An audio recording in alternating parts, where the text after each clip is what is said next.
I got engaged, but it turns out my fiancé is the school's famous Villainess. Volume 5 by So Do You, translated by Yuki Kitsuniko. Audiobook by Masquerade at Masquerade Audiobooks. Prologue. I climbed the stairs leading to the rooftop and opened the door. Since it was after school, the rooftop wasn't as crowded as during lunch break, and I quickly found the person I was looking for. Yo. Good work, Hiroyuki. You're on cleaning duty, right? Yeah. Good job, Hiroyuki-chan. Sorry for calling you out. Don't worry about it. I had something I wanted to talk about too. Saying that, I slumped heavily against the water tower wall and called out to the two who were staring at me. So, you called me up here with, let's talk after school on the rooftop, but what is it? Don't play dumb, you know why we called you. You've got something you want to say too, right? There was a call yesterday. From Akemi. Just as I thought. Sorry about that, I must have caused trouble. It's not really trouble, well maybe it is. Akemi was super pissed. She was yelling, how could you get engaged while having someone like me around? It's not like I'm in charge of keeping tabs on you though. Tomomi gave a wry smile. Following her lead, Ryoko also spoke up. I got a call too. Something like, Ryoko-san, with someone of your caliber around, you should be properly managing Hiroyuki-san's behavior. Is she just picking fights in all directions now? Sorry. Really, my cousin and sister caused you trouble. That's not the issue though. Akemi said she had something to get off her chest. And, right, Tomomi-chan. You know how Akemi is once she gets something in her head, right? So I was a little worried, wondering if Kuryu-san was okay. The two looked at me with concern, and I let out a sigh. She hasn't left her room since last night. Said she's taking the day off because she's not feeling well. I see. Ryoko and Tomomi both slumped their shoulders at my words. I gave them a small, strained smile. Well, Akemi did say some pretty harsh things. Yeah, I figured. It's Akemi after all. Right, it's Akemi-chan after all. You know, I get it, but what's your opinion of Akemi between you two? In some ways, she's even more villainous-like than Kuryu-san. Not exactly a villainess, but when it comes to enemies, she has absolutely no mercy. Yeah, she's the type you want on your side, but definitely not someone you want as an enemy, Akemi-chan. Well, I can't exactly say I don't get where they're coming from. So, what exactly did Akemi say to Kuryu-san? Well, it's not exactly. Akemi said, if I explain it, it'll be through my own filter. Ask Hiroyuki-san directly how I conveyed it to Yan-sama. Way to throw it all on me. She told me I wasn't good enough for Kuryu. Not good enough for Kuryu-san. Not that Kuryu-san isn't good enough, but that you're not good enough. Kuryu's family runs a business, right? And since we're engaged, it's assumed someday I'd take over the family business. Akemi said I didn't have the ability for that. That's the gist of it. I see. You get it, Ryoko. Kuryu-san's family business, can I say this? It's a company her father started, and he runs it as a one-man operation, right? You know about that. In that sense, yeah, it might be difficult for Hiroyuki-chan. As a manager, you sometimes have to make ruthless decisions. But Hiroyuki-chan is too kind, and also. And I'm stupid, huh? I didn't say that. I just meant that Hiroyuki-chan could really do it if he tried. That's basically the same thing. And honestly, that's the phrase people always use for kids who don't try. Anyway, that's why Akemi said I'm not suited to be Kuryu's partner. I see, then maybe Kuryu-san really did get hurt. Ryoko nodded understandingly at my words, while Tomomi tilted her head, puzzled. What now? What's up? No, it's just, I don't know Kuryu-san that well either, but you know, she's kind of stubborn, right? Yeah, she is. Getting told off by Akemi would definitely hurt, but would it really be enough to keep her from coming to school? It just doesn't quite fit my image of her, sorry if I'm wrong. Is there still something else? Akemi said something, that with Ryoko, Tomomi, or even Mizuho, she could accept me dating them. But not Kuryu. Why not? A breath, she said it didn't have to be me. That as long as it was someone from the Higashikuju family, anyone would do. That's going too far, Akemi-chan. Hiroyuki. Tomomi looked at me with a worried expression. I gave her a small, wry smile and shook my head slightly. But, you know, I did think about it for a second. It's true that the way I am now, I can't help with the Kuryu family's business. If what Kuryu really wants is just the Higashikuju name, maybe choosing someone else really is the right choice. What Akemi said, it's not like it was only her. Kuryu told me the same thing the first time we met. It doesn't have to be you. As long as it's someone from a distinguished family, anyone will do. If that's true, maybe there's no point in me being here at all. The words she said to me when we first met came back to me. Don't get the wrong idea, okay? I wasn't looking at you. What I was looking at was the Higashikuju name. Yeah, looking back, Kuryu wasn't seeing me at all. Now that I think about it, that was a hell of a first meeting. And, Hiroyuki, are you really okay with that? Calling off the engagement with Kuryu-san, letting her marry someone else from the Higashikuju branch family, are you really okay with that? The way things are now, that would probably be for the best. For Kuryu's sake. No, for the Kuryu family's sake, that would be the best choice. No sooner had the words left my mouth than Tomomi stepped closer to me. I'm disappointed in you, Hiroyuki. She grabbed me by the collar. Ouch. It hurts. Of course it does, I'm trying to hurt you. It's not like I have any obligation to side with Kuryu-san, but do you really think this is the best choice? Best? How? Tomomi-chan. Stop. Ryoko quickly pulled Tomomi away and then turned a sharp glare at me.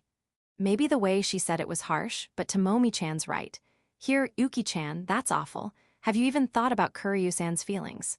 Don't you feel sorry for her? Just because Akemi-chan said something, you're going to give up that easily? Kuryu-san is. Give up? It's so sad, wait, what? Why would I be giving up? But didn't you just say, someone else would be better? Was that a lie? It's not a lie. Someone else would probably make the Kuryu family's business run smoother, or whatever. Anyway, I really don't have the ability right now. Then. Right now I don't. It's true. The way I am now, I'd be no help to the Kuryu family. Akemi's right. If it's about business, getting someone else from the Higashikuju family would be a better choice. The way I am now, that's definitely true. But you know what? Even if we're engaged, there's still a lot of time before marriage. That means I still have time to grow, right? Ryoko, you said it, didn't you? That I'm someone who can do it if I try. Hiroyuki-chan. That's why I wanted to talk to you, Ryoko.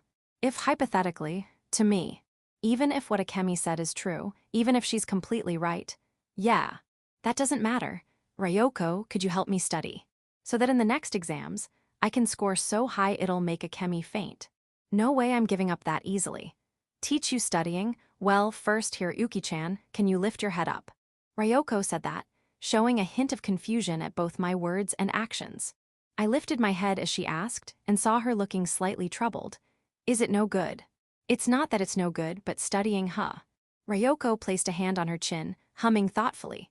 Honestly, I don't really know what it would take for Akemi to approve. I don't know what exactly I'd have to do, or if there's even anything that would make her approve, maybe nothing would. But since she said I'm not good enough to take over the business, I figured I need to prove that I'm capable. And thinking about it that way, the first thing I should work on is studying, or so I thought. She's not reacting much. Maybe I'm wrong. Am I wrong? It's not really wrong, I guess. I don't know much about business, but being good at studying is definitely better than not being good at it. Right. But you know. She turned her gaze toward me. Hiroyuki-chan, you're asking me for help, huh? You know I like you too, right?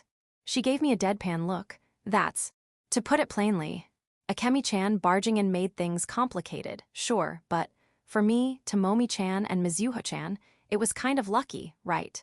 Because if Akemi-chan won't approve of your marriage with Kuryu-san, then that means we might have a chance too. And now you want to throw away that chance and have me help you study. Seriously. Turning her head sharply away from me, Ryoko pouted. Seeing that, Tomomi raised her voice. Ryoko, Hiroyuki's bowing his head and asking for help, you know? Help him out. Tomomi-chan, are you really okay with that? Helping Hiroyuki-chan marry Kuryu-san, doesn't that feel kind of backwards? Ryoko tilted her head as she asked. In response, Tomomi proudly puffed out her chest. I don't think so. Why not? Because Hiroyuki wants to try. I get what you're saying, Ryoko, I really do. But still, if Hiroyuki wants to do his best, then we should help him, no matter what. Even if it ends up hurting you. Even then, if Hiroyuki gives it his all and succeeds, I want to celebrate with him. And if he fails, I want to be there to comfort him. That's the kind of relationship I want with him. Saying that, Tomomi turned to me. Go for it, Hiroyuki.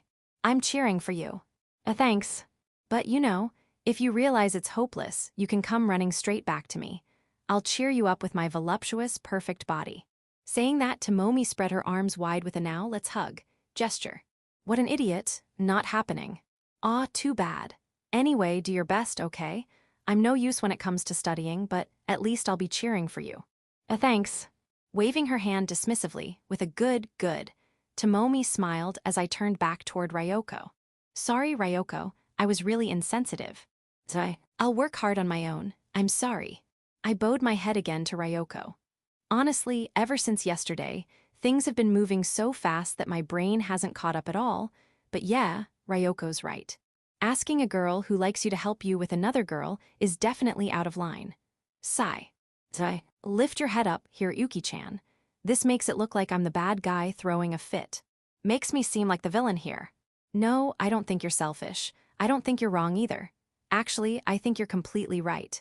Well, if you really want to do your best, I don't mind helping you. And if I think about it, being able to watch you work so hard up close is kind of a bonus for me, right? Muttering under her breath, Ryoko gave me a small smile and looked straight at me. All right, Hiroyuki-chan, I'll teach you. Really? I'm still not fully convinced, personally, but I understand how Tomomi-chan feels, and I understand how you feel too. Plus, I might have provoked you a little earlier. So if you really want to do your best, I'll help. Sorry. It's fine, we've been childhood friends forever after all. Helping each other out is important, though I'll expect something in return, like say a date. A date, huh? Honestly, with the way things are right now, going on a date with Ryoko feels like it'd cause a whole lot of problems. After everything's sorted out is fine.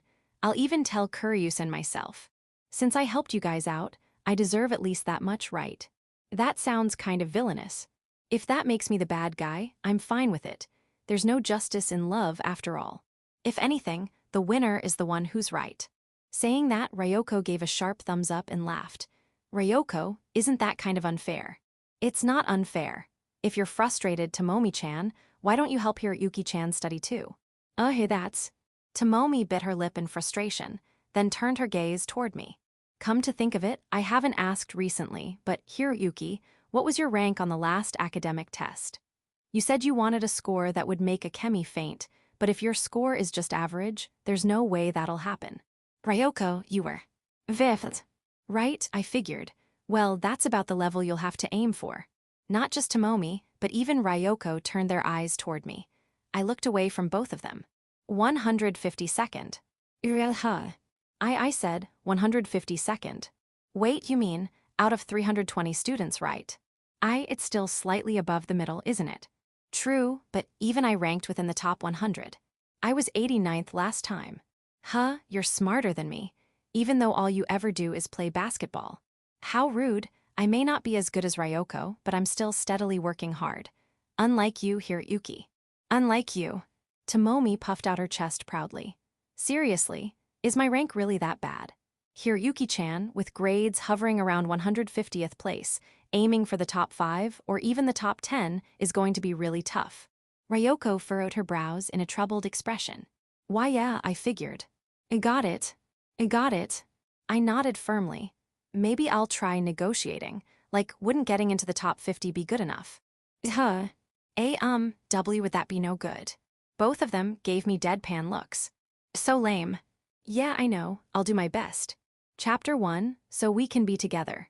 After getting off at the station closest to home, I headed straight for the cake shop right in front of it. I bought one of the cakes I had my eye on, and well, I'm not exactly a big fan of sweets, but I figured it'd be rude to eat alone, so I picked up another cake before leaving the store. From there, I made my way home, took the elevator to the top floor, and when it stopped with a mechanical ding, I stepped out, walked down the hallway, and rang the doorbell in front of her room. Yes, who is it? It's me. Hiroyuki. Through the intercom, I heard a loud crashing sound like something had been knocked over. What the hell is she doing in there? Hiroyuki-san? What? Why? What do you mean why? I'm your next door neighbor, remember? Figured I'd drop by to say hello. Can I come in? Please wait just a moment."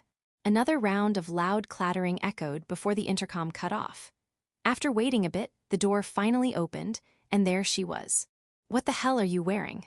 Standing there was Akemi, dressed in an apron and with a scarf tied around her head like a housewife. At my words, she quickly reached up and yanked the scarf off her head in a panic. I was, unpacking from the move. Right, she moved in yesterday. Wait, huh? Didn't you say you were only coming here on weekends? Today's Thursday, isn't it? I decided to take today and tomorrow off so I could finish unpacking. Are you allowed to? Skipping out on student council duties, huh? I'm always diligent, you know. More importantly, it's kind of awkward to talk here in the doorway, so why don't we? She trailed off mid-sentence, glancing my way uncertainly, clearly struggling to say something. Am I bothering you? Sorry, I didn't think it through. Even if we grew up almost like siblings, Akemi's still a girl of a certain age. Maybe she's not comfortable letting a guy who lives alone into her place. That makes sense. Just as I was about to turn and leave, her flustered voice called out to stop me. That's not it. I don't think it's a bother at all. Not at all, but I only just moved in, so the room is. Oh, it's messy. If you call it messy, I might want to argue a little, but yes, it's a bit cluttered. I don't mind. Anyone's place would be after just moving in. I mind. I don't want Hiroyuki-san to see my room in that state. Should I go home then? But that feels like a waste too. So, you won't be disappointed if it's messy. Not at all. Then please come in. After she said that and turned her back to lead the way, I followed her inside. It was one of only 2 units on the top floor, and as I walked down the hallway, I couldn't help but feel a strange sense of familiarity. The layout and size were almost identical to my current place. This isn't messy at all. When we reached the living room, I was honestly a little surprised at how neat it was. Judging by what she said, I'd imagined a lot more boxes lying around. Is this really what she calls messy? It is messy. Look over there. The dishes and kitchenware still aren't fully unpacked. She pointed toward 2 neatly stacked cardboard boxes. That's within the margin of error, don't you think? If someone special is coming over, of course I want to welcome them into a clean room. That's just a maiden's heart, Hiroyuki-san. You really should learn a bit more about that. Can't argue with that. I'm joking. If you learned how to understand a maiden's heart any better, it'd just create more rivals for me. She laughed softly, then gestured to the table. Please have a seat. I obeyed and sat down on one of the chairs in the living room, placing the box of cake I brought on the table. I've been wondering for a while now, what's that? Cake? You like Mont Blanc, don't you? You bought it for me. Well, I figured I should at least bring a gift if I was going to intrude. I'm really happy. And you even brought my favorite Mont Blanc. I take it back. You do understand a maiden's heart. You've always gone for Mont Blanc whenever we got cake, haven't you? Her birthday cakes were always Mont Blanc, too. I'm sure that's changed by now, but back then I remember being surprised. For me, birthday cakes were always just white and round, the usual. I do prefer traditional Japanese sweets overall, but Mont Blanc is the one exception. I just love the chestnut flavor, I guess. Can't say I know why, maybe it's just what you're used to. That's true, I haven't had cake in a while, thank you Hiroyuki-san. It's been a long time since I've had one, and if it's something you brought, I'm sure it'll taste amazing. It'd taste the same no matter who bought it, it's not like I made it. It's important that it was bought by someone I like. She smiled happily as she asked, coffee okay? I gave a small nod. Hey Hiroyuki-san, sorry to trouble you, but could you bring the cake over here? I'll get the plates. Sure. I took the box of cake from the table and brought it over to the kitchen where Akemi was. 2 plates were already sitting on the counter, taken out from the dish cabinet. Aren't these from that Italian brand? Yes, I just felt like using them today. You like them too, don't you? Yeah, I guess. I'll take the Mont Blanc. Is the shortcake okay for you, Hiroyuki-san? Yeah, I'll bring it over. Would you? Then I'll bring the coffee, so please take the cake. I brought the plates and forks back to the table. I placed the shortcake in front of me and the Mont Blanc across from me. After a short wait, Akemi returned carrying a tray with 2 coffee cups and placed one in front of me. Black is okay, right? You always take your coffee black with cake. Yeah, you're the one who uses milk and sugar, right? I still can't believe you can eat sweets like this and still add sugar and milk. Black coffee is too bitter. Well then, shall we? She clasped her hands together and said itadakimasu before taking a bite of the Mont Blanc with her fork. It's delicious. With the fork in her right hand still in her mouth, she brought her left hand to her cheek and smiled in bliss. I chuckled at her reaction and took a bite of the shortcake myself. Yeah, that's good. Where did you get this cake? The shop in front of the station.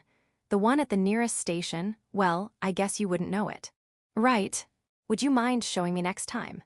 There's not much to see, but well, I guess it's good to know where shops are. Yes, I need to go shopping too, after all.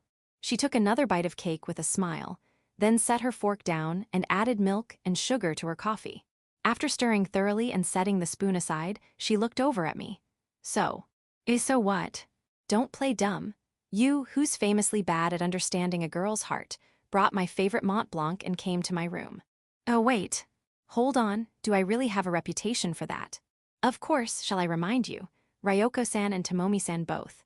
No, I'm good. Anyway, even someone like you brought a gift and came all the way to my room. It's obvious you've got a favor to ask, right? She stared straight into my eyes. So, what kind of favor did you come here with? The favor, huh? Oh, am I wrong? So you came here just to see me? That'd make me happy too, you know. She smiled teasingly and took another bite of Mont Blanc, her expression playful. I let out a small sigh and opened my mouth. Yeah, I do have a favor. I thought so. When you come bearing gifts like this, it's either to apologize or ask for something. You make it sound like I'm trying to bribe you with food. No, I'm the one getting bribed. To be exact, I just appreciate the effort of trying to win me over with something nice. Though really, either way is fine. She took a sip of coffee. You want me to accept your engagement to Yan Kuryu? That's it, right? Yeah.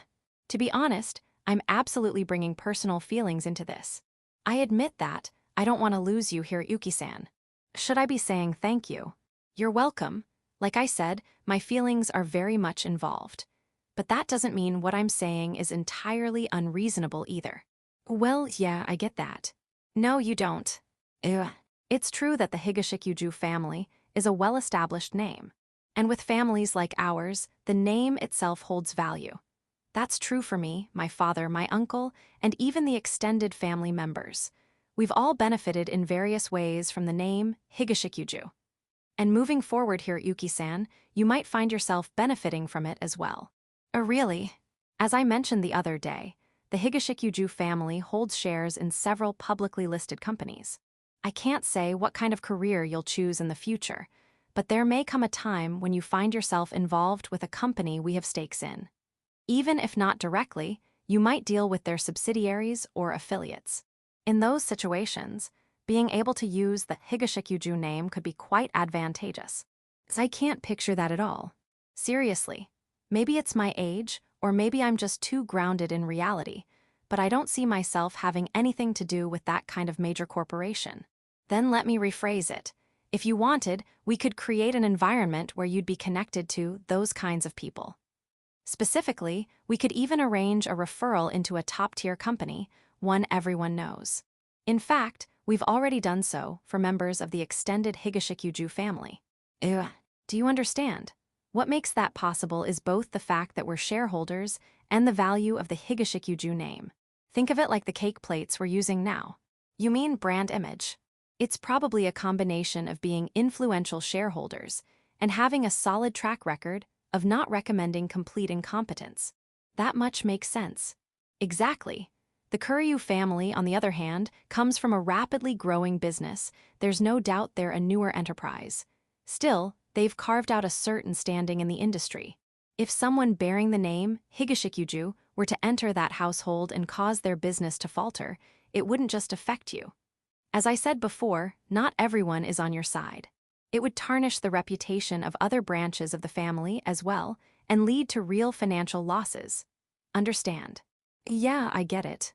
Honestly, I've probably met a few of those extended family members once or twice, but I couldn't match names to faces if my life depended on it. Still, it's like when a student from Tenniken High gets into trouble. Suddenly, all of us are labeled as those Tenniken kids. It's not hard to imagine. That's why, as the next head of the Higashikuju household, I can't afford to take such a risky route. One of the main duties of the main family is to protect the livelihoods of all the other branches. Saying that, Akemi neatly wiped her mouth with a napkin. Watching her, I spoke up. So, if I were someone worthy of being Kuryu's fiancé, then there'd be no issue. Her hand froze mid-motion. What do you mean specifically? There's a regular exam coming up next month. In that exam, I held up both hands, fingers spread. Top 10, I'll place in the top 10, how's that? Ew. By the way, Hiroyuki-san, what was your rank on the last exam? 152nd. Haya. Akemi sighed, shaking her head in a weary here we go again kind of way. Hey, I know it might sound impossible, but still. That's not it. Wait, what do you mean it's not that? That's not the issue. Honestly, yes, it does sound difficult. But that's not the point. Not the point. I tilted my head, confused. Just because someone's good at school doesn't mean they'll be good at running a company. That's a harsh truth right there. Yeah, maybe, but come on. Think about it. Let's say someone gets good grades. Sure, they graduate from a top university. But do all those people become successful CEOs? And on the flip side, what about people who didn't even go to college but still started companies? Would you say none of them were successful?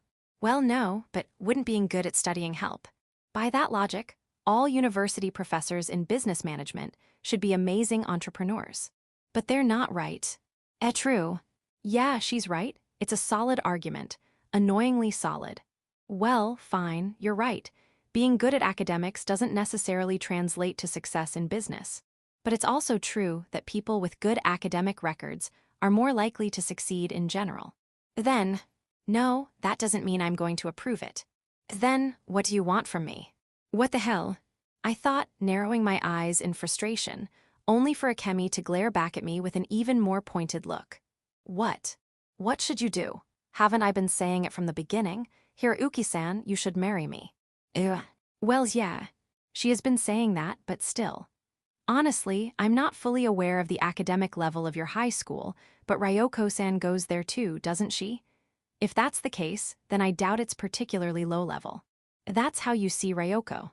Well, there's a chance she picked the school just because Hiroyuki-chan's going. But she's a pretty pragmatic person. If I had to guess, she probably chose the school that was the lowest she could reasonably get into, and you, the highest you could manage. What about Tomomi? Tomomi-san probably has a higher academic level than you, right? Her focus is extraordinary. Is it just me, or does she know my childhood friends better than I do? Wait, technically, she is a childhood friend too. We've known each other since preschool. Given that, I don't believe your school is low level. But to jump up over 140 spots in the rankings, that's highly unlikely. You don't know that. I'm planning to put in the effort, I see. But Hiroyuki-san, don't you think getting there would involve unimaginable hardship? Probably. You don't exactly like studying, do you?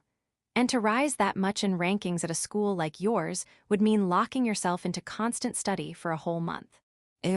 Could you endure that, Hiroyuki-san? Or rather, why should you have to? Why, is being Jan-sama's fiancé really that important to you? The only reward for enduring all that hardship would be having me acknowledge you as her fiancé. That's it. You'd suffer, stress yourself out, and for what? Honestly, I don't think the cost matches the reward. No, that's not even the right way to say it. Maybe being Kuryu-jan's fiancé is the highest reward for you, Hiroyuki-san. So, do you want to be Kuryu-jan's fiancé? Do you care for her, Hiroyuki-san, for Jan-sama? As a girl, as a woman, would you answer me? She asked this softly, almost pleadingly, eyes cast down. What is it, Hiroyuki-san? Do you care for Ayana-sama? Do you want to be with her? I hesitated, and seeing that, Akemi fixed me with a serious gaze. Do you hate me? I don't hate you. If you married me here, Uki-san, you wouldn't have to go through any of that hardship. Nothing difficult. I told you before, being part of the Higashikuju family means asset management and lending out your name. You don't need to study. We could live a happy life. You wouldn't have to think about complicated things. Just live day to day, peacefully. And if that sounds too dull, you could start a business. Or travel if you don't feel like working. Her words made me smile wryly. Noticing that, Akemi frowned slightly confused. What's wrong? Did I say something strange? No, it's not that. I just think you're right, Akemi. I'm right, then. Her face lit up with joy. Seeing that, I couldn't help but smile more sadly. You're right. If I married you, I'd probably live in comfort. I wouldn't have to deal with difficult issues or burdens. If I married into the Kuryu family, I'd have to manage a business and deal with plenty of problems. But if I married you, there'd be none of that. Right. It'd be a wonderful life. Her smile bloomed, but I shook my head quietly. A wonderful life? No, Akemi, that's not it. Easy and enjoyable aren't the same thing. What you're describing, that's an easy life. Yeah, it'd be easy if I followed your plan. But tell me, would it really be fun? That. Her lips trembled as she looked down, but then her eyes sharpened with resolve, and she met my gaze head-on. So, is that a no? Yes, the life I described may be easy. Living peacefully every day might be easy. Maybe it's not fun. But isn't that okay? If that life isn't fun, then I'll make it fun. I won't just give you something easy, I'll give you something joyful. So please, Hiroyuki-san, let's live each day happily together. No, please live with me. Something in my heart creaked slightly at the sincerity in Akemi's eyes. Even so, I swallowed that feeling and spoke. The other day, Mizuho got hurt. Akane-san told me. She tore a ligament, didn't she? Yeah, and well, a lot happened, but I ended up playing basketball. Why? It's a long story. Akemi tilted her head, puzzled, but still gave me a look that encouraged me to go on. Tomomi, Hidaki, my friend Fujita, and Kuryu too, we all played basketball. I feel bad for Mizuho, but it was fun. Mizuho-san's injury is unfortunate, but that doesn't mean you have to be down about it. Thanks. And playing again made me realize something. That I shouldn't have run from basketball. Why, you didn't run away, that was. No, I ran away. You didn't, you worked so hard, and your teammates mocked that effort. You didn't do anything. No, that's not it. You weren't, not your fault. No, it's not that. Everyone says it wasn't my fault. You didn't run away, you're not to blame. Your teammates were wrong, everyone says that, but you know what? That's not right. How isn't it? Akemi tilted her head again. I ran away. Yes, I ran away from asserting what I wanted to do. I ran from fun basketball and chose the easy way out. I was the captain back then. That means it was my responsibility to explain the point of the training, why it mattered. You didn't explain it. I think all I ever said was, I want to win. Actually, now that I think about it, I'm not even sure I said that out loud. If I really loved basketball, if I truly wanted that team to win, then I should have explained it to them. I should have told them, let's work hard together. But saying that, it would have caused arguments. Going against the group like that takes so much mental and emotional strength. Looking back now, I didn't even realize that. What I should have done was speak up, say, this is what I want to win, but I didn't. I got mad at my teammates for slacking off, and I just walked away from the team. That's why, in the end, I ran. I did run away. I didn't explain anything. I ran from basketball. Well, more than basketball, I ran from my teammates. Mizuho's injury got me to take basketball seriously again. Maybe not as seriously as I did in elementary or middle school, but I wanted to win. I played to win. I see. And then I realized, why did I ever quit something that was so fun? No, that's not it. Why is the basketball I ran away from so fun now? Of course, right? I didn't run from basketball itself. I've always loved the game. I ran away from the pressure I put on myself. That's how I've always been. I ran from my teammates. I ran from the game I loved. I ran from expressing my feelings, even when Tomomi encouraged me. I ran from Ryoko's kindness, unable to return her feelings. And so, I kept running, always running from the reality in front of me. I've just been running this whole time. That's not... No, I suppose it's not my place to say that. She let out a sigh. But is running away really such a bad thing? I mean, who cares if you run?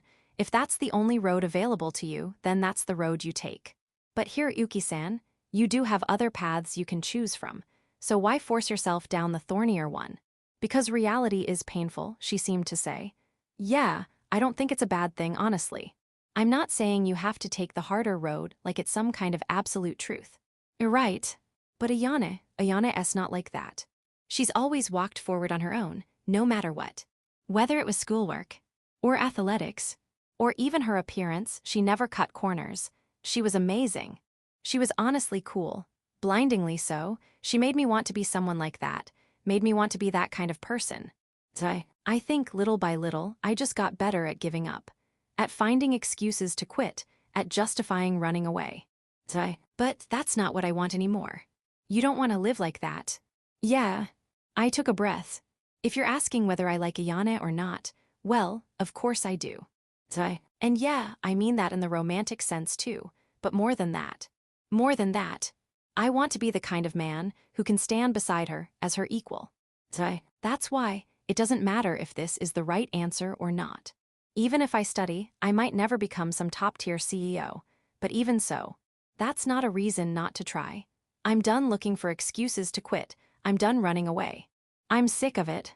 What I want now is a reason to begin and the will to keep going. Akemi, who had been listening in silence, let out a quiet sigh after a moment. After everything I've heard, can I conclude that you wish to go through with your engagement to Ayana-sama? If I'm being honest, I haven't thought that far ahead yet. It's not like the idea of a future with Ayana sounds bad. I always sort of assumed that's how things would go. But you've been hammering reality into me so hard, I'm actually starting to lose the image. Thinking about stuff like business acumen, what married life would look like. Now that those things feel real, the fuzzy image I had is starting to fall apart. And yet, you still intend to make the effort. Let's put the whole marriage thing aside for now. It's true I don't think a life as Ayana's fiancé would be bad. And if that not-so-bad future feels like it's slipping away from me, then yeah, I want to claw it back. Part of it is that I still don't really have my thoughts sorted out. But you know, maybe I just don't want to lose to her. To lose. If we end up getting married like this, the burden's probably going to fall more on Ayana, right? Most likely. And I hate that. Is that pride? As a man. I mean, I won't lie, it's part of it. But more than that, I just want to stand next to her. Not just be someone she protects or supports, I want it to be mutual, you know. Supporting each other, protecting each other, living that way together. Yeah, that's it. I've said a lot, but I think this is the core of it. You were really cool, Higashikuju-kun. I'm so happy that you're my fiancé. Maybe that's it. I just want Ayana to call me cool. It sounds so simple when I say it out loud, but it settles into my chest just right. I think she's cool, and I want her to say the same about me. It's not about pride or winning or losing. I just want her to say I'm cool. Akemi looked at me wide-eyed. Foo-foo. Then she stifled a small laugh behind her hand. What? It's just foo-foo. I couldn't help but think, Hiroyuki-san, wanting a girl to call him cool. Is that really so funny? If you hadn't been standing right in front of me, I'd have doubled over laughing. That much. That's harsh. It's only natural, isn't it? After quitting basketball, you stop seeking anything out. Well, I suppose that's not entirely true. Tomomi-san tried to reach out to you. But in general, you've always just gone with the flow, never really putting effort into anything. And now you're actively wanting something. She wiped a tear from the corner of her eye. Honestly now, if you make me fall for you any harder, what do you plan to do with me? A smile bloomed like a flower. That wasn't my intention. And besides, I know, you're trying for Ayana-sama's sake. She didn't stop smiling. Even so, people who strive to accomplish something, they're incredibly attractive, you know. Well, I won't pretend I'm not a little bitter that it's not for my sake. Sorry. No, it's partly my fault too. If I were a more attractive woman, maybe you would have looked my way. She sighed once. Very well then, if you score well on the next finals, I'll, let's say, overlook your engagement to Ayana-sama. Not approve of it. As I said earlier, academic performance doesn't necessarily equate to having business acumen. It's a fact that, at present, you still have too many uncertain variables. As the next head of the Higashikuju family, I can't just accept that. You understand, don't you? Yeah, I get it. However, doing well in school, with a few exceptions, generally means one is capable of making an effort. There are exceptions. There are rare cases where someone's hobby just happens to be studying. Are they even human? Certainly not someone like you. And being able to apply effort to something you dislike means you have room to grow. That's why I won't forcefully sever your connection to Lady Kuryu right now. Let's say, until you graduate university, I'll look the other way. Is that unsatisfactory? No, not really, but this means you'll have to keep working hard until you graduate. If you make it through this next test, I won't interfere or break off the engagement. I won't, but if all you do is try this one time, your father will likely object anyway. Even if he doesn't, it would bother you, wouldn't it? Yeah, probably. Well, that's fair enough. One test fluke, even if I did somehow break into the top 10, wouldn't be enough to convince anyone I'm fit to take over the Kuryu family business. It's obvious I'll need to prove myself through steady, ongoing effort. So, want to reconsider? I'll pretend I didn't hear anything you just said, and you can choose the path of laziness and comfort with me instead. Akemi said that with a mischievous grin. I gave a wry smile and shook my head. You're the kind of girl who ruins men, aren't you? Oh, that might not be so bad. If you fall apart, maybe no other woman would bother looking your way. Come on now, Yuki-san. You want to stay with me, you want to stay with me. What kind of spell is that? Besides, you wouldn't want a guy like that, would you? I wouldn't mind at all. She smiled. As long as you're still the same Yuki-san, I won't ask for anything more. You really are the kind of girl who ruins men. Wrong, I only want to ruin you Yuki-san. So could you not make it sound like I'd take just anyone? Fair enough. Anyway, thanks, but I'll pass on that plan. I'll do my best. Yes, please do. Honestly, I want to see it for myself too. The sight of you giving it your all. Got it. Oh, but if it ever gets too hard, just say the word. I'm always ready to take you in. I'll just have to work hard so that doesn't happen. With that, I down the rest of the coffee in my cup. I've overstayed my welcome. I'll head out. Sorry for showing up out of the blue. As I stood from my seat, Akemi stood up along with me. Not at all. Please come by any time, no need to stand on ceremony. I'll be waiting. In fact, would you like to stay over tonight? It's getting late, and walking around at night can be dangerous. It's not even 5 yet. Also, I live next door. What kind of outlaw apartment is this? If the few meters to the next room are considered dangerous, this place is practically post-apocalyptic. We used to sleep together in the same futon when we were little, remember? I think it'd be nice to revisit our childhood memories every now and then. Please don't. How old were we back then? There's no way I could sleep now with her lying next to me. I'd be way too tense. Phew. Well, it wouldn't be proper for a lady to be too forward. I'll let you off for today. I'll walk you to the door. Right here's fine. I want to see you off properly, like a newlywed couple, don't you think? No comment. Phew. Akemi laughed gleefully. I shrugged and headed from the living room to the entryway. Forgot anything? Like, say, a word of love for your dear cousin and little sister. You're relentless. Well, if I don't push that hard, I feel like I'll lose everything all at once. As I bent down to put on my shoes, I heard her voice behind me. It was filled with so much amusement, I could practically see her smiling even without turning around. Once I finished tying my shoes, I stood and looked at her. Well, see you. Yes. We are next-door neighbors, so please feel free to drop by any time, okay? If I feel like it. I opened the front door as her voice followed me. I'll be waiting. At the same moment, the door to the neighboring room opened. Ayana poked her head out, and the moment her eyes landed on me, her expression softened with clear relief. What's the matter here, Yuki-san? You've stopped in the doorway. Popping her head out from behind me, Akemi peeked through the door crack. The instant their eyes met, Ayana's face stiffened. Her expression turned heartbreakingly sad, so much so that it hurt to look at her, and with that same pained face, she slowly slipped back inside her room, like a video being played in reverse. Oh dear, we weren't doing anything wrong, but I suppose it wasn't the most pleasant sight from Lady Ayana's perspective. Akemi turned to me, her expression a bit taken aback. Yeah. I've got it. Suddenly, Akemi clapped her hands together lightly. Even if Yuki-san doesn't want it, if Lady Ayana says, I don't want anything more to do with Yuki-san, then this engagement would be nullified, correct? Maybe we should go that route. I'm sure she meant it as a joke. As she giggled to herself with amusement, I let out the biggest sigh of the day. Please spare me. Seriously, Chapter 2, I hate you, but it's you I hate. When I got home, none of the lights inside were on. It was just before 5 in the evening, so technically it was still bright out, but in our house, the first one home usually turned the lights on. The darkness made the place feel oddly lonely. I'm back. I called out at the front door, but no one answered. With a sigh, I walked into the living room. Seeing that the breakfast I'd prepared was gone gave me a small sense of relief. Ayana had eaten, at least. After dropping my bag in my room, I headed straight to Ayana's door.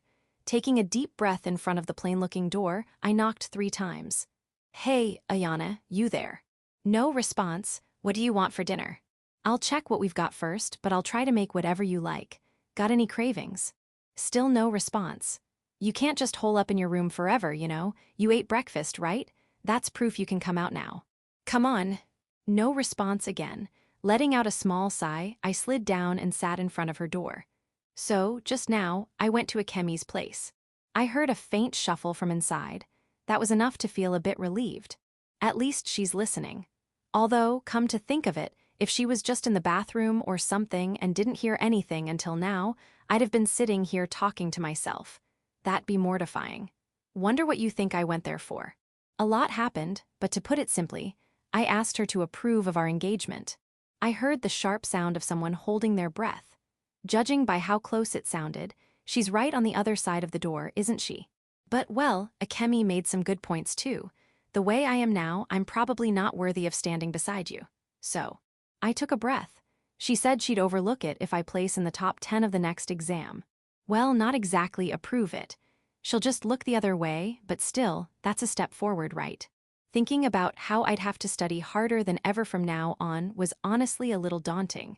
But this was my decision. Anyway, that's the situation.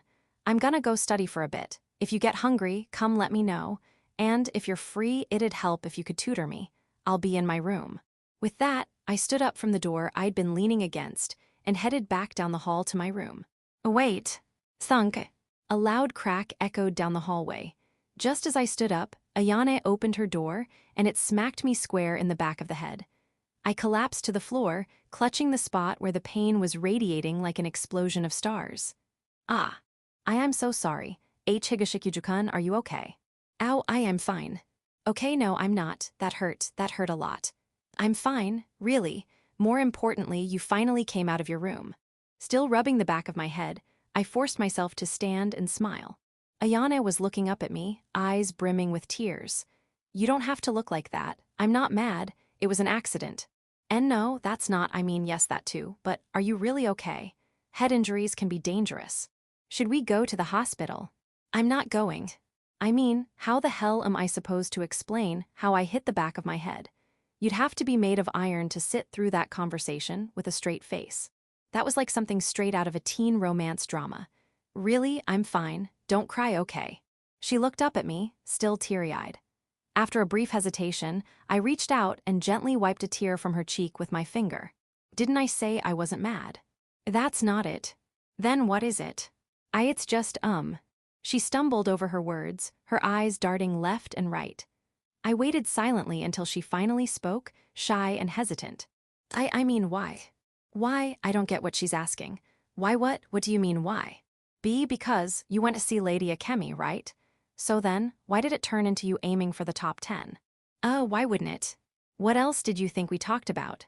Besides getting approval for the engagement. Well, yeah, I guess it's been nearly a year since we last met, so it could have been just catching up, but still. Realistically, wasn't it always gonna be about getting her to accept our engagement? It's not like I'm the type who can casually chit-chat after everything that happened yesterday. So why? I seriously don't get what you're freaking out about. What is she even talking about? Has she forgotten how to speak Japanese? I still don't know what she means by why. I really thought you were going to go to Akemi-sama. I really did. I felt all the blood drain from my body. No, don't get mad me. What? You thought I'd go to Akemi? That I'd be better off marrying her? Am I really that unreliable? Why, you've got it all wrong. Don't say stupid things. There's no way I'd ever think that. I'll get mad, you know." Even though she said she'd get mad, Kuryu was already blazing with anger. In contrast, I couldn't help but crack a grin. If she had actually said, "Why don't you just go to Akemi?" I wouldn't have been able to handle it. "I'm glad. I was seriously worried you'd tell me to go to her." There's no way I'd say that. Of course not, but... Why, you remember what Akemi-sama said yesterday. That I'm not good enough for you. WL, yeah, B, but I didn't say it okay. I know. I gave a wry smile and waved my hands when Kuryu frantically denied it. Seeing that, she looked slightly relieved, then glanced up at me. Still, even though she said that, I honestly think if you marry me, it'll be really tough for you. Yeah, probably. B, but you know. According to Akemi-sama, it'd be much easier. Like no hardships at all. She said even an elementary schooler could handle it. But that's exactly why I said I'd make it into the top 10 in our grade. Because I didn't want to be told I wasn't good enough for you. Ugh. Kuryu. But why? You're stuck on that word today, aren't you? Seriously, with a tired look, I glanced at her. Kuryu took a deep breath, then finally spoke. Why would you go that far for me? She stared at me with eyes so sincere they felt like they pierced through to my heart. I let out a small sigh. Why would I? Isn't it obvious? What should I have given up like Akemi said? That was a mean thing to say. I knew it as I said it. Kuryu shook her head in response. And no, that's not it, but... She hesitated, looking down. After a moment of staring at her feet, she slowly raised her gaze to meet mine. Higashikuju-kun, you don't even like studying, right? Yeah, not exactly a fan. If anything, I prefer moving around. Studying indoors is kind of torture for me, honestly. Ugh. Am I really worth all that? Akemi-sama was right. Ugh. It didn't have to be you, Higashikuju-kun. It didn't have to be Higashikuju Hiryuki. No, it didn't even have to be a Higashikuju at all. As long as it was someone from a good enough family, not a disgrace in high society, not some upstart to be mocked, someone whose household was decent enough that my ability wouldn't be judged through the filter of my lineage, that would have been enough. Yeah. She really had said that before. The Kemi-sama was right. My reasons were impure, even shameful. No matter how you look at it, I'm not good enough for you. You think so? Yes, I'm not, because it all started for the wrong reasons. My motivations were half-baked. That's why. Now you're stuck on that's why, huh? I let out another deep sigh. Maybe she took that as exasperation because her shoulders twitched. Don't be scared, I'm not mad. Maybe your reasons at the start weren't great. But still, what's wrong with that? Ugh. Just because the beginning sucked doesn't mean the whole thing's a failure. Honestly, with how you were back then, your reaction made sense. Getting told you have a fiancé now out of nowhere. Yeah, I get it. So really, you don't have to dwell on it that much, you know. You think so, but... Let me rephrase, don't dwell on it. Okay. I think living with you isn't bad. No, scratch that. It's not just not bad. I think it's fun. I don't want to lose it. That's why I'm doing my best, because I don't want it taken away. Living with me is fun. Yeah. You know I'm kind of a handful, right? Yeah. Well, I'll admit that much. But you know what? You've always been someone who gives it their all. No matter what people said or did to you, you kept your head up and kept moving forward. Ugh. I think the way you live is beautiful. I admire it, I think it's cool. That's why I want to stay by your side. Ugh. So I'm not that beautiful, you know. Kuryu. I'm not that admirable, not cool at all. Ugh. I thought I could do everything on my own. And I did, more or less. I believed I was strong, unbeatable, not inferior to anyone. I thought I'd become strong through all the effort I put in. But it wasn't true at all. I wasn't strong, not even close.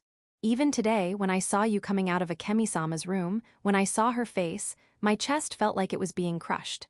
It hurt, so much. Ugh. It's not just today. Just seeing you talk to someone else, it always hurt. Just watching you smile at someone else, it always made me feel so lonely. Kuryu.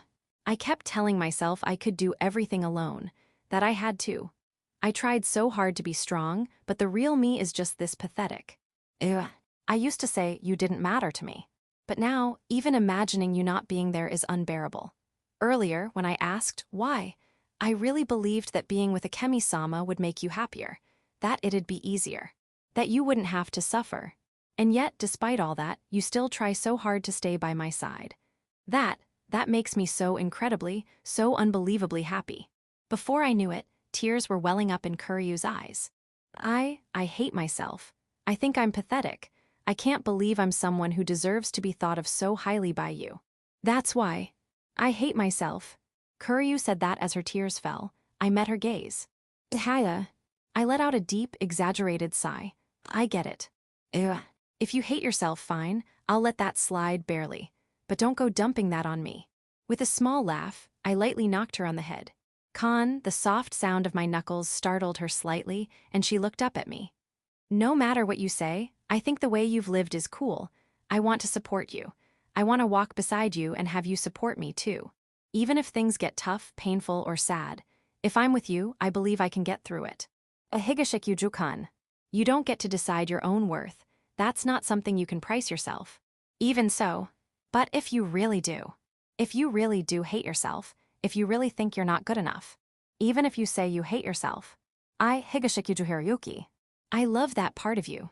The part of you that you hate. The words nearly left my throat, but I held them back. Nope, not saying it. Hey, I'm not saying any more. Why not?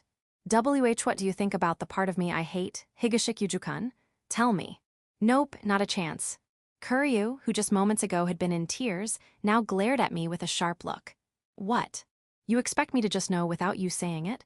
That you don't have to say it in words? No way, say it out loud. Pouting slightly, but clearly holding a flicker of hope in her eyes, she looked at me. I gave her a wry smile. That's not it. Then. I raised a hand to stop her mid-sentence. I haven't done anything yet. That's why I can't say anything right now. Right now, saying anything more to you just doesn't feel right. So, for the time being, I can't say anything. Okay. From here on out, I'll have to earn Akemi's recognition. No, be forgiven by her. Yeah, okay. Not satisfied. No, I'm looking forward to it. I'll be waiting, yeah. Look forward to it. I really, really am. I'll make sure I'm able to say those words to you one day. You might think it's stupid, that I should just say it already. Higashikyu-jukan, thank you. But even so, Kuryu accepted what I consider my own kind of resolve, and she smiled. That smile made me smile too. I'll do my best, so that I can stay by your side. She didn't answer. Higashikyu-jukan. Kuryu jumped into my arms, and I gently caught her in my embrace. Section, by the way. Kuryu looked over at me as she slurped up a steaming cup of instant ramen. After that small hug, which left us both a bit embarrassed, we naturally pulled apart and moved to the living room. We figured it was time for dinner, but neither of us felt like cooking, so here we are, having cup noodles instead. For the record, mine's a custom yakisoba made by Kuryu. And no, it's not soupy yakisoba. What is it? How are your grades, Higashikyu-jukan? You really want to know. Why are you hesitating like that? You're around 50th, right? Close. See close. Add about 100 to that, and you'll be just about right. Add 100, wait, you're in the 150s. Kuryu's eyes went wide in shock. Don't look at me like that, it stings, okay? Yeah, I know I've got a tough road ahead. I've got to raise my rank by over 140 spots.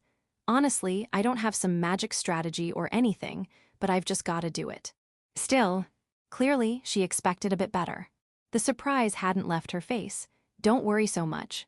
That is a worryingly bad rank. You're not wrong, but you don't have to say it so bluntly. Seriously, that hurts, you know. Yeah, I know the grades are rough, but listen, I'm really motivated right now. Just having spirit isn't enough to shoot down planes with bamboo spears, you know. True, but still, whether you've got the drive or not really does matter. At least that's what it feels like to me. Like in basketball. Sure, technique matters, but sometimes it's your determination that gets you through. That's only true once you've got the basics down. Fair. So yeah, I'd really appreciate it if you could tutor me a bit. I bowed my head to Kuryu as I said that. She sighed above me. Raise your head. Of course I'll tutor you, know I want to, because you're working so hard for me, even. I'm not just going to cheer you on from the sidelines with a half-hearted "you got this." Let me be a part of it too, okay? She turned away in embarrassment, her cheeks slightly flushed. I gave a soft chuckle and spoke up. That helps a lot. Honestly, I might just scrape by in the humanities. No, that's a lie. But I plan to get through with the Kuryu-style Japanese study method you taught me last time. Kuryu-style, well, fine. What about social studies? Japanese history. Japanese history. I took world history, so I might not be much help there. Well, it's mostly memorization, so I'll just push through. This is where pure guts come in. How about science, physics and chem? Physics and biology. Physics is tough, but biology's mostly memorization, I'll manage. You keep saying you'll just push through everything. Yeah, true. But for subjects like biology and Japanese history, isn't that all you can do? Sure, there are techniques and methods, but in the end, it comes down to whether you remember it or not. It's a memory game. I have thoughts about that, but you're not entirely wrong.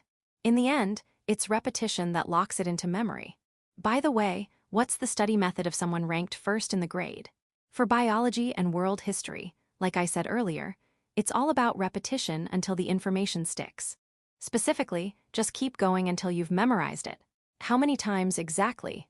For biology, the sections needed for university entrance exams, I think I went through the workbook about 10 times. Once it's in your head, biology is one of the more stable subjects score-wise. And even the calculations are mostly just genetics or photosynthesis rates. In sophomore year, freshman year, so everything I'm doing in class now is pretty much just review. That's insane. Well, I went to a private combined junior and senior high school, so we were ahead of the public school curriculum. Everyone used their free time for self-study, so I just fell into that rhythm. Right, now that I think about it, she did go to an elite private girls' school through middle school. I didn't have any friends and nothing better to do. Can you not casually drop the self-deprecating stuff? It's depressing. Anyway, my study methods probably won't be all that useful to you. No, but you've got a point. Term tests have a narrower scope, and I've got about a month maybe. I should just try full-on rote memorization. I'll just say this up front, straight memorization is inefficient. You're better off learning with structure. Wait, there's a structured way to memorize biology. Of course there is, but we can get to that later. More importantly, she sipped her ramen broth and set the cup down. The real problem is math. Are you good at it? I'm in the humanities track. So basically, no. No doesn't even begin to cover it. Honestly, as long as I don't flunk, I'm satisfied. I'm aiming for a private university in the humanities, after all. But I guess, if I want to be someone who matches up to you, private humanities might not cut it, huh? Not that I'm looking down on private humanities schools, but I'm just a small-town guy. Feels like students aiming for national universities have a stronger academic grind. I think private humanities is perfectly fine. My father graduated from a private humanities university too. Really? I thought he ran an IT company. According to him, programming is a liberal art. Since it's called a computer language, he might not be totally wrong. That's kind of hard to picture though. I know. But still, it means there's nothing wrong with private humanities. That's just because Ganasuk-san had business sense. I bet the new hires at his company are all graduates from top universities, right? Well, yeah. Then I can't afford to graduate from some random school. But academics aren't everything, right? Only people who are actually smart or have real talents beyond studying get to say that.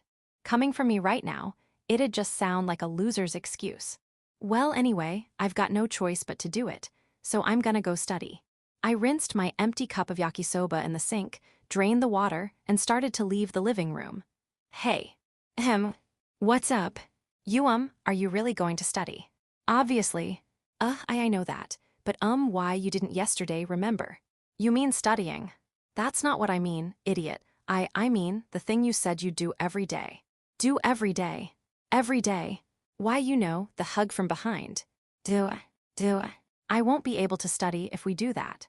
I know. I wasn't trying to distract you or anything. I'm just really happy today. Thinking about how hard you're working for my sake, it makes my chest feel tight and... Her cheeks were bright red as she looked up at me, stealing shy glances, so adorably vulnerable that I couldn't help but feel my resolve waver. But no, I have to study properly. 10 minutes, okay. Fine, but I swear I'll start right after 10 minutes. Section, the following day during lunch break. Ryoko had invited us out with a message saying, "We've got study group plans coming up, so how about lunch together? You can bring Kuryu-san too." So, Kuryu and I made our way to the rooftop together. Yo. Thank you for the invitation, Kamo-san. No problem. More importantly, Kuryu-san, are you feeling better? Thanks to you, yes. I must have caused you some worry. I'm sorry. and now you're even inviting me to lunch on top of that. Wah, no, it's fine, really. If you get all formal like that, it just makes me nervous too. Is that so? Yeah, I wanted to eat with you too. Plus, there's tomorrow, right? I was wondering what we'd do. Do you think we should cancel? It was Friday. Tomorrow was Saturday, and we had our long-planned, good job party. Even with your grades right now, here at Yuki-chan, I figured a bit of fun wouldn't hurt this far out from the tests. Ryoko said, looking just a little concerned. It's fine, let's go ahead with it. Are you sure? I already made the reservation for the karaoke box, and, well, it's not really something I can just cancel on my own. Okay then, if you're good with it, I won't stop you. What about you, Kuryu-san? Let's see. If it were a week before exams, I'd say no way, but with about a month left, I think one day won't hurt. Confident, aren't you? Not really, but if just one day off is enough to mess everything up, then I guess it was doomed from the start. Fair enough. She's got a point. I'm already in deep as it is. Last-minute panic doesn't even begin to cover it. Well, all that's left is to do what I gotta do, just gotta give it my best. I shrugged and was about to sit down on the sheet Ryoko had laid out when. Where's Tomomi? You didn't invite her. Tomomi, who usually showed up whether invited or not, was strangely absent. When I asked, Ryoko tilted her head slightly. I did invite her. She said she had a quick stop to make and told us to start eating without her. Didn't she tell you where she was going? Nope, didn't say a word. Now that I thought about it, she'd left the classroom as soon as lunch break started. While I was mulling it over, the rooftop door creaked open. Hey guys, sorry to keep you waiting. We turned toward the voice to see Tomomi waving a brown envelope around as she ran over to us. Don't run. Why not? It's not like we're in the hallway. It's about manners. She looked at the bento boxes lined up on the sheet and said, Looks delicious, while I gave her a deadpan stare. Noticing my look, Tomomi raised her index finger and wagged it side to side like, tusk. Seriously, that's annoying. You sure you want to be looking at me like that here, Uki-kun? I brought you something nice, you know. With a smug grin, she held up the brown envelope right in front of me. You remember Amamiya-senpai? Yeah, of course. The captain of the girls' basketball team. She's got an older sister, you know? Her sister also graduated from Teneikan. She's studying at a university in Tokyo, now top of her class. Naturally, Amamiya-senpai herself is a top student too, thanks to those genes. So, you're so slow here, Yuki. Here. Tomomi handed me the envelope. I tilted my head, confused, but she just gestured with her eyes. Open it. What is this? I opened it, and Tomomi gave a sly grin. 5 years' worth of past test papers. 5 years. Well, neither Amamiya-senpai nor her sister took Japanese history, so there's only last year's for that. But even that's better than nothing, right? She gave me a big thumbs up. Next to me, Kuryu peeked into the envelope and let out a small gasp. This is amazing. 5 years' worth. Her sister really dotes on her, apparently. Senpai said she's a hardcore siskin. She's been collecting these past papers for her sister's sake all along. Some of the same teachers are still around from back when her sister was in school, so you should be able to get a feel for their test patterns. Tomomi smiled warmly. Thanks, Tomomi. I mean, this is pretty much all I can do to help with the study group. I'm not like Ryoko or Kuryu-san, I can't tutor anyone. So this is the least I could do. She waved a hand bashfully at my gratitude. Still. Really, thank you. See, come on, you're making me blush with all this gratitude. Besides, I just got the past exams. I didn't do much. You should thank Amamiya-senpai directly. I got it. I gave another polite bow. And then, just like that, the envelope was snatched from my hands by Ryoko. But still, Tomomi-chan, this was a great find. No one but you could have pulled this off.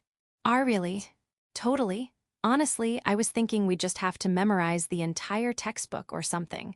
But wow, you really came through. Well, she is a social powerhouse. Tomomi has way more friends and acquaintances than most people. What's with that look, Higashikuju-kun? And nothing. You're not all that different from me, are you? Fair enough. It's not like I know any upperclassmen I could have asked for help either. Here, Yuki-chan, or maybe I should ask Tomomi-chan this time. Do you mind if I borrow the past exams until next week? I don't mind, but what about you, Hiroyuki? If Tomomi's fine with it, then sure. But why? Well, since we've got all this material, I figured we could analyze the trends. There's gotta be some questions that appear every year, right? Stuff that's so important it shows up even when the teacher changes. Yeah, that sounds likely. So let's start by prioritizing those. Then we'll focus on questions that have been used by the current teacher, then other recurring ones from the past 5 years. Whatever time we have left, we'll use for textbook review. That way, we're pretty much guaranteed to boost your score. What do you think? That makes sense. Seems a lot better than just studying randomly. Gives us a goal, a strategy. You're gonna do all that, Ryoko. Yup. Thanks. No problem. Tomomi-chan went this far. After all, I've gotta do my part too. I really appreciate it. Besides, if we left it to you, I doubt anything would get done. You hate that kind of meticulous planning, don't you? I admit I don't like the hassle, but come on, I'd still do it. I gave her a deadpan stare. Ryoko just laughed and said, "My bad," with a cheeky smile. Watching her, I let out a sigh. Hey. She looked over at us. Why are you all doing so much for me? Kuryu's voice trembled as she asked the question. Seeing her expression, Tomomi tilted her head and replied, doing what exactly? Yeah, what's wrong, Kuryu-san? Ryoko echoed Tomomi's confusion. Kuryu looked between the two of them, clearly unsure how to phrase her thoughts. Well, Higashikyu-kun is doing all this studying because he wants to be accepted by Akemi-sama. He's working so hard, just so our engagement will be approved. That means, well, for you too. There's no benefit to you, is there? That's what she was getting at. Ah, I see, so that's what this is about. Tomomi gave a small nod, understanding dawning on her. Ryoko gave a wry smile in response. See, Tomomi-chan, Kuryu-san's saying we probably shouldn't have helped, huh? Kei Kamo-san, I didn't mean it like that. Just joking, Kuryu-san, but I do get where you're coming from. You're wondering why we'd go out of our way to help. Why do something that doesn't benefit us? Maybe we've got an ulterior motive. Well, I don't know if you're thinking that deeply, but they say nothing is more expensive than something free. True. My father always said, there's no such thing as unconditional goodwill. There's always a catch. Maybe so, but do you think we've got some hidden agenda? I don't know, that's why I'm asking. Kuryu frowned, clearly troubled. Tomomi gave a shrug.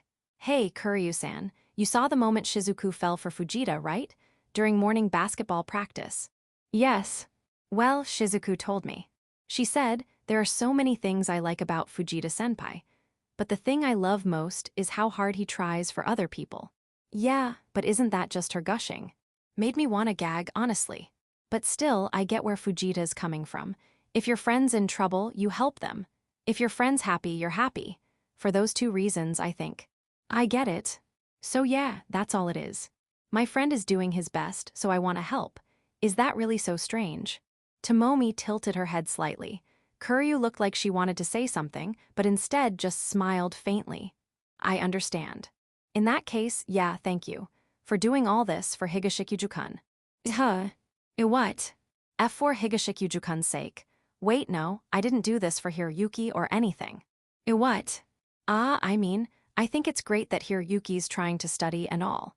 But seriously, how is it you're in the go-home club with nothing but free time and still doing worse than me? My bad. I was just really busy, okay. With, games, manga, there were just too many temptations. Of course, part of me wanted to help because Hiroyuki was finally getting serious about studying, but the real victim here is totally Kuryu-san. Me. Look at you. You're so cute. You could have any guy you want, right? No offense, but instead, you're stuck in this engagement with someone as plain-looking as Hiroyuki. You're not wrong, but did you have to say it that bluntly? Don't worry, your charm is the kind that grows on people. Like dried squid. You sound just like Fujita. Anyway, for me, Ryoko, and even Mizuho to think Hiroyuki's a good guy, well, that's only natural. We've known him for ages. But now, I think Kuryu-san's noticed his good points too, hasn't she? At least enough not to want to let him go, right? Tomomi grinned mischievously. Kuryu looked away shyly, cheeks slightly pink, and gave a small nod. Well, I do understand where Akemi's coming from too. Honestly, she pretty much fell for Hiroyuki at first sight, I think that's why she can't stand the idea of someone else getting in through a side entrance, like Kuryu-san. But that's Akemi's problem, isn't it? Sure, it's not like she can interfere with Hiroyuki's family arrangements. And let's not forget, this engagement was something his uncle agreed to. So honestly, I'm like, who does Akemi think she is, complaining about it? Thank you. Ahem. Did I say something worth thanking me for? Oh well. Anyway, that's why I wanted to support you this time, Kuryu-san. Ah, but that doesn't mean I've accepted the engagement, okay? I'm still gonna keep going after Hiroyuki full force. Tomomi gave a bold thumbs up. Kuryu gave her a small, exasperated smile in return. I see. Okay then, thank you, Suzuki-san. Don't mention it. Let's just take it easy. I am going to mention it. No, really, don't worry about it. But if you are going to worry, Hiroyuki, wanna hand him over. That kind of defeats the purpose, doesn't it? Fair point. The two of them laughed together. Then Kuryu murmured quietly, You're a good person, Suzuki-san. Am I? You are, I mean, even if we're not total strangers. Going this far for someone you barely know, it's just. Hold it right there. Definitely the mark of a good person. Wait, what? Hooray, you calling just an acquaintance? Doubly, what do you mean? Aren't we, just that, acquaintances? Kuryu looked genuinely confused. Seeing that, Tomomi let out a sigh. Okay, think about it. We've had lunch together, we're going to karaoke, we've played basketball, and this Saturday you're coming over to my house. That doesn't sound like an acquaintance. She flashed a big grin. That's obviously what you call friends. Chapter 3, After Party, Let's Go. As soon as I woke up, I headed straight for the living room and had a light breakfast. Our karaoke box reservation was at 1:00 p.m., so I wanted to finish our shopping early in the morning. Maybe she remembered what I said last night. Kuryu was already waiting politely in the living room. You know, I wouldn't mind if you made breakfast. I know, but today Kamo-san is cooking, right? If I make something and mess up the kitchen, it might become unusable. What kind of failure are we talking about that the kitchen ends up unusable? I've only seen that in manga. What is the kitchen gonna explode? That was a joke, but if it's messy, it's hard to use, right? So you're just assuming you'll make a mess, huh? That's not what I meant, but still, for Kamo-san. Stop. I raised a hand to interrupt her. Kamo-san. Ariyoko-san. Good, very good. What the heck, don't mock me. It's embarrassing, you know, suddenly calling someone by their name. Looking away in embarrassment, yet smiling shyly with clear happiness, Kuryu responded. Good for you, you've made a friend. Yeah. Kuryu nodded softly. The image of yesterday's lunch flashed through my mind. When she heard Tomomi say, We're friends, right? Kuryu stood there in a daze for a while, and then a single tear slid down her cheek. As Tomomi, Ryoko, and I scrambled in a panic, she squeezed out a few words. Sorry, I'm just so happy. For all her airs, Tomomi is still a girl at heart. She loves cute things, and maybe seeing Kuryu like that moved her. They became closer in an instant. In fact, Ryoko got pulled in too. They even started calling each other by name, which, in terms of social bonding, ranks pretty high. I didn't think you'd actually cry. It surprised me too. I didn't mean to, but before I knew it, I was crying. You were all like, I don't need friends before. That's what I thought, but... She let out a sigh. I guess I still have a long way to go. Even though I kept saying I didn't need friends, hearing someone say, We're friends, right? So naturally made me that happy. Well, she's got a weird way of closing distance. Don't say that. I was happy. Good for you. Yup, but it probably helped that it was Suzu. Tomomi-san, she's a good person. Yeah, she's not a bad one. She's a bit brash and selfish sometimes, but that's only with us childhood friends. She's normal with classmates and underclassmen. Ms. Yuho, I guess she counts as a childhood friend too. Still, didn't you call Akemi by her first name just fine? In high society, calling people by their names is mostly symbolic. We're still in high school, right? I don't know about Akemi-sama, but the parties I go to are almost always with a guardian. In that case, if someone says Kuryu-sama, you can't tell whether they're referring to my father, mother, or me. It makes sense. By the way, Higashikuju-kun, haven't you been to any parties? With your family's status, even as a branch family, I'd think you'd be expected to participate. I've met people from the Higashikuju branch before, but in terms of bloodline, you're way higher, aren't you? Hardly ever, I think. My old man wasn't really into that stuff, and I was busy. In elementary and middle school, it was all basketball. By the time I got to high school, it just felt like a hassle. I think the only one I've actually gone to was a Kemi's birthday party. I see. What about your sister? Ah, now that you mention it, I think she went to some of them now and then. She's one of Akemi's favorites. Maybe it's because they're both girls. Akemi often invited her like, Akin-san should come to the party too. And Akin's just as much a social monster as Tomomi. She's got a beautiful face too. She's a wild dog though. I see, I've never met her. Not surprising.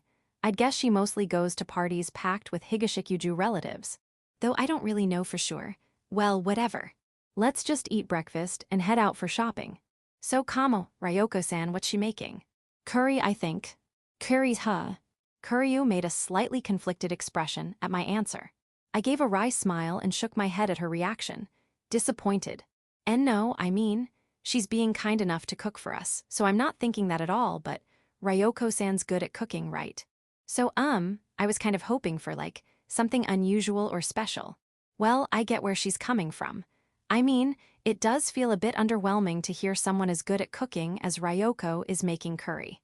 But don't worry.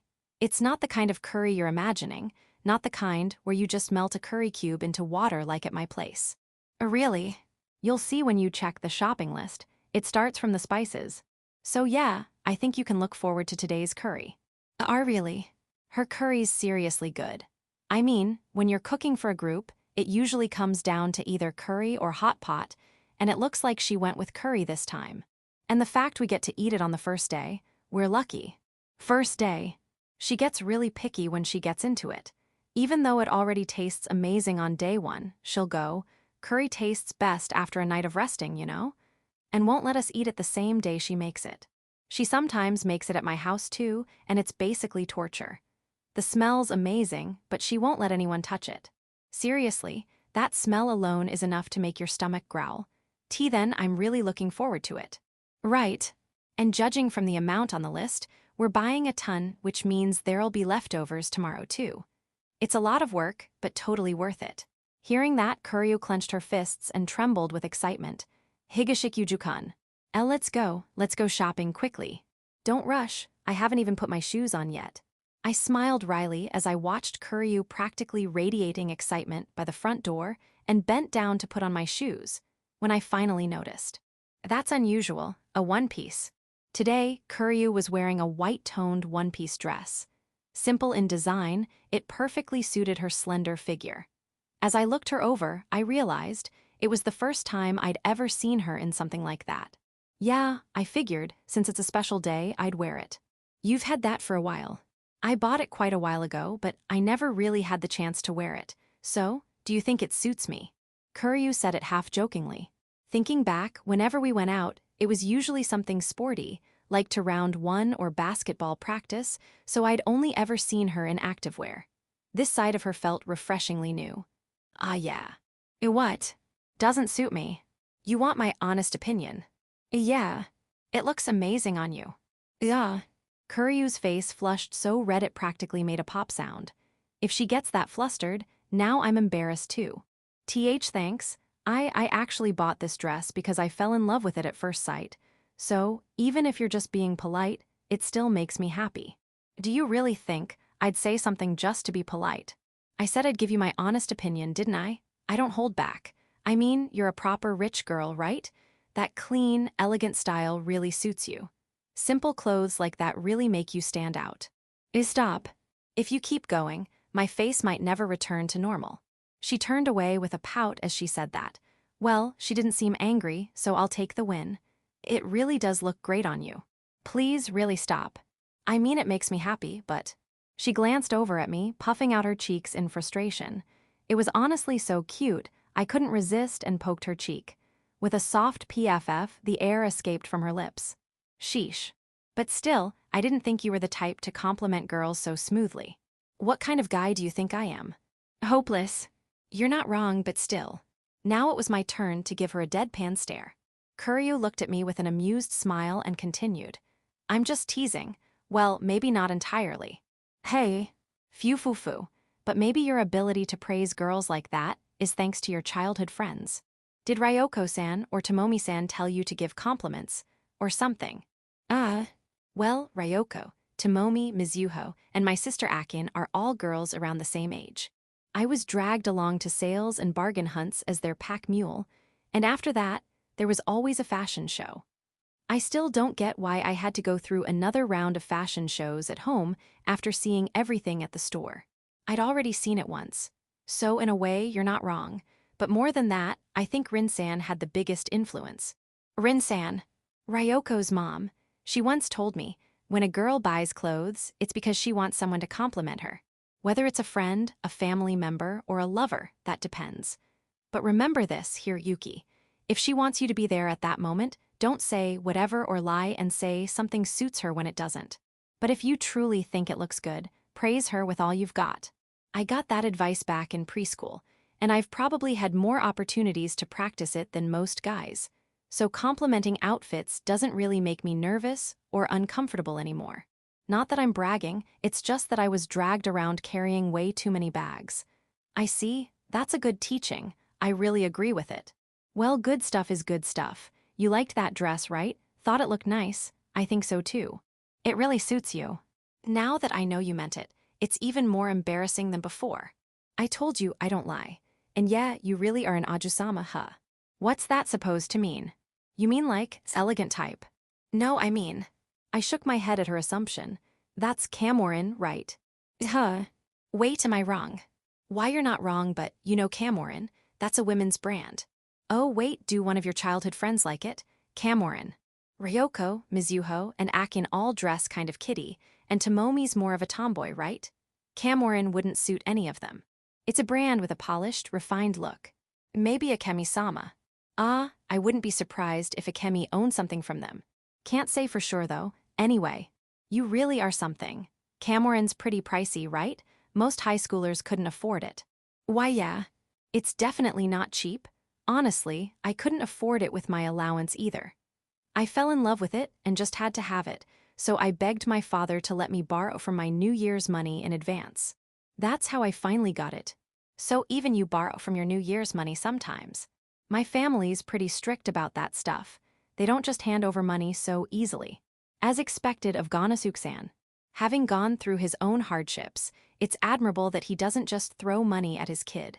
Not that I'm really in a position to comment. But then why? From what you said earlier, it doesn't sound like anyone around you owns Camorin clothes. So how do you know about it? Don't tell me you're secretly into fashion. Why, well, I've known about that particular outfit since it was just a pattern. That one, Rin-san made it. Yeah, exactly. That dress, or rather the entire Camorin brand, Ryoko's mom, Kamo Rin, is the designer. At my words, Kuryu let out a full-on scream. Section, I can't believe Ryoko-san's mother is the designer of Camorin. 2 stops from the nearest station, we got off at the one closest to my house. Kuryu had been muttering to herself the whole train ride, and now, as if her brain still hadn't processed reality, she wore a kind of puzzled, not unhappy but definitely unsettled, expression. I couldn't help but smile. You're still going on about it. Well, it's Camorin, of course I'm shocked. I mean, fair enough. I'm jealous of Ryoko-san. That must mean she can get all the newest Camorin stuff whenever she wants, right? That part's kind of tricky. Camorin's clothes are generally for older age groups, right? Like, maybe a mature high schooler could pull it off at best. That's true. And Ryoko's got more of a baby face, kind of childish, you know. I think she's cute and adorable, personally. But would you call her elegant? Or mature? That's kind of pushing it, right? Fair. That's why Ryoko doesn't actually own any Camorin clothes. She says herself, they don't suit me. So Ryoko-san's mom doesn't design anything that would suit her daughter. She doesn't. I personally think it'd sell, though. Maybe it's pride or something, but Rin-san refuses to design clothes that would suit Ryoko. I feel the same. It wouldn't hurt to design some stylish, slightly grown-up pieces for younger girls. I think it's totally possible to keep the Camorin aesthetic and still branch into that. I agree, but apparently Rin-san says, grow into a woman worthy of my designs. I guess only the designer can understand that kind of mindset. A lot of brands have kids' lines, so I don't see why she can't do the same. It's complicated. Well, she's a real craftsman at heart. She says the most fun she has is when she's designing. So she just doesn't do work she doesn't want to. Actually, she said that straight up. The secret to doing good work is only doing the work you want to do. That's kind of enviable. Then she added, if you want to live like that, Hiroyuki, put in the effort while you're still young. Life's a lot more fun when you're doing only what you love. Not sure how great that is from an educational standpoint. Well, she did go through a lot when she was younger. Same with Ganasuk-san, right?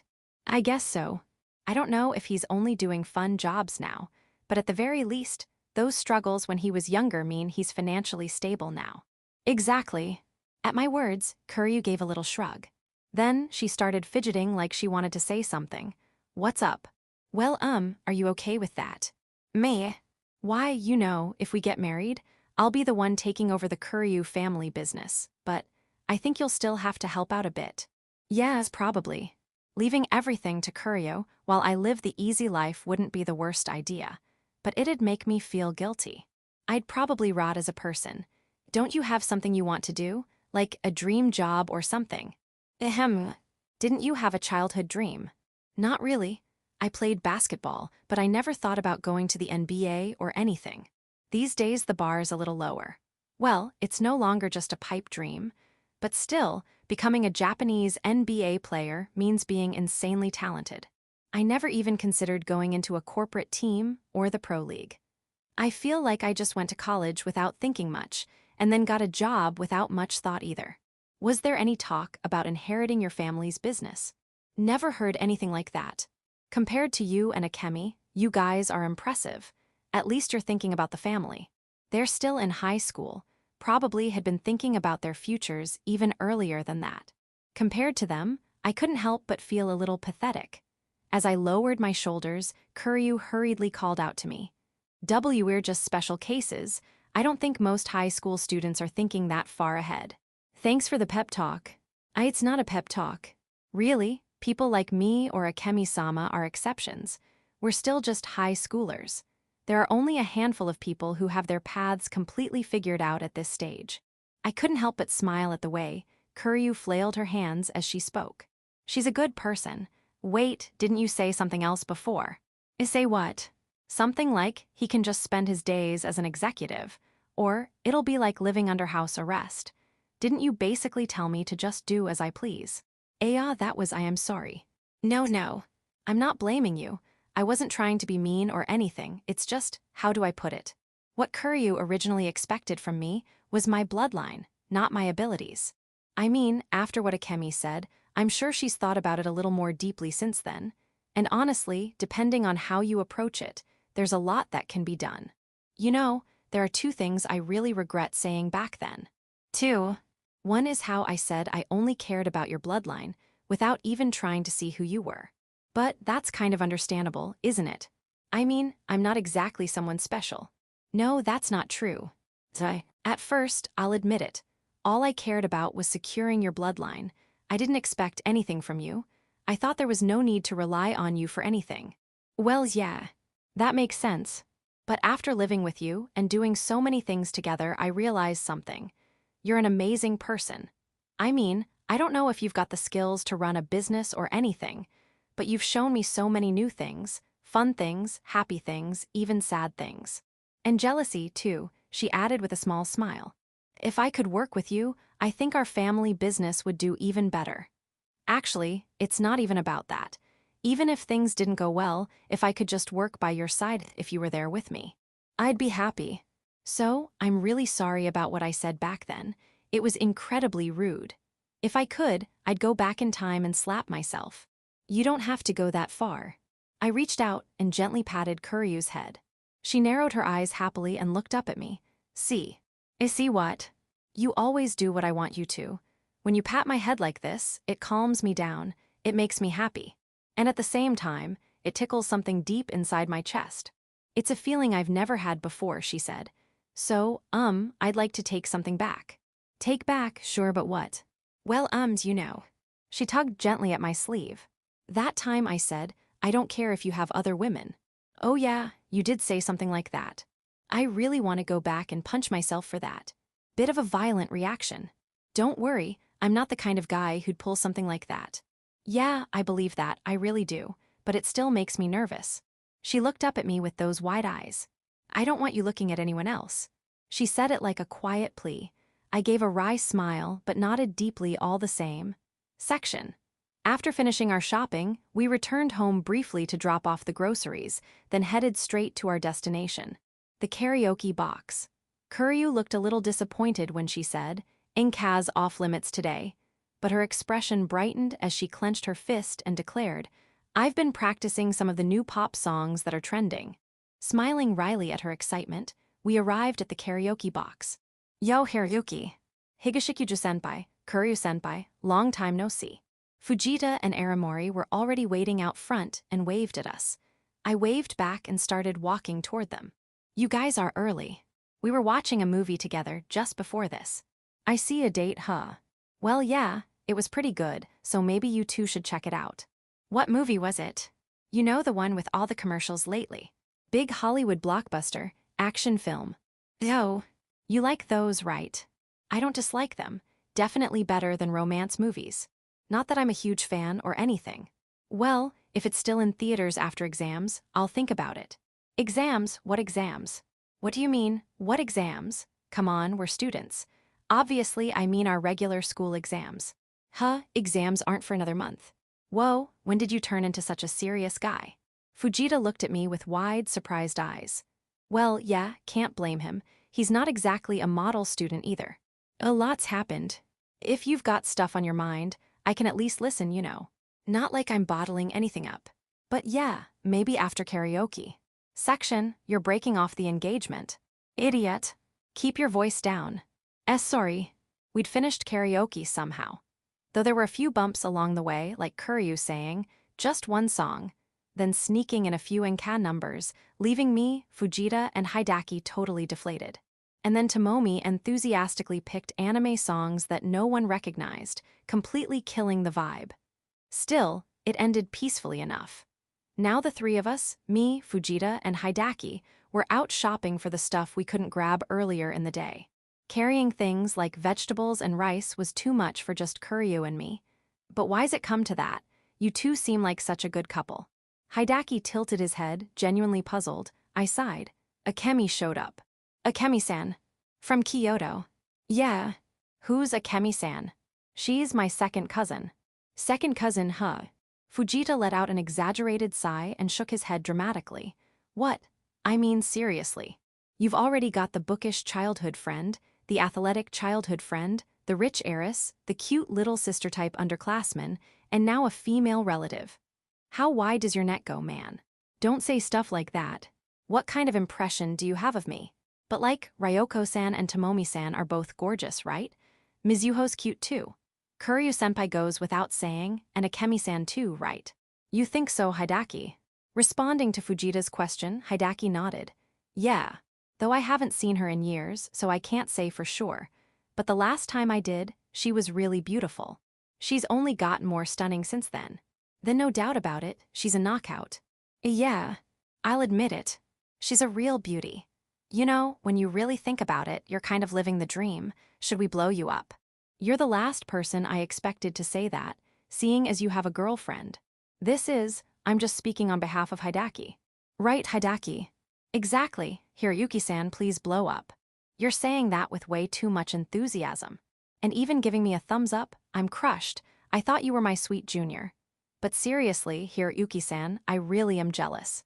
Sure, having one girl like you like Fujita-senpai does is nice too, but you know.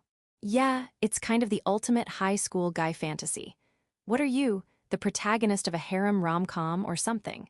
"I'm not trying to be. But still, that's rare for you, Hidaki. You're usually the guy who treats basketball like his true love. I don't remember you getting into this kind of talk much." "I mean, yeah, I love basketball. I really do. But even I'm still just a normal high school guy, right? Saying I'm not interested in that kind of thing, well, that'd be a lie." Hidaki scratched his cheek, clearly a little embarrassed. Fujita gave him a soft, considerate smile and gently chimed in. "So, Hidaki, do you like anyone right now, or?" "No need to worry about that. I'm over to Momi-san now." He said it with a smile, but seriously, wasn't that kind of harsh? Talking so happily about Hiroyuki this, Hiroyuki that, right in front of the guy who confessed to her. He stared off into the distance. Tomomi, that's a bit much, even for you. Well, I don't blame her, you know. I fell for Tomomi-san because she always focused so much on you. And seeing her talk so happily about you like that, it really made me think she's a sweet person. But still, it kinda stings. Cheer up, Hidaki. I'll treat you to something later. Fujita-senpai. With just a bit of moisture in his eyes, Hidaki looked up at Fujita. Well, he looked down, thanks to the height difference. Fujita patted him on the shoulder and continued. Still, Hidaki, I feel like you'd normally be pretty popular. I mean, sure, it's understandable you didn't get a girlfriend with how long you were caught in one-sided love, but have you ever tried talking to someone you're interested in? What kind of girl's your type anyway? My type, that's hard to say, but, well, I love basketball, so I guess I'd be happy if we could play together. I mean, it doesn't have to be basketball, just someone who's into outdoor stuff. A Suzuki, then. That's why I had a crush on her. Yeah, that makes sense. What about looks? I don't really have a preference. Be honest. I'd be happy if she's cute. I prefer the cute type over the beautiful type. That's not Suzuki, though. That's different. There it is, the convenient excuse. But hey, if that's your type, what about Kawakita? She loves basketball and she's definitely the cute type.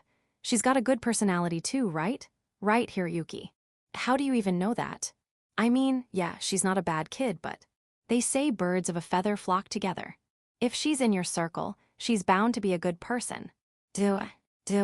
What? Just thinking, the top of that list is standing right in front of me.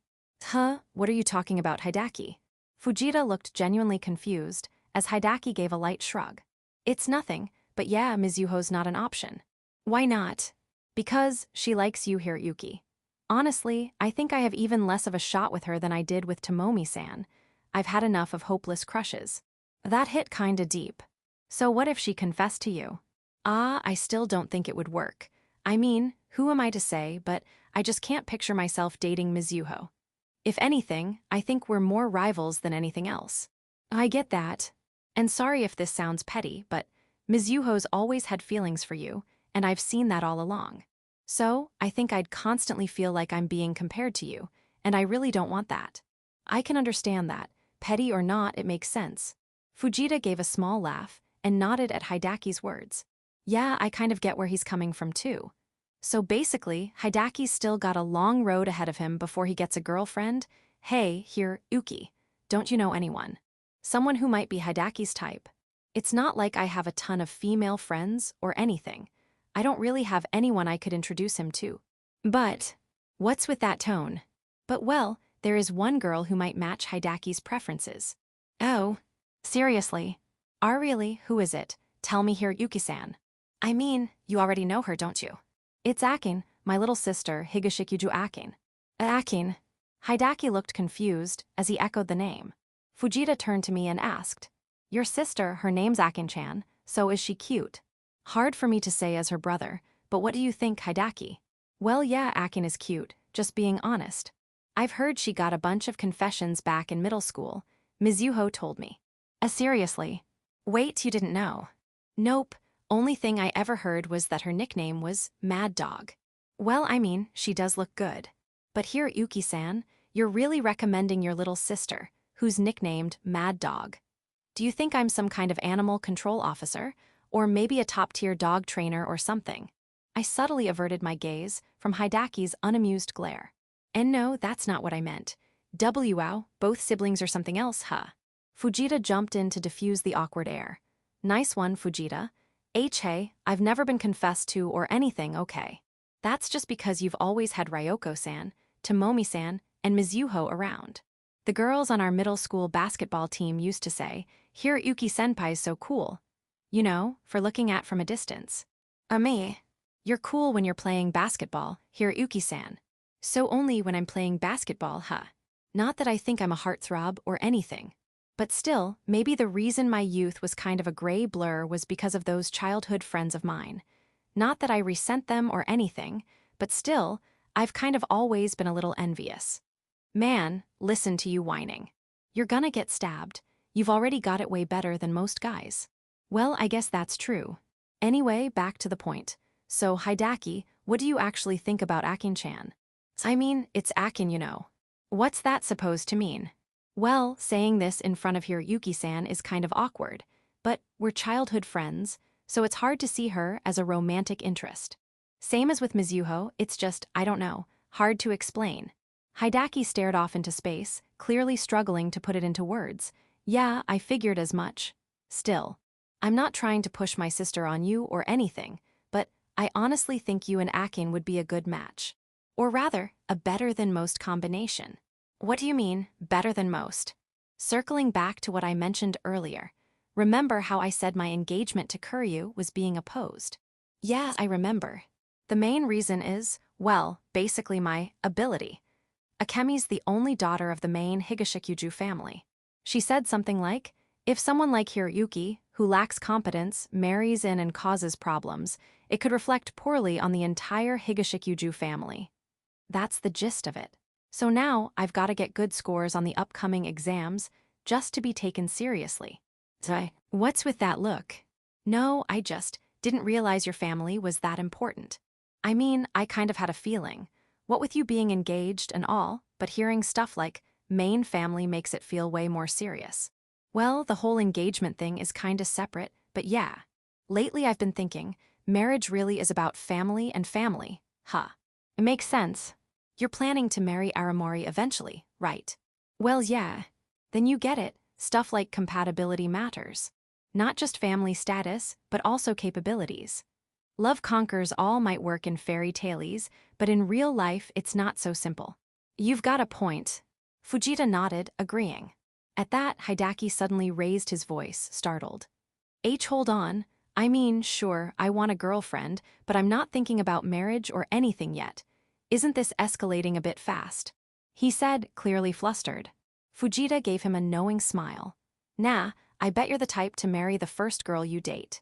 Fujita-senpai. I mean, you liked Suzuki for ages, right? Since elementary school. That's like almost 10 years. WL, yes. You're a serious guy. I just don't see you treating the girl you fall for lightly. Of course I'd treat her well, but I mean, it's not just up to me, right? Yeah, that's fair. But what if it was Akin? Akin. My family's technically a notable one, but we're a branch family, so we don't really bother with all the formalities. My old man runs a business, but it's not like he's trying to grow it into something huge. He's never said anything about me taking it over. He's always told me to do what I want.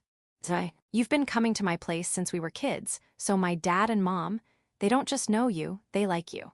I won't say they dote on you, but they've always been fond of you. Yeah, I'm grateful for that.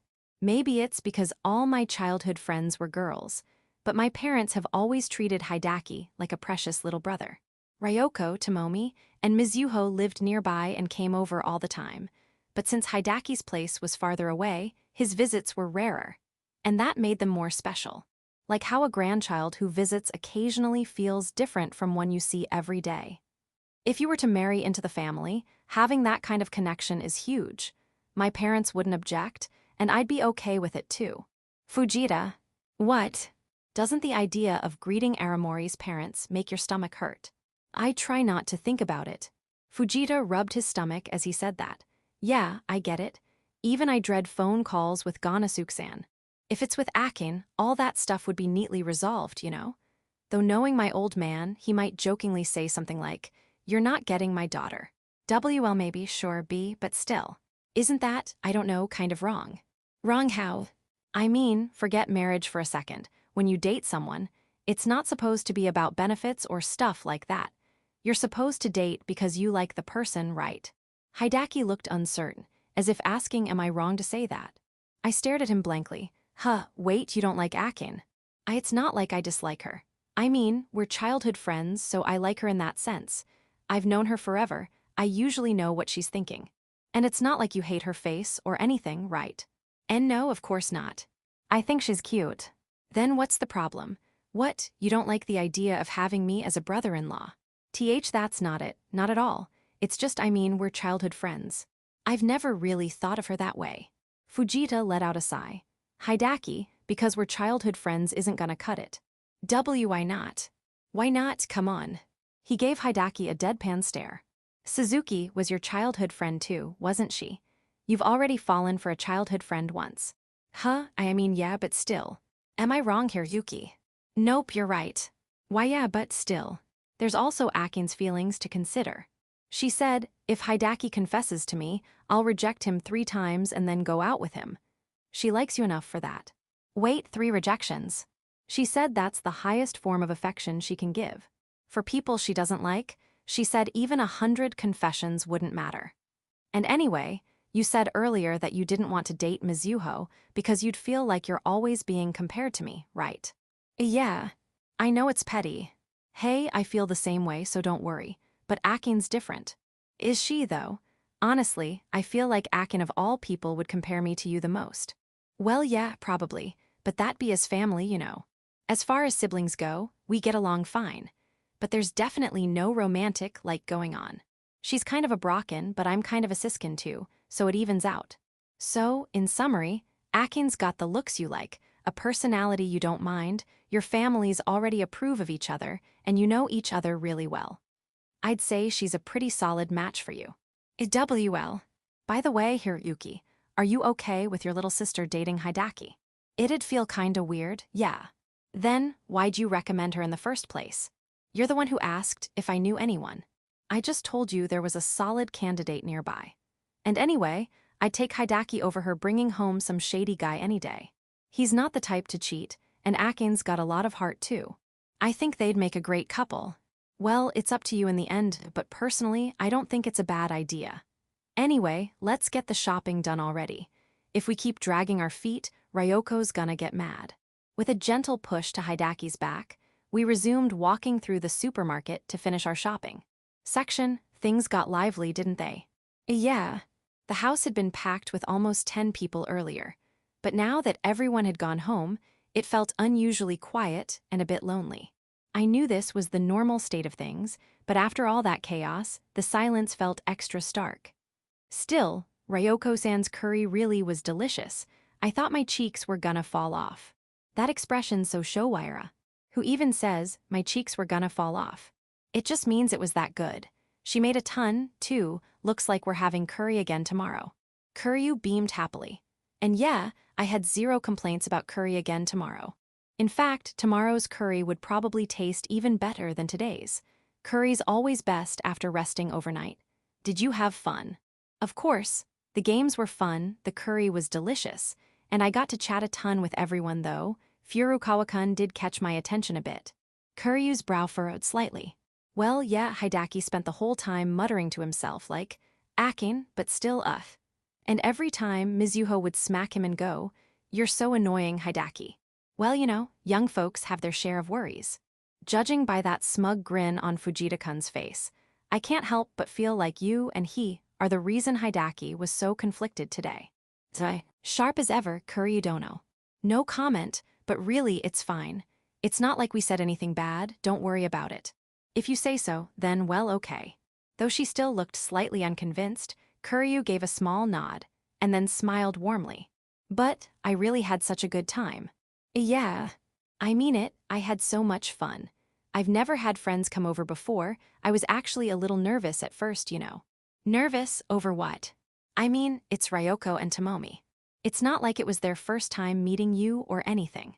Well, sure, but I was worried Ryoko-san might say something like, oh my, there's dust by the window. Ryoko's not a mother-in-law. That was a joke. But still, I've never had the experience of inviting people into my home, both emotionally and physically. So I kept thinking, what if things I thought were normal weren't the same for everyone else? Under that logic, wouldn't that make me weird too, since I live with you? When I think about it calmly, yeah. But like I said, I was really nervous. Kuryu chuckled softly. But the moment everyone showed up and looked like they were enjoying themselves, all that nervousness disappeared. Figured as much. If anything, she was probably the most excited of all. During the games, she was screaming like her personality had completely flipped. It's embarrassing when you bring that up, but I had so much fun. Then there's nothing wrong with that, is there? You think it's okay. No one looked annoyed or uncomfortable. And besides, better to laugh and let go than sit there acting all aloof. Everyone cracked up when you yelled, stop, I was finally in first place. Tomomi-san, that's cheating. Because it was cheating. I was in first place. That's literally the point of that game. I know that, but still. She pouted for a moment, but soon smiled gently. But I really had a great time. And it's all thanks to you, Higashikuju-kun. You're exaggerating. This wasn't my doing. I'm not exaggerating at all. Ever since I met you, everything's been so much fun. I never used to do things together with others. Not even one-on-one, let alone in a group, but now, I've experienced so much. What's gotten into you all of a sudden? Sudden, I've been thinking it for a while. I really need to thank you. I feel like you thank me all the time, though. Maybe so, but let me say it properly this time. She turned to face me. Thank you, Higashikuju-kun. I'm so happy I met you. Seriously, what's with you today? What, am I dying or something? Don't say ominous things like that. That's not what I meant, it's just, how do I put this? You're going to be studying really hard from tomorrow on, right? Yeah. And well, you're doing it for me, right? I won't say I'm not doing it for you, but mostly, I'm doing it for myself. This is the path I chose. I see, still, hearing you say that makes me happy, B. But that's exactly why I wanted to properly thank you. I see. Yeah, I really don't want to be apart from you. Me neither. That's why, maybe it's not really my place to say something like this, but do your best. For me, when I'm with you, I feel so incredibly happy, so please do your best. Let me stay this happy, okay? She looked up at me as she said that. I gently patted her on the head. Don't worry.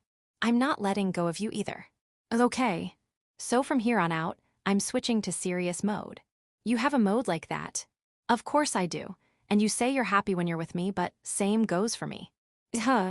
Anyway, I'm not planning on giving up something that makes me this happy. I flashed a sly grin as I said it. Kuryu looked up at me with a dazed expression. What? And no, it's just, I thought you looked kind of cool. My chest did this little squeeze. Stop, please don't look at me like that with those slightly teary eyes, Kuryu-san. It's really embarrassing. Alright, I'm gonna go study now.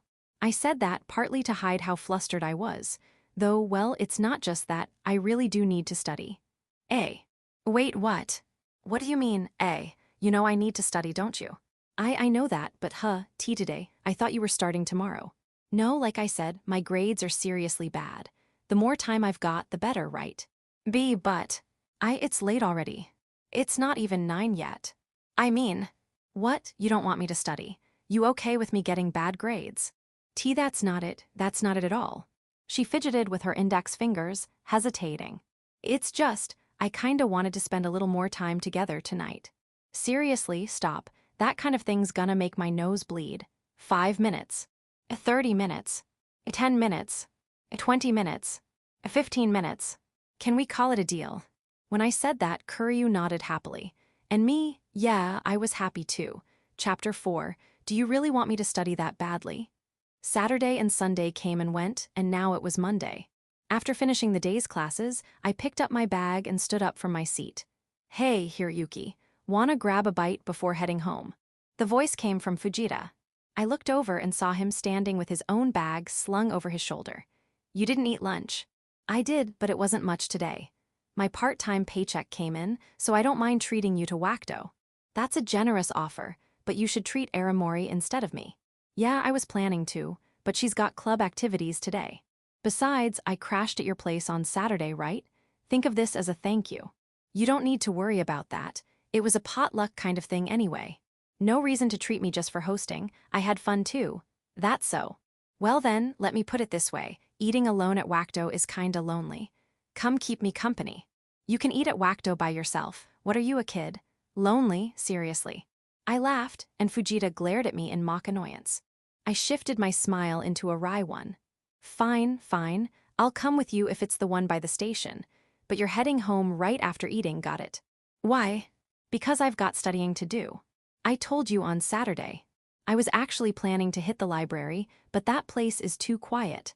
Sometimes a little background noise, like the chatter at Wakdo, is just right. You did say that, but are you sure? We've still got like a month before the test. Sure about what? My brain. Yeah, can you really memorize stuff this far in advance and still remember it? Our brains are about the same, you know. You? What a rude guy. Honestly, I'm kinda worried about that too. Rude but not wrong. I've always relied on cramming the night before, so yeah, confidence is low. Still, better to start early. That's what the honor students always say. Yeah, true. What? You sound unconvinced. Nah, it's not that. It's just that if we could do that, we wouldn't be in the slacker group, would we?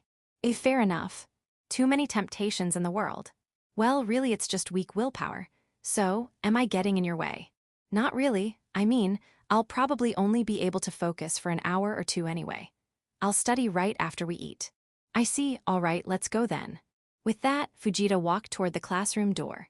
You're gonna study at Wakdo. Wouldn't it be better to just go home? He glanced back at me and asked. I let out a sigh. Can't study at home. Fujita tilted his head at that. Section, so.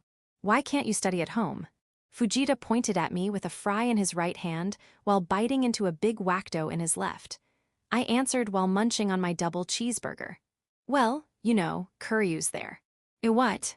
You two fighting. Fujita frowned in concern. I quietly shook my head. Thanks to her, we're getting along just fine. Actually, Kuryu's been really supportive of my efforts. What? Just thinking, man, she really loves you. I mean, from her perspective, it must be great, right? Seeing her fiancé working hard for her. Yeah. And it's not just for her, it's for your arranged engagement too. So if Kuryu's cheering you on. Don't say it. I know. All right, thanks for the meal. Technically, I'm the one being treated here. I shot Fujita a glare as he grinned smugly. Damn it, that annoying smile of his. Wait, then why? If Kuryu's cheering you on, it's not like she's interrupting your study time, right? Yeah, it's not like she's getting in the way or anything, but... no, actually, yeah, kind of. Maybe she is. No, I mean, getting in the way might not be the best way to put it, but, well, you know, she's really supportive.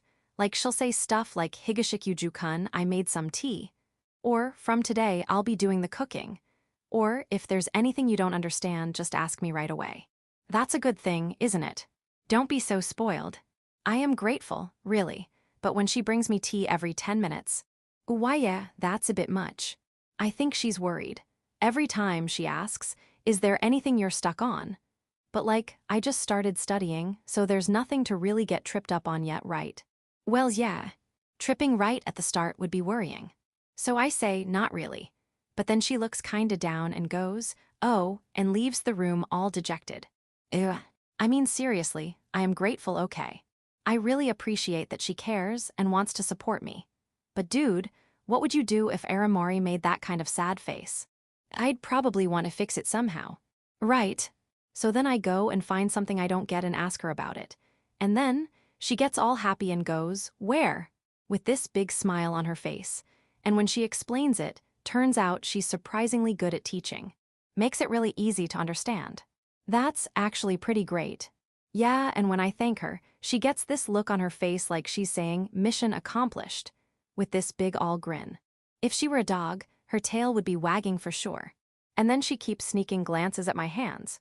Go why? Don't leave me hanging, why? Well, she wants me to pat her head. So she wants praise. Yeah. How do I put this? You're definitely loved, aren't you? Fujita gave a half-sheepish, half-smirking laugh. I mean, yeah, honestly, I do think she loves me. I do, but... Look, I know I've got no willpower, okay? But seriously, I can't focus. I let out a sigh, and Fujita wordlessly passed me a fry. Section. Ryoko, where's this? Where? This spot. About a week had passed since Fujita treated me to Wakdo. Today, I was having a study session in the school library with Ryoko. After she told me, I finished compiling the practice questions. For the record, Kuryu didn't take this very well. She puffed out her cheeks and protested, that's not fair. But when Ryoko hit her with, we promised we'd study together, it's my privilege, she reluctantly backed down. Well, not exactly silently. She glared at me like I was her sworn enemy and said, it better be just studying, okay. Let's see, is this right? Yep, correct, way to go Hiruki-chan. All right, I think I've got a handle on this section now. Thanks, Ryoko. We were currently working on math, my weakest subject. Luckily, the range of material this time wasn't that wide, and there weren't too many formulas to memorize. Since I'm more of a humanities type, that's a huge relief. This time the scope is narrower than usual, so if you focus on the key points, I think you'll be able to score decently. But to make the top 10, you'll probably need at least 80% in math. What was your worst score last time? 86 in biology. I made up for it with the other subjects. Sounds like I've got a long way to go. Well, I've just gotta do it. Ryoko smiled wryly at me, then looked back at her notebook. Still, I've gotta say, you're really something here, Yuki-chan. You're not dumb, you know? You should have just studied like this from the start. She said that with a happy smile, while looking at the answers in my notebook. Really? I've been scraping the bottom of the barrel ever since middle school. Well, yeah, in middle school maybe, but do you remember? Remember what? Out of the three of us, you were the first one to read hiragana, you know. You said you wanted to read picture books. Oh wait, when was that even? That had to be back in preschool, and it's not like that has anything to do with intelligence. Back then, your hobby was reading, remember? Reading picture books, does that really count? Still, that's not the same as being smart. Can't believe there was a time I had such a highbrow hobby. Totally forgot. As I thought that, Ryoko slowly shook her head. Here, Yuki-chan's intelligence is, how do I put it? It's like instinct, maybe. You pick things up really quickly. That's absolutely not true, though. If what she said were true, I'd be in the top of the class. Of course, I'm not saying you understand everything immediately. But there are people out there who still don't get it, even when you carefully explain from A to Z in that sense.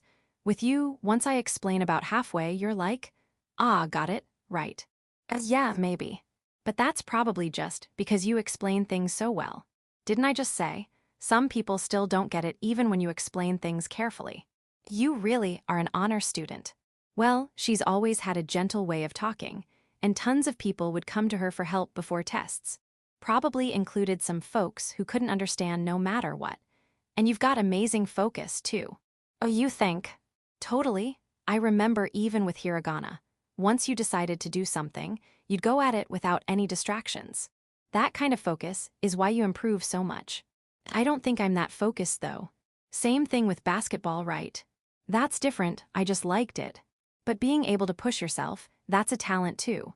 Even when it's hard or painful, being able to keep at it for your goal. According to Fujita, doing what you love doesn't count as effort, though. When I said that, Ryoko looked a little surprised, then burst out laughing. That's such a Fujita thing to say. He's not wrong, but I still think even doing what you love takes effort. You think so? Yeah, like take me, I love books, right? Yeah, no argument there. But what I love is the act of reading books. Some real book lovers will go on about the atmosphere of libraries, or how wonderful it is to stumble upon something unexpected while browsing the shelves. But I'm more the type to go in with a specific book in mind and buy it. So honestly, all that other stuff, I could take it or leave it. Huh, that's kind of surprising. I always thought you read anything and everything. Didn't I once have to carry like 10 books for her from the library? Maybe she noticed my look, because Ryoko gave a small, sheepish smile. Well, if I've already come all that way, I might browse a bit, but I never go to a library just to wander around. Books are heavy, and I'm an indoor type. Guess that makes me your trusty pack mule. Much appreciated. I can be kind of a bandwagoner too. I usually buy stuff based on online reviews. But you know, when I really want a book on impulse, ordering it online means I have to wait. So then I have to go to the bookstore or library. So basically, you make the effort for the sake of reading. Bingo. Yeah, now that you put it that way, I guess it's the same for me. I love basketball, but I never liked crab walks or long-distance running. Exactly. Even if you love playing basketball, not all the training involves just playing with the ball, right? She's got a point. I nodded as I thought about it, and Ryoko gave me a happy smile. Right. What's with the right? You're quick on the uptake, here at Yuki-chan. You listen to what I'm saying and immediately get what I mean. That seems simple, but it's actually really rare. Ugh. That's why I always thought, if you ever got serious about studying, you'd really go far. I know you have the talent to put in effort, you can zero in on the key points, and you've got solid focus. I've always thought it was a shame to waste all that, you know. Sorry about that. Too late for apologies. Besides, it's not like you ever study just because I tell you to, right? You only hit the books when your back's against the wall, like before high school entrance exams. Yeah, sorry about that too. She really did tutor me nonstop back then. And now again, this time too. You even made those practice questions just for me. I kind of feel bad about it. Bit late for that, don't you think? I mean, I could say something nice like, teaching others helps reinforce your own understanding, but you don't need to worry about it that much. I get something out of it too. You do? Like what? Ryoko smiled brightly at my confused expression. You know, I've always loved watching you try your best here at Yuki-chan. I think it's really cool. And right now, I get to have that cool here at Yuki-chan all to myself. Though it's frustrating that you're not doing it for my sake, she added, sticking out her tongue. So don't worry about it, and just get back to studying already. Section. After finishing my study session with Ryoko, I headed home. A comfortable sense of fatigue washed over me, mixed with the mild euphoria of I think I actually understood that. As I opened the front door, a pleasant aroma greeted me from inside. I'm home. Welcome back, Higashikuju-kun. We're having cream stew today. It'll be ready soon, so just wait a little longer. Oh, and sorry I couldn't come greet you at the door. Wearing an apron and her long hair tied back with a ribbon, Kuryu smiled at me while stirring a ladle. The sight made me catch my breath. What is it? It's nothing. There's no way I could tell her I was hit hard by how much she looks like a young wife right now. With that thought, I forced a smile onto my face. Sorry, by the way, you've been making dinner every night lately. Don't worry about it, this is about all I can do to help. She said it with a laugh, then tasted the stew she had ladled into a small dish. Perfect, she said with a smile, turning off the stove and glancing my way again. All done. I picked up a baguette, so we're having stew and bread tonight, is that okay? Of course I'm starving, let's eat right away. Okay. Got it. Still smiling, she poured the stew into a bowl with a slight look of amusement on her face. Go wash your hands and gargle, she said, like a proper mother. I smiled wryly and obediently followed her instructions. By the time I returned from the sink, the living room table was already set with a steaming bowl of stew and a plate of sliced baguette. Smells amazing. It tastes amazing too. I was going to make a salad as well, but sorry, I ran out of time. What are you saying sorry for? I'm the one who should be apologizing. You're always doing so much. That's supposed to be our unspoken agreement, Dad. I'm not your dad. She laughed, amused, then smiled and gestured toward the food. Go ahead, dig in. I nodded, sat down, and pressed my hands together in thanks. I could eat it with the bread, sure, but I decided to start with just the stew. This is so good. Thank you. I'd say it's a specialty of mine, but unlike Ryoko-san's curry, I use store-bought roux. It's harder to mess up. You used to only know how to grill stuff, though. We agreed not to bring that up, remember? But you know, Ryoko-san gave me some advice that really opened my eyes. She told me, Ayana-chan, you can do science experiments, right? Cooking's the same thing. You mean it might explode? No, that's not what she meant at all. She meant that if you use the right measurements, follow the steps, and give it the right amount of time, it won't fail. That's how cooking works. So basically, just follow the recipe. More or less. But when she said a science experiment, it really clicked for me. Just saying follow the recipe didn't paint a clear picture, but when she put it like that, you stopped trying to add your own flair. Okay, I admit the Potofa incident was my fault.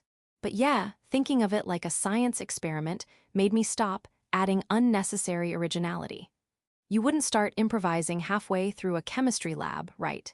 That's how I treat recipes now, follow them exactly. So that's why everything's tasted so good lately, Ryoko's advice, huh?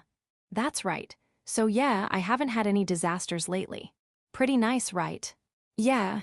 I really do appreciate getting a delicious dinner every day. Not just for me, Kuryu's putting in the effort too. I'll have to thank her properly one of these days. So, how was it? How was what? Your study session with Ryoko-san. Did you actually learn anything? Oh yeah, she's already good at explaining stuff, but she even made practice sheets for me. They were super helpful. Ryoko-san made test prep sheets, huh? Mind if I take a look at them later? Sure, but why would you need them? You've always had better grades than me anyway. I mean, she's been at the top of the year since we started. They were made by someone who's always in the top 10, right? Of course I'm curious. Besides, even among the top students, your ranking can change if the test leans a certain way. Haven't you always been number one? Well, you know, studying's kind of the only thing I had going for me. So yeah, this time, it might be a little shaky. Despite saying she might drop in rank, Kuryu smiled like she was having fun. I shrugged, and she pouted, clearly dissatisfied. What? Ask me. Ask why. Why? Beaming, she puffed out her chest. Because I made friends. Yeah. So you made friends, and now you're having too much fun every day to study as much. Got it. Hee hee. Well, it's not like I plan on letting my grades drop. But still, I'm happy I get to study with someone. I promised Tomomi-san, after all. For real, she could end up becoming my rival, you know. Go easy on her when you teach. Honestly. Kuryu gave a wry smile, then lowered her gaze a bit. What's wrong? I actually wanted to be the one to teach you. Oh. Yeah, saying that out loud would be rude to Ryoko. But it's not like I wouldn't want Ayana to teach me too. Still, given how she gets, it's kind of hard to concentrate when she's around. Well. And yet, seeing her looking so down and dejected like that kind of makes me feel bad. Just as I was about to say something, she quickly cut in. I know. I realized I wasn't being very composed myself. I was like one of those cats that keeps bothering its owner. Ugh. What? Knows nothing. A cat that gets in the way of its owner, huh? I couldn't help but imagine Kuryu saying, "Pay attention to me, I'm lonely," in a cutesy voice. Not my fault, right? So, I'll leave the studying to Ryoko-san. But if you ever get stuck, just ask me, okay? I'll do my best to help. She said it with such earnestness that I gave a small, amused smile. I reached across the table and patted her on the head. I know, and you're already helping a lot. But I want to help you even more. You're already doing plenty. Besides, I don't want to rely on you for everything. It might sound weird considering how much I've already leaned on Ryoko, but I want to try doing some of this on my own too. To that she replied, okay. She gave a beaming smile, then a slightly embarrassed one. What's wrong? Well, I do want you to try your best. She fidgeted, glancing up at me. And I know I might be getting in the way, but can we keep going with the head pats just a little longer? As she gently leaned her head toward me, I gave another soft laugh and continued to gently stroke her hair. Stretching with a long yawn. The clock read 8:30. Normally I'd be panicking with a crap, I'm gonna be late. But not today, it was Saturday. I welcomed a slow and peaceful wake-up. After letting out a lazy yawn and scratching my stomach, I made my way to the living room. The smell of coffee wafted in from ahead. Morning. Good morning, Higashikujukan. Slept in, huh? Kuryu let out a soft laugh and asked, want some coffee? I nodded and slumped into a chair. You're up early. I'm not early. I'm heading out with Ryoko-san and Tomomi-san at 10, so it's about time to be up. Girls need time to get ready, you know. Heading out. I told you, didn't I? I dug through my memory. Oh, right. You said you were going to buy clothes, yeah. Not just clothes. I'm thinking of picking up anything nice I happen to come across. My room's a bit dull, so maybe I'll find something to liven it up. To liven it up, huh, like an idol poster. What would you think if I actually had idol posters in my room? It wouldn't suit you. Exactly. With a wry smile, she said, that wouldn't add any real life to the room, and stood up from her chair. Huh, you getting ready now? Come on, it's still way too early. I'm making breakfast. You're cooking. Well, it's just a fried egg, some bacon and toast, but if that's fine with you. That's more than enough. Thanks. This much is nothing. She slipped on the apron hanging over the back of the chair. Then she pulled a hair tie from the pocket with her mouth and tied her hair into a ponytail in one smooth motion. As I watched. That's kinda nice. What are you even saying? Caught off guard by my muttered comment, Kuryu's face turned bright red. And no, wait, that's not what I mean, it is what I said, but you know how guys have that thing. That move you just did. It's like, I dunno, a guy's ideal image or something. Pretty sure a lot of guys are into it. Come on, be honest. You like holding the hair tie in your mouth moments, don't you? Geez, this kind of thing is what you like. You know, now that I think about it, it's kind of a completely pointless situation. But for some reason, it's really nice. Philosophical much? Probably not. Honestly, I had no idea why it felt nice. I really didn't, but somehow it just did. Well, whatever. I guess that means it was a little cute. You thought it was nice, right? Not a little, a lot. Well then, I guess I'll let it slide. I mean, I'm happy so. Anyway, let's eat breakfast. Kuryu hurried off to the kitchen. For a moment, I worried I might have grossed her out or annoyed her, but judging by how her mouth was twitching slightly, she didn't take it that negatively. Thanks for waiting. It's ready. Before long, Kuryu returned and set a plate with bacon and sunny-side-up eggs in front of me, along with another plate of toast. My stomach growled the moment I saw it. You must have been hungry. She chuckled. I scratched my head awkwardly and nodded, then pressed my hands together. Thanks for the food. I took a bite of the bacon. Tasty. Thanks, or I'd like to say that, but it's just bacon and eggs, you know. Grilling is the only cooking skill I had at first. You've gotten pretty good at everything lately, though. I wouldn't say everything, but once I started cooking, I actually found it kind of fun. Being able to make something new is really satisfying. She smiled, a little shy, but clearly pleased. And having someone who says it's delicious, it really motivates me. That shy but happy smile on her face made me feel a little flustered, and I turned my gaze away without thinking. Are you blushing, Higashikuju-kun? Well, maybe a bit. And just so you know, I'm not just saying that. It's really good lately. I mean, even that first steak she made pissed me off with how good it was. But this wasn't about just that. Hee hee, my first dish was a steak after all. I've come a long way since then. I can clean and do laundry now too. So what do you think? Of me, I mean. You've got the looks, the brains, the personality, and now you can handle housework too. You're like a premium candidate. You'd make a great wife. At that, Kuryu beamed. Sounds good. I want to be a bride someday. It's my dream. She gave me a mischievous look. Ah. WL, I think you'll make a great one. Really? You think I really can be a bride? I don't want to be alone forever. Well, I'll do my best. That was the only thing I could say. I scratched at my hair in embarrassment, and Kuryu giggled at my reaction. Yeah, do your best. I know it's selfish of me, and maybe a bit unfair, but it has to be you, because you're the only one who can make that dream come true. Leave it to me. Okay, I will. I'm counting on you, Higashikuju-kun. I've boarded the ship, so take me there safely. That smile she gave me then was the cutest I'd ever seen. Section. See you, okay? I'm heading out now. Kuryu called as she waved a little reluctantly by the door. 2 hours passed since then. Man, I'm hungry. I had been studying at my desk, but when I looked up, the clock's hands were pointing straight up noon. Did we have anything to eat? Cracking my back, I walked into the kitchen and opened the fridge. Inside were plenty of ingredients. All right, guess I'll whip something up for lunch. Oh, come on. There were ingredients, but no rice in the rice cooker. I could start cooking some now, but it'd take too long, and I was already starving. All right. Guess I'll just go out to eat. I returned to my room, grabbed my wallet and phone, and opened the front door. Just as I did, the door next to mine opened as well. Here, Yuki-san. Akemi. What's up? I was thinking of doing a bit of shopping. What about you? Me? I was thinking of getting something to eat. There's this really good ramen place 1 station over. It's a ramen joint, but their fried rice is insanely good too. The ramen's great too, of course. I can't go too often, but when I want a real meal, it's perfect. Say, here, Yuki-san. What's up?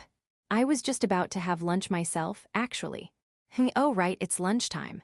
You're out shopping. Yes, but after hearing you just now, ramen actually sounds pretty good. That's so. Wait, here, Yuki-san, aren't you going to eat ramen? Why would you respond with that so, in that context? I mean, I do like ramen, but are you the type to eat it? Akemi's pretty much the textbook definition of the oujo-sama. It's hard to picture her at a ramen shop with its greasy atmosphere. Aren't most high school girls the kind who'd get mad if you brought them to a place like that? Would have thought you'd want somewhere trendier. Just what do you think I am? An oujo-sama. Huh? With a hand to her forehead, she gave an exasperated shake of her head. I eat ramen just fine. Actually, I quite like it. Really? Yes, though because of the image I have to maintain, I don't get to go often, which is exactly why I want to go while I'm here. It makes sense. Her school's a proper oujo-sama academy, after all. Going to a ramen shop in uniform would definitely draw attention. She can't just drop by casually on the way home, and once she's back, the housekeeper's already got dinner ready anyway. So it's like, you want to indulge in junk food once in a while. Exactly, so yeah, I really want to eat ramen. She glanced up at me with puppy dog eyes. Ah, I get it now. That's what this is about. Well then, there's a really good ramen place right by this station. You should check it out. Eh, Hiroyuki-san, given how this whole conversation's been going, why would that be your response? What? You said you wanted to eat ramen, didn't you? I did, yes. Then what's so weird about recommending a place? Hiroyuki-san, you're going to eat ramen right now, aren't you? Yeah. Then wouldn't the normal response be, wanna come with me, or something? Akemi exploded with frustration. See, calm down, it's not like you're bothering the neighbors, though come to think of it, we're the only ones on this floor right now. Relax, so what, you wanted to eat with me? Let me turn that around, do you think I wouldn't want to? Have you forgotten, Hiroyuki-san? I confessed to you. Heck, I basically proposed.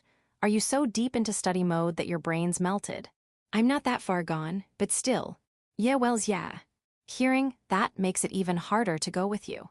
Why? Because that means you like me, right? And that's why you want to eat together. I know it sounds like I'm playing the lead in some rom-com here, but that is what this is, isn't it? Yes, I'd be really happy if I could have a meal with you, Hiroyuki-san. See, that's exactly why it's. Because, well, it just. You feel like it'd be a betrayal to Ayana-sama. Not quite that dramatic. But yeah, with how hard she's been looking after me lately, I can't help but feel guilty. I understand. You do. Then how about this? Why not invite Ayana-sama too and make it the three of us? If it's not just the two of us, your guilt might ease up a little, right? Kuryu's out right now, shopping with Tomomi and Ryoko. If she were home, I wouldn't be going out to eat alone. I'd either eat with her or stay in. Tomomi-san and Ryoko-san? Oh, they're friends of hers. In that case, Akemi pulled out her phone and made a call. Before long, it seemed someone picked up and she began speaking. Hello? Yes, that's right. Yes, it's been a while. An invitation? What are you talking about? Didn't I tell you to drop by if you had free time? Of course you're welcome. Now, could you put Ayana-sama on the phone, please? Judging by the flow, the person on the other end was probably Tomomi. As Akemi continued chatting, I looked away and let my eyes drift toward the hallway until I felt a tap on the shoulder. Hiroyuki-san, she wants to speak to you. Ikurio. Yes. Akemi smiled sweetly as she handed me the phone. I sighed and took it, then brought it to my ear. Hello. Higashikuju-kun, it's Kurio. Hey, having fun. Yes, thanks to you. So, I heard from Akemi-sama, you turned her down when she invited you to lunch. I didn't say that. Oh, sorry. Akemi-sama told me, no matter how much I ask, he won't come with me. She said she's feeling lonely here all by herself and that you're being cold to her. That girl's seriously not the type to be lonely. Tomomi-san said the same thing. But Akemi-sama is your relative, right? So, going out to eat or for a walk together once in a while, I think it's fine. You really think so? Honestly, not really. But I don't want to be the kind of girlfriend who's super controlling. Well, I do want to monopolize you, though, it's just. I don't want you to think I'm clingy and end up hating me. I wouldn't hate you. Thank you. I mean, it's not like you need to thank me for. That's not it, I'm happy that you turned her down because you were thinking about me. Well, yeah. Kinda. So it's fine, really, it's just lunch. And anyway, didn't you already have a study session alone with Ryoko-san the other day? Yeah, but that was, different. It's not like I'm treating Akemi and Ryoko differently. Honestly, I probably wouldn't even go out to eat alone with Ryoko now either. That's why I'll do my best not to get jealous over something like lunch. So please, go with Akemi-sama, just, no cheating, okay? I won't. All right, I'll go eat with Akemi. I'm hanging up now, okay? Okay, say hi to Akemi-sama for me. I pressed the button to end the call and turned to Akemi. She was beaming at me with a bright, satisfied smile. Well then, Hiroyuki-san, shall we head to the ramen shop? Yeah, sure, here your phone. Thank you, oh Hiroyuki-san. Does that ramen place have spicy ramen? Spicy ramen? One of those places where you can choose your spice level. I think they had that. What, you into super spicy stuff? No, not particularly. She gave a sweet smile and said, it's just, the conversation I overheard through the phone was so syrupy sweet. I feel like I need something to balance it out. Even though she was smiling, her eyes definitely weren't. But just for a moment, with a sigh, she grabbed my arm and gave it a little tug. Well, I suppose expecting subtlety from you at this point would be foolish.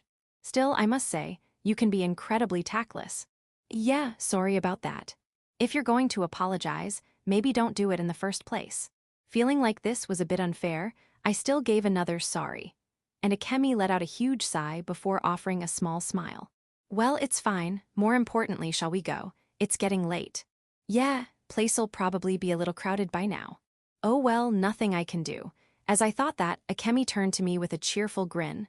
That's fine. If I'm with you, even waiting in line is fun. She was practically humming, her steps light as she pulled me toward the elevator. After a brief wait, we got in, descended, and stepped out into the sunlit streets. It's really hot here. And it's not even summer yet. It's not like that in Kyoto. Not much difference, really, but the mornings and evenings can still be a little chilly. This time of year, Kyoto's a basin, so the cold settles in. Huh, really? I must have looked surprised because Akemi gave me a wry smile. Also, I tend to get cold easily. I have low blood pressure. You're not a morning person, huh? I've been doing better lately, but yeah. With student council duties, it's been pretty hectic. She stifled a small yawn after saying that, then realized I was watching and blushed in embarrassment. Sorry, that was quite unladylike of me. It's not really that bad, and come on at this point. I've seen her sleeping with her stomach, exposed and drooling as a kid. A yawn's nothing. Still, as a proper lady, yawning in front of a gentleman is a bit embarrassing. Tomomi yawns all the time, though. Tomomi-san is not a proper lady, is she? You really don't hold back, huh? Well, I mean, these girls are childhood friends too, in their own way, so I guess I kinda get it. Still, it must be tough for you, huh? Going back and forth between Kyoto and here every week can't be easy. What? Just thinking, you sure make it sound like someone else's problem. Whose fault do you think it is that I have to do this? After all that back and forth, you don't even spend time with me. Feels like a total waste, doesn't it? Sorry. Yeah, that's on me, totally my fault. I was joking. True, part of my role is to keep an eye on you, but that's not the only reason I'm here. It's not. Didn't I tell you, the Higashikuju main family handles asset management? One aspect of that is acquiring real estate in local cities. Since your family is based here, it makes sense for us to keep an eye on things and be nearby if needed. So you bought that apartment as part of the investment. Exactly. But why? Seriously, that's what I want to know. Like, why would you purposely buy a place in the middle of nowhere? Wouldn't you rather invest somewhere more premium, like Tokyo or Osaka? It's not that there aren't opportunities in those areas, but actually, places like this are exactly where you should be looking right now. Really? She nodded at my question. You haven't heard. They're about to invent a tanuki-type robot from the future. I'm kidding, obviously. You better be. Thank God. I had no idea where she was going with that, but tanuki-type robot from the future. Seriously? And even if they were, it'd take another 100 years to develop that kind of thing. How's that soon? The main branch of the Higashikuju family has lasted over 800 years. 100 years is nothing. That's practically soon. That's Kyoto for you. Only in such a historic city would that logic make any sense. Most people don't think of a century as just around the corner. But anyway, thanks to workplace reform, more and more companies are allowing remote work. Yeah, I've heard of that. If you can work from home, there's no need to live in expensive places like Tokyo or Osaka. You can buy anything online these days. And real estate out here is cheaper, so you can even buy without a loan. True. Now that she mentions it, it does make sense. If you can work from home, there's no reason to live in a big city. Those places are really just about the commute.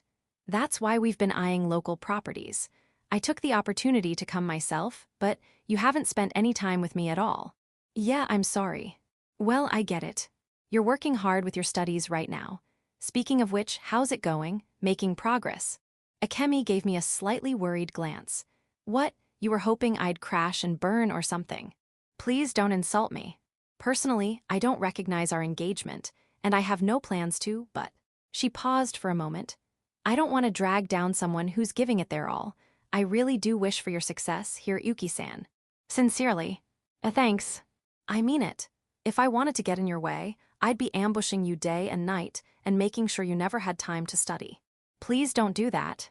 I won't, that'd be beyond shameless. But just so you know, I'm very capable when I choose to be. Not exactly info I needed right now, but anyway, about studying.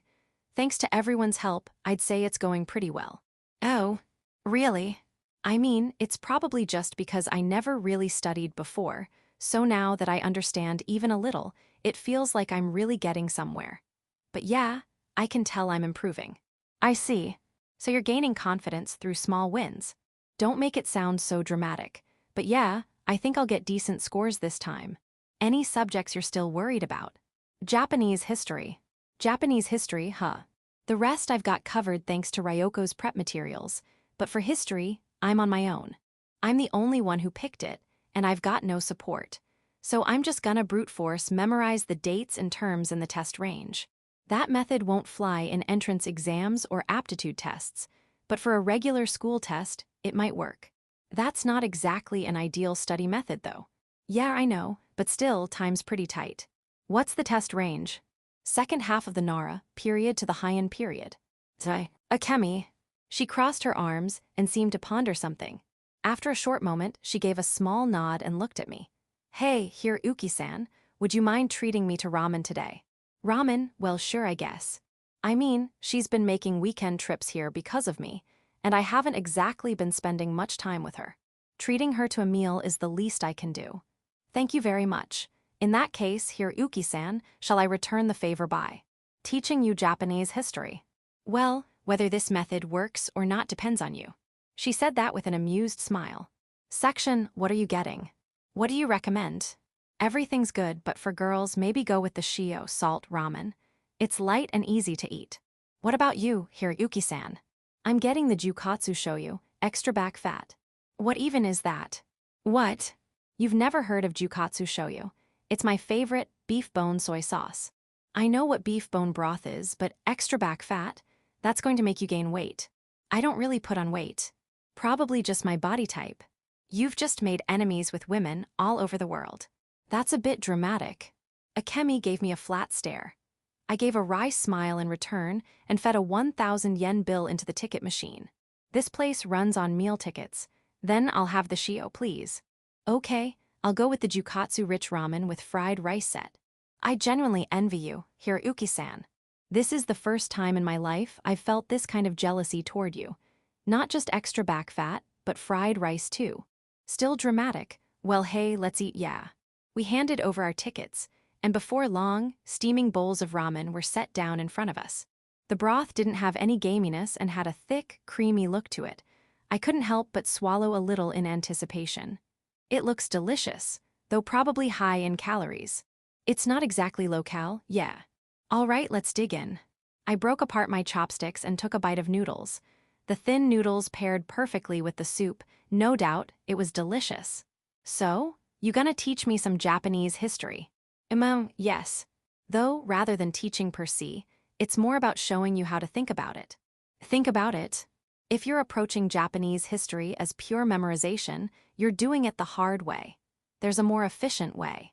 Granted, it's not a quick-fix study method, it's more effective as a long-term approach. But even so, Akane-san's scores have improved with it. Akane, you're teaching Akane to. Teaching might be overstating it, like I said. It's more about changing how she thinks about it. She took another bite of ramen, then continued. History is essentially a story of human activity. Be it Japanese or world history, the protagonists are people. People create history and live within it. Dates and events don't just fall from the sky. It's always people who drive them. What do you mean? For example, the capital during the Nara period was Hijo-kayo, right? What came after that? Nagyaka-kayo. And the year? 784. Correct. Now, who was the person who proposed relocating the capital to Nagyaka-kayo? Ew. Who was it again? I think it was Emperor Kanmu. Sorry, I got nothing. The correct answer is Fujiwara no Tanatsugu. Huh. He's one of our ancestors. Wait, seriously. Sorry, I might have exaggerated a little. Technically, the Higashikuju family is part of the Hawk line, so we're not directly descended from the Shikaike line that Tanatsugu belonged to, but we are related, broadly speaking. You know those TV shows where they trace people's distant relatives? Yeah, I actually like those. Well, if we were on one of those shows, we'd definitely be considered relatives. Not blood relatives in the strictest sense, but still. In no way. I'd heard from my dad that our family had some notable ancestors, but I didn't think it was that serious. Fujiwara no Tanetsugu was favored by the ruler of the time and proposed the capital relocation. In short, he was one of the power elite. But not long after the move, he was assassinated. He was, let me guess, someone held a grudge. I mean, being the favorite of the ruling class probably got some people riled up. Like, this guy's getting too full of himself. The truth isn't entirely clear, but yes, that's the prevailing theory. He was from the Shikaike, one of the 4 main Fujiwara houses, and rose through the ranks quickly. The man who lost out to him in that race for influence was Otomo no Yakamachi, one of the 36 immortals of poetry and a contributor to the compilation of the Manyoshu. Another famous name. Yakamachi had already passed away at the time of the assassination, but he was posthumously stripped of his rank for being implicated in the incident. One of the others implicated was Prince Sawara, crown prince and younger brother of Emperor Kanmu. Iwo, Tanetsugu and Prince Sawara were known not to get along, but Sawara maintained his innocence. I didn't do it, I'm innocent, he insisted. To prove it, he went on a hunger strike and died from it. Doesn't that kinda mean he really was innocent? I mean, who goes that far just to prove a lie? We'll never know for sure. But the relocation of the capital to Nagyaka was partly about removing the influence of Nara Buddhism. And Prince Sawara had strong ties to that. So it's possible, very possible. I see. The capital moved to Nagyaka in 784, but just 10 years later, in 794, it was moved again to Heian-kaiō. There were many reasons, but the most commonly accepted is that the move was made out of fear of Prince Sawara's vengeful spirit. A curse. This was over 1,000 years ago. Fearing curses back then was perfectly reasonable. Right. So from Heijo-kaiō to Nagyaka, and then to Heian-kaiō, that's the chain of events. The move to Heian is such a big deal in Japanese history that even kids remember it with the phrase, Naku yo yuguesu, Heian-kaiō, a pun on the year 794. But think about it. One of the key players in that monumental moment in history was potentially one of our ancestors. Interested? Her gaze seemed to ask. Yeah, honestly, I kinda am. No lie, what she just told me was pretty fascinating. I might never forget Fujiwara no Tanetsugu now. Memorizing dates is important too, but that's really just for test scores. If you want to understand history, you've got to learn it through the people and events that shaped it. Yeah, that makes sense. That explanation was super easy to follow. You're amazing, honestly. I gave her a look with a bit of admiration. Noticing my gaze, Akemi turned away slightly, a little embarrassed. Well, in my case, it's partly a hobby. Kyoto's filled with historical buildings and stories. Plus, we're part of the Higashikuju family. Even if the connection's a little distant, knowing our relatives were involved in history like that gets me excited. That's why I really enjoy fieldwork. Just walking around Kyoto makes me feel like I'm part of that era. What is it? Nah, just remembered something Akane said. Something about how Akemi-chan's planning to drill Higashikuju history into Oni. Yeah. Well, that was partly an excuse to check out some date spots. You're just gonna say it, huh? I am, but it was fun. Wanna go next time? On a Higashikuju history tour through the capital. I'll think about it. Please do. Oh, and by the way, I've got a notebook summarizing everything I just talked about. Would you like a copy? You made one. I picked Japanese history too. I was planning to give it to Akane next year, but if you want a copy, I'd be happy to share it. I'd appreciate that. Got it. I'll bring it next week then. She said that with a bright smile. So, did I earn my bowl of shio ramen? I smiled back, then reached into my pocket for my wallet. I'll throw in dessert too. What do you want? Yay, Akemi said with a grin. I smiled too. Section, Higashikuju-kun. Kuryu, what's up? You're early. Early? It's already 5 o'clock, you know. Weren't you just going out for lunch? After lunch, Akemi had said, I know I'm interrupting your studying, but could you show me around town for a little bit? I hesitated at first, but when she followed it up with, I've come all this way and you haven't spent any time with me, in such a lonely voice, I couldn't say no. I ended up taking her around town. Even though this rural city is nothing compared to her hometown of Kyoto, she still seemed to enjoy herself. Sorry, I didn't get any studying done. No, it's fine. I went out and had fun too. Besides, I actually felt kind of guilty about monopolizing you all this time. I think it's good Akemi-sama got to spend time with you too. She said that while glancing toward, well, more precisely at my back, where Akemi was now softly snoozing, breathing steadily in her sleep. What exactly is going on here? Yeah, I figured you'd ask. Here Yuki-san Akemi mumbled happily in her sleep, showing no signs of waking up.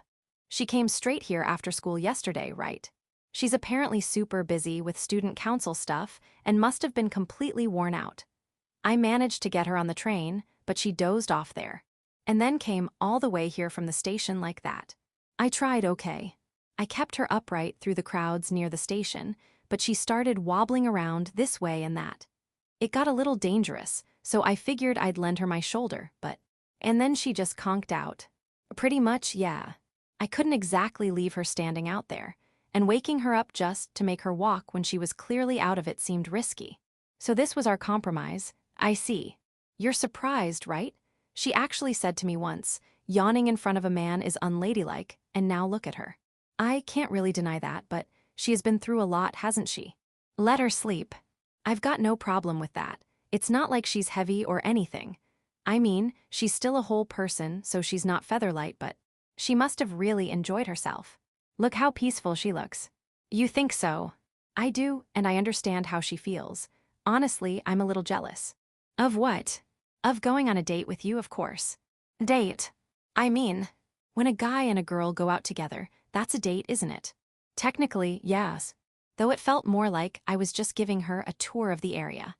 Wasn't so different from the route mapping we did together. The feeling behind it was different. Back then and now, it's not the same. And I'm sure Akemi-sama feels the same way I do. It was fun, she said softly. Once everything's over, right? It's a promise then. Wanna do a pinky swear? If we did that, Akemi-sama would fall right off your back.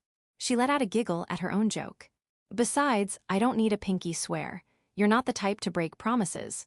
You think so? I know so. You've never broken a promise with me, not once since we met. All right then. Look forward to it. I will, she said, smiling brightly. Then her expression shifted, her brows curving in a slightly pained look. What's with that face? It's just, I was thinking, I even went and bought something. She held up a box. Judging by the size. Cake. Akemi-sama likes Mont Blanc, doesn't she? I thought I'd surprise her with it. Oh, and I got one for you too, Higashikuju-kun. Thanks. What's the expiration date? It should still be good tomorrow, but the taste won't be as nice, you know. Well's nothing we can do about that. Want to eat it together tomorrow. She said she'll be around until the evening. About that. What is it? Tomomi-san, she heard about what I've been doing and what you've been doing. She said I've been paying a bit too much attention to you. Yeah. Like the kind of behavior a cat shows when it climbs into your lap while you're working on your laptop. She went, you're not gonna be able to concentrate like that here, Yuki. Do you want to make the top 10 or not? Which is it, do you or don't you? She said she's going to take you out again tomorrow, so she won't be a distraction. And apparently, it's karaoke from morning. All right. Well, I mean, it is kind of a help, I guess. Then yeah, go for it. I'm really sorry, okay. Don't worry about it. Seriously, though. If anything, I'm more concerned about her getting worn out from all the running around. You holding up okay? Not too tired. I'm totally fine. Actually, I'm kind of looking forward to it. It just makes me feel kinda guilty, you know. She looked a little down as she said that, and I gave her a wry smile. Don't sweat it. I thought about patting her head or something, but both my hands were full, so I couldn't. So instead, I softened my tone as much as I could. Kuryu responded with a gentle smile. Okay, then, Higashikuju-kun. Could you bring the cake to her tomorrow, maybe around lunchtime? You sure? It's not ideal, but fine. I'll allow it. Ah, your benevolence knows no bounds, lady. She chuckled at my joke, and I smiled too, pulled along by her laughter. Section, already lunchtime, huh? Stretching with a long sigh, I glanced at the clock on the desk. Just like yesterday, the hands were both pointed straight up. I stood from my chair and headed for the kitchen. Opening the fridge, I spotted a cake box sitting smack in the middle and remembered. Kuryu said to bring this over. After we got home yesterday, we woke Akemi up, who was still rubbing the sleep from her eyes and mumbling something like, MMM, and tossed her into her room. With the autolock system, I wasn't too worried, but I did at least wait to hear the click of her door locking before heading back to my own place. Perfect timing. I'll have lunch with her. I didn't even get to tease her yesterday. Seeing her get all flustered and red-faced while yelling, "T, that's not what this is honestly kind of fun. With those totally unwholesome thoughts in mind, I grabbed the cake box from the fridge and headed to Akemi's apartment. She's not home. I rang the doorbell, but there was no response. Maybe her plans changed and she already went back to Kyoto, I thought, as I casually reached for the doorknob. It's unlocked. The door opened easily. Being a new building, it didn't make any creaky or suspicious noises as it slid open. I frowned a little, thinking that's not safe, and stepped inside. Akemi. There, collapsed in the entryway, was Akemi. Chapter 5. Exhaustion slips out, and surprisingly composed Akemi-chan. Akemi had collapsed just beyond the open front door, the sight of her that made my mind go blank for a moment. Akemi. But it was only for a moment. I immediately rushed to her side, and with teary eyes, Akemi slowly lifted her head. Here, Yuki-san, why are you? Why am I? What about you? What the hell happened? There was just nothing to eat at home, so I thought I'd go out and get something.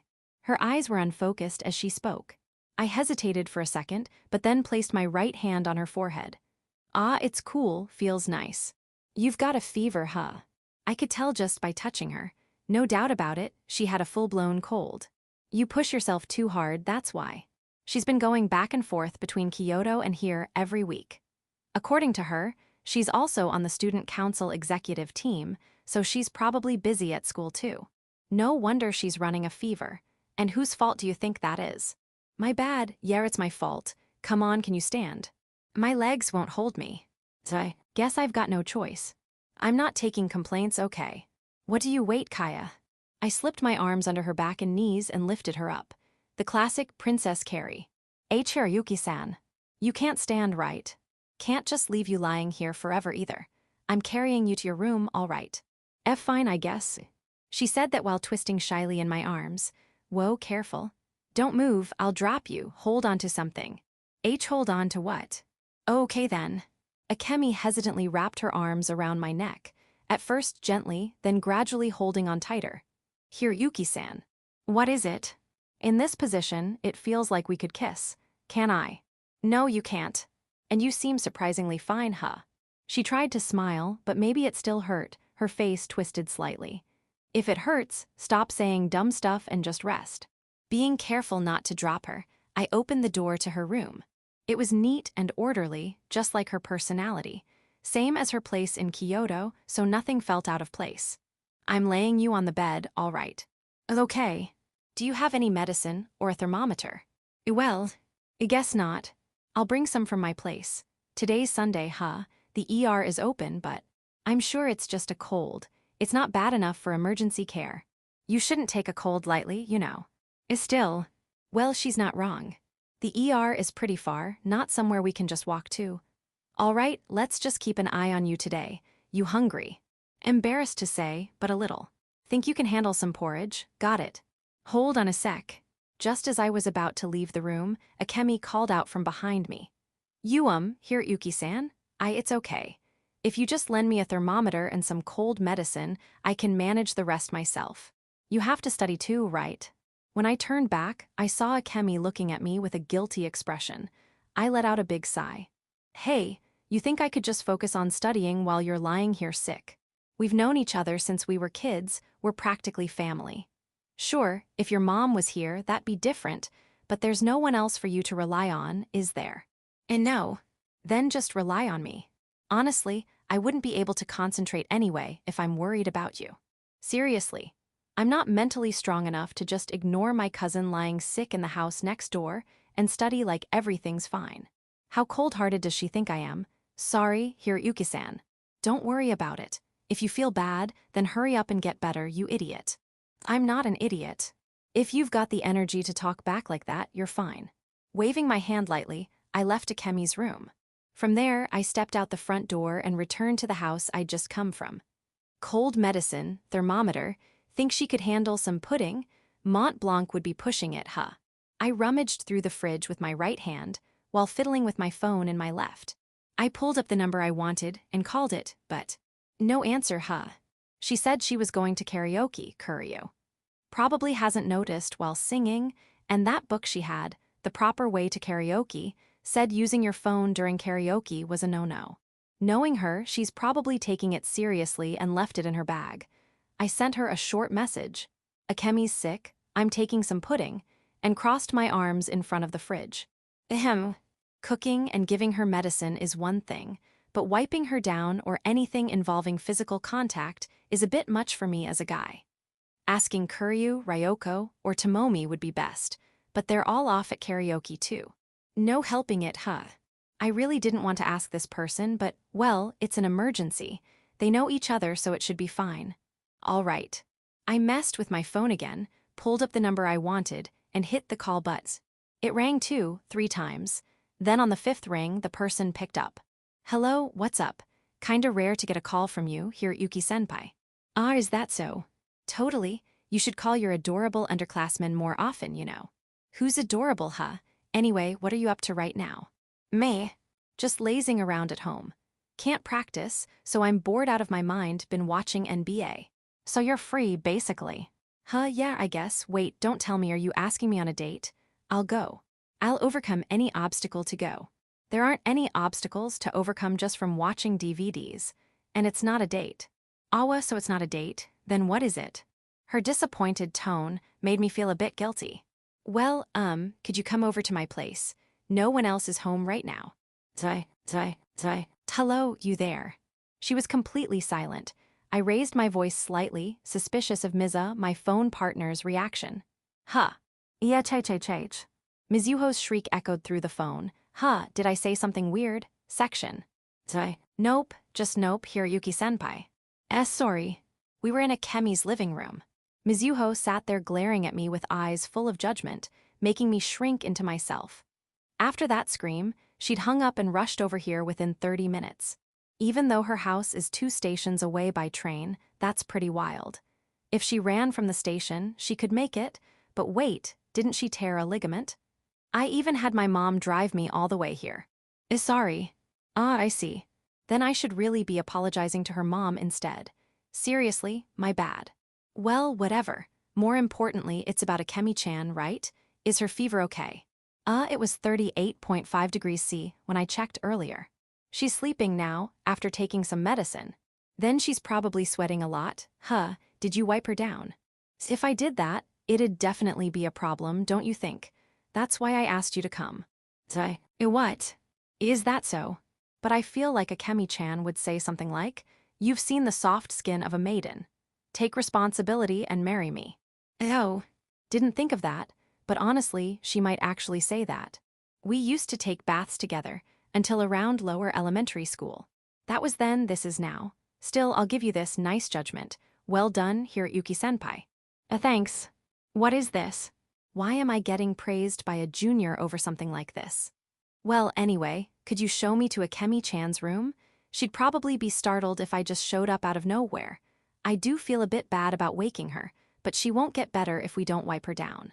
Prompted by Mizuho, I headed to Akemi's room. I knocked on the door, tap, tap, tap, and heard a muffled voice from inside reply, Yes. I'm coming in. Here, Yuki-san, huh, Mizuho-san. Long time no see, Akemi-chan. You're not well, huh? Are you okay? Huh. Here, Yuki-san. What's going on? You were lying there drenched in sweat, right? I figured you should at least get wiped down, but I can't exactly do that, being a guy and all. I was so close to creating a fait accompli. That joke already happened. Wait a sec. Is she actually doing kind of okay? Well, wiping you down is one thing, but there's other stuff girls can help with too, right? Akemi-chan, do you want here Yuki-senpai to help you change into clean underwear? Or would you rather stay in your sweat-soaked clothes? Do you want him to say, geez, you stink, Akemi? Because trust me, this guy totally would. He has zero tact. Ouch, harsh. But yeah, I can totally imagine myself saying that. You're amazing, Mizuho-san. You really understand both Hiroyuki-san and me. That would genuinely hurt.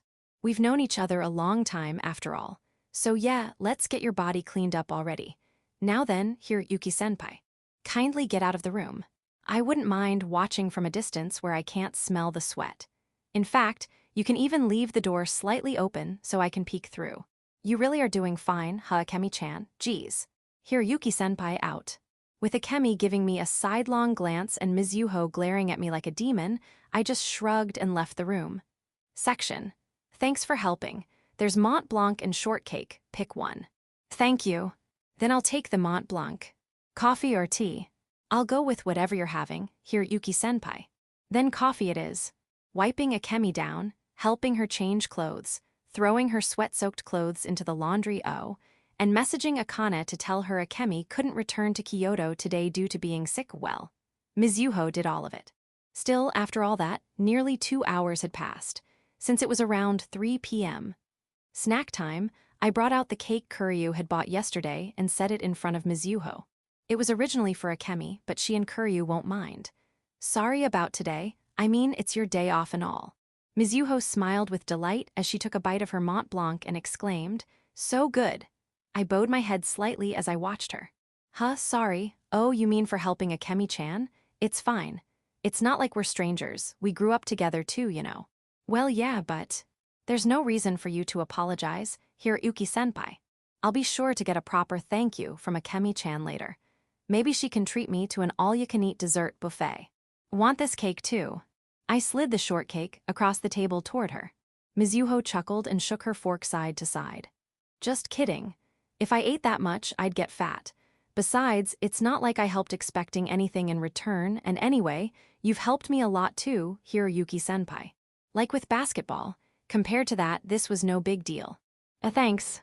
Kindness is never wasted, right? Yeah, I'm really feeling that right now. It's true, I didn't help Mizuho expecting anything in return actually. I didn't even help her, really. But now that I'm the one in trouble and she's here helping, hearing her say that really hits home. Exactly. Besides, Akemi-chan doesn't know many people around here aside from us, right? Of course I'd help. She took another bite of cake, and I turned my gaze toward her, then asked something that had been bugging me. Hey. Yes. Why Akemi-chan? Oh. Mizuho let out a small laugh, as if realizing what I meant. You're wondering why I don't call her senpai, right? Yeah. Well, is it rude? I don't think so, but it just feels a little off. You and Hidaki both started using senpai or san when we entered middle school, right? Before that it was Hiroyuki-kun and Tomomi-chan and stuff. I just thought calling upperclassmen kun or chan didn't feel right once we were in club activities. But with Akemi-chan, how do I put it? We don't have that kind of senior-junior relationship, so I figured sticking with chan like always was fine. I still call Ayana chan too. It makes sense. I nodded at her explanation. Mizuho looked at me and added, and also, Akemi-chan's the only one. The only one for what? She smiled softly and answered, the only one who acknowledged me as her rival. See, I'm a serious Hiroyuki-senpai fan, right? No argument there. Right. And Akemi-chan is too, so she's always considered me a rival. Does that mean you two don't get along? I wonder, but I do really like Akemi-chan, you know. I like Tomomi-senpai and Ryoko-senpai too, but how do I put it? I feel like those two probably just see me as a little sister. Well, yeah, I guess that might be true. Oh, it's not like I think that's a bad thing. I'm happy about it, really. But still, being completely dismissed like that, it stings a bit, doesn't it? I can understand how you feel. Glad to hear that. So, you see, the fact that Akemi-chan sees me as a rival, someone who's seriously trying to steal Hiroyuki-senpai away, and actually competes with me, it makes me really happy, in a way. It makes me feel like she acknowledges me. That's why helping take care of her is no trouble at all. In fact, call me anytime. Mizuho smiled again, gently and beautifully. I'd always seen her as the younger, slightly high-maintenance type, but thanks. I really need to reevaluate that, You're welcome. But more importantly, Yuki-senpai, your phone's ringing, isn't it? She pointed it out, and I noticed my phone vibrating silently on the side table. It was still on silent mode. I glanced at the screen. It was Kuryu. Hello. Hello, Higashiki-kun. Is Akemi-sama okay? Kuryu's panicked voice echoed through the phone, and I couldn't help but let out a small, wry smile. She's fine. I had a reliable little sister type here with me. From the other end came a confused, huh, but I ignored it and looked over at Ms. Yuho. I told you I don't want to be the little sister. She pouted, but there was a smile on her face all the same. Section. Kuryu came over not long after that, dragging Ryoko and Tomomi with her, to my house, or rather, Akemi's place next door. With her, she brought Ryoko's special miracle cold-curing hot pot, a set of nutritional drinks Tomomi picked up, saying nutrition was key, and a collection of easy-to-eat stuff like jelly and pudding that Kuryu had bought. Akemi was moved to tears receiving everything, until Tomomi casually threw in, "See, it's a good thing. They say idiots don't catch colds, so you being sick proves you're not an idiot, scientifically speaking." A non-scientific statement that made a vein pop on Akemi's forehead. The next morning, "Higashikyu-kun, it's already 7:30. If you don't get up soon, you'll be late." From beyond my bedroom door, I heard Kuryu's voice, along with a knock. I slowly opened my eyes. I had gone to bed pretty early last night, but I was still so sleepy. Maybe I overslept and now I'm just groggy. "Higashikyu-kun. I'm getting up." Huh, that felt off somehow. "Higashikyu-kun. It's nothing, I'm getting up." As I tried to sit up in bed, wait, Kuryu. "W8 Higashikyu-kun, are you okay? Have I always had 2 clocks in my room?" They were identical. I guess there's no rule against having 2 of the same clock, but why put them side by side? It's pointless. Wait, what? What? "H Higashikyu-kun, I'm coming in." Not just the clocks, there were 2 desk lamps too. And the desk looked hazy, like it was under a fog. "Wait, coming in. Hold on, wait a sec. I mean, I'm still a healthy high school boy, right? So in the morning, things can be a bit, This isn't the time for that." "Your voice."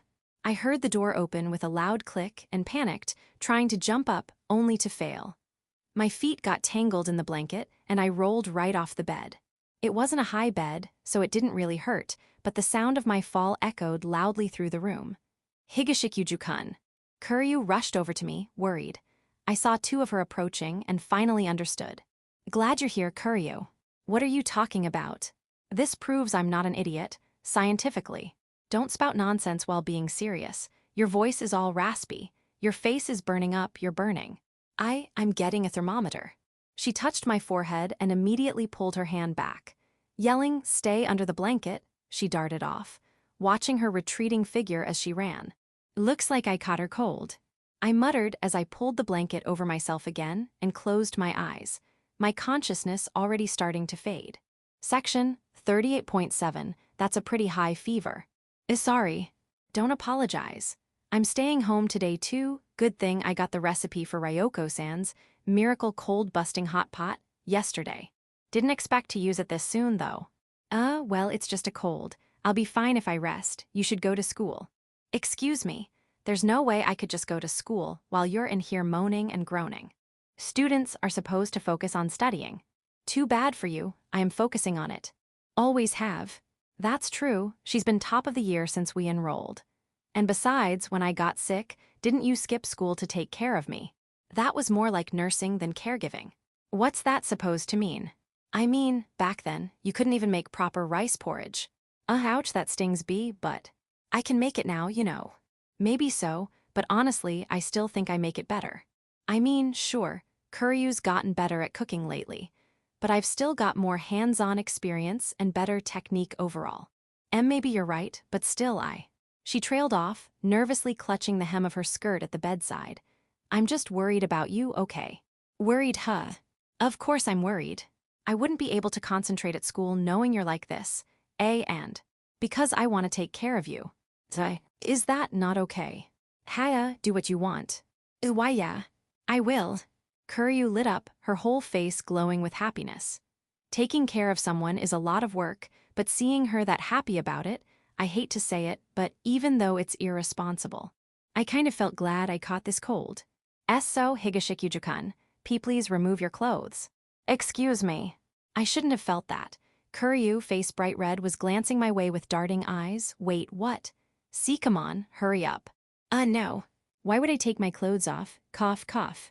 Don't raise your voice. You need to take off your clothes so I can wipe away your sweat. When you have a fever, it's best to wipe your body regularly so it doesn't get too cold." "Well, yeah, but no thanks. I'll do it myself." "Don't be shy." I will be shy, what are you saying? Why do you think I called Mizuho yesterday? I had her come because I'm a guy, and it would have been a problem if I touched Akemi. So if you wipe me down, what was even the point of all that? That's different. It's only a problem if a guy wipes down a girl. A girl wiping down a guy is fine. It's a classic scene in romance novels and adventure stories. That doesn't make it okay. Actually, does it? I mean, I have seen anime where a village girl lovingly tends to a wounded knight or something, but anyway, touching someone of the opposite sex is off limits. I'm going to change now, so you go away. Okay. No okay about it. If you don't like it, go to school. Fine. I was planning to give it my all and take care of you. Kuryu slunk out of the room, looking a little downcast. I doubt she meant any harm. It's probably just how she is. Is this really okay? I'm starting to think this cold might not go away anytime soon. Section, cough, I'm really sorry, Yuki-san. Don't worry about it. It's not your fault. Back in my living room, I munched on lunch while looking at Akemi, who sat nearby looking like she'd shrunk a size.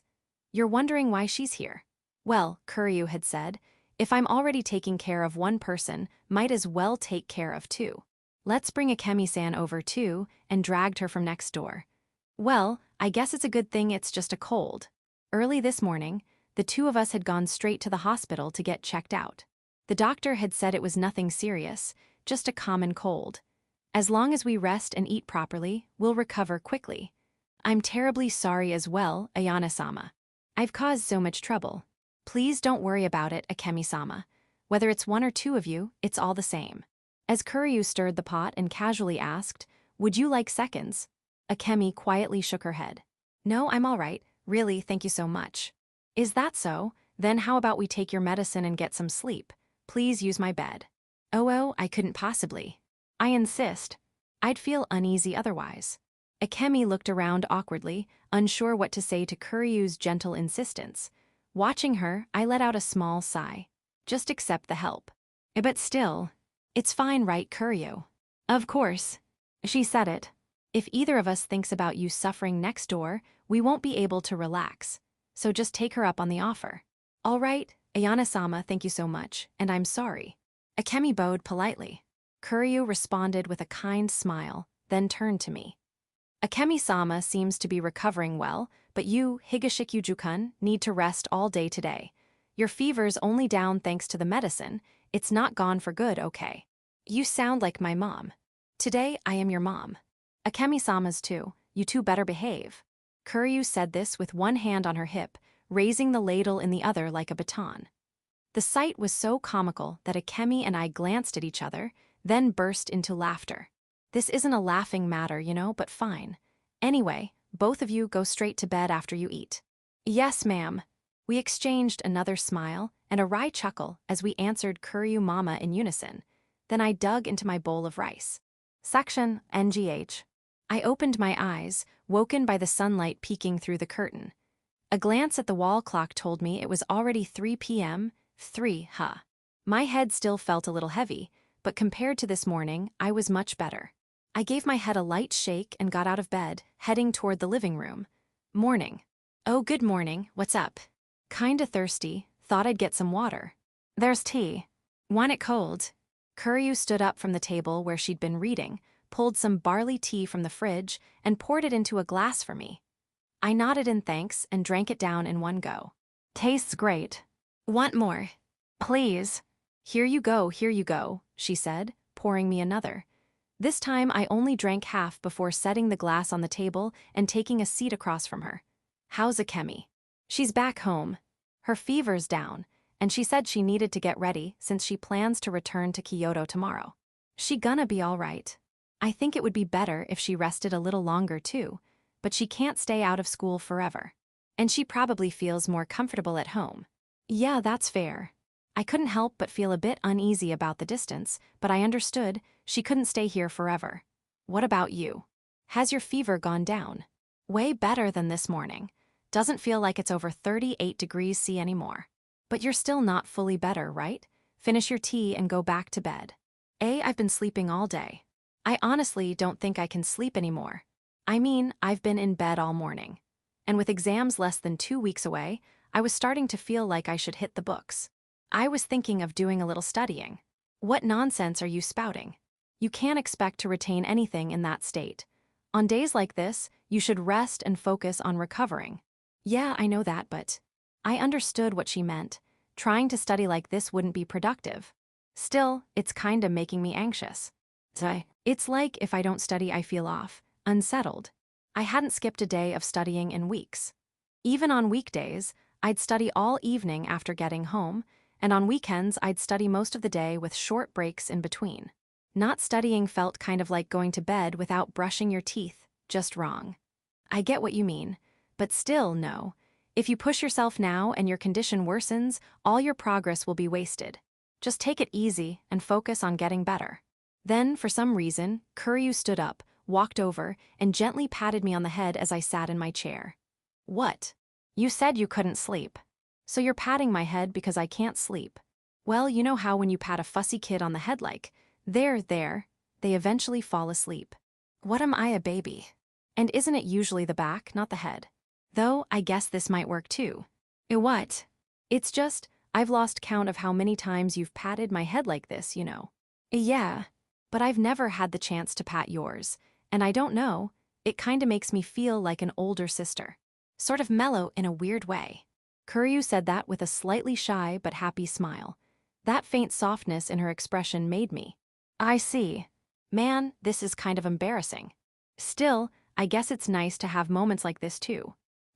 I've always been the one relying on you, so now I want to be the one to spoil you for a change. I think I rely on you a lot already though. Nowhere near as much as I rely on you.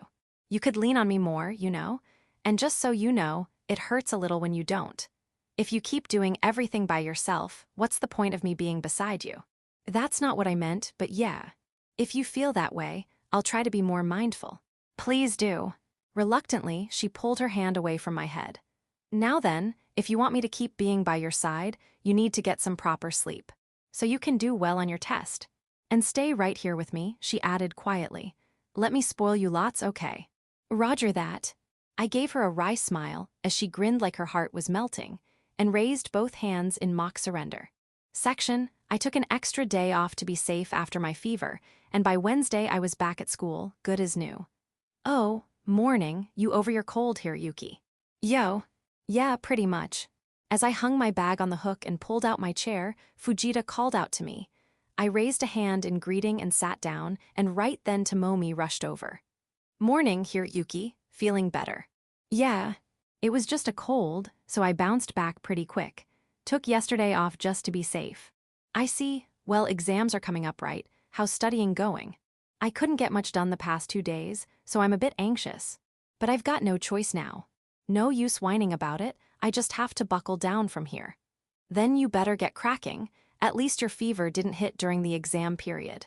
Yeah, I'm seriously glad for that. No way I could have handled an exam with a 38+ fever. That would have been game over. But how'd you even get sick in the first place here, Yuki? Was it from studying too hard? Got yourself a brain fever or something?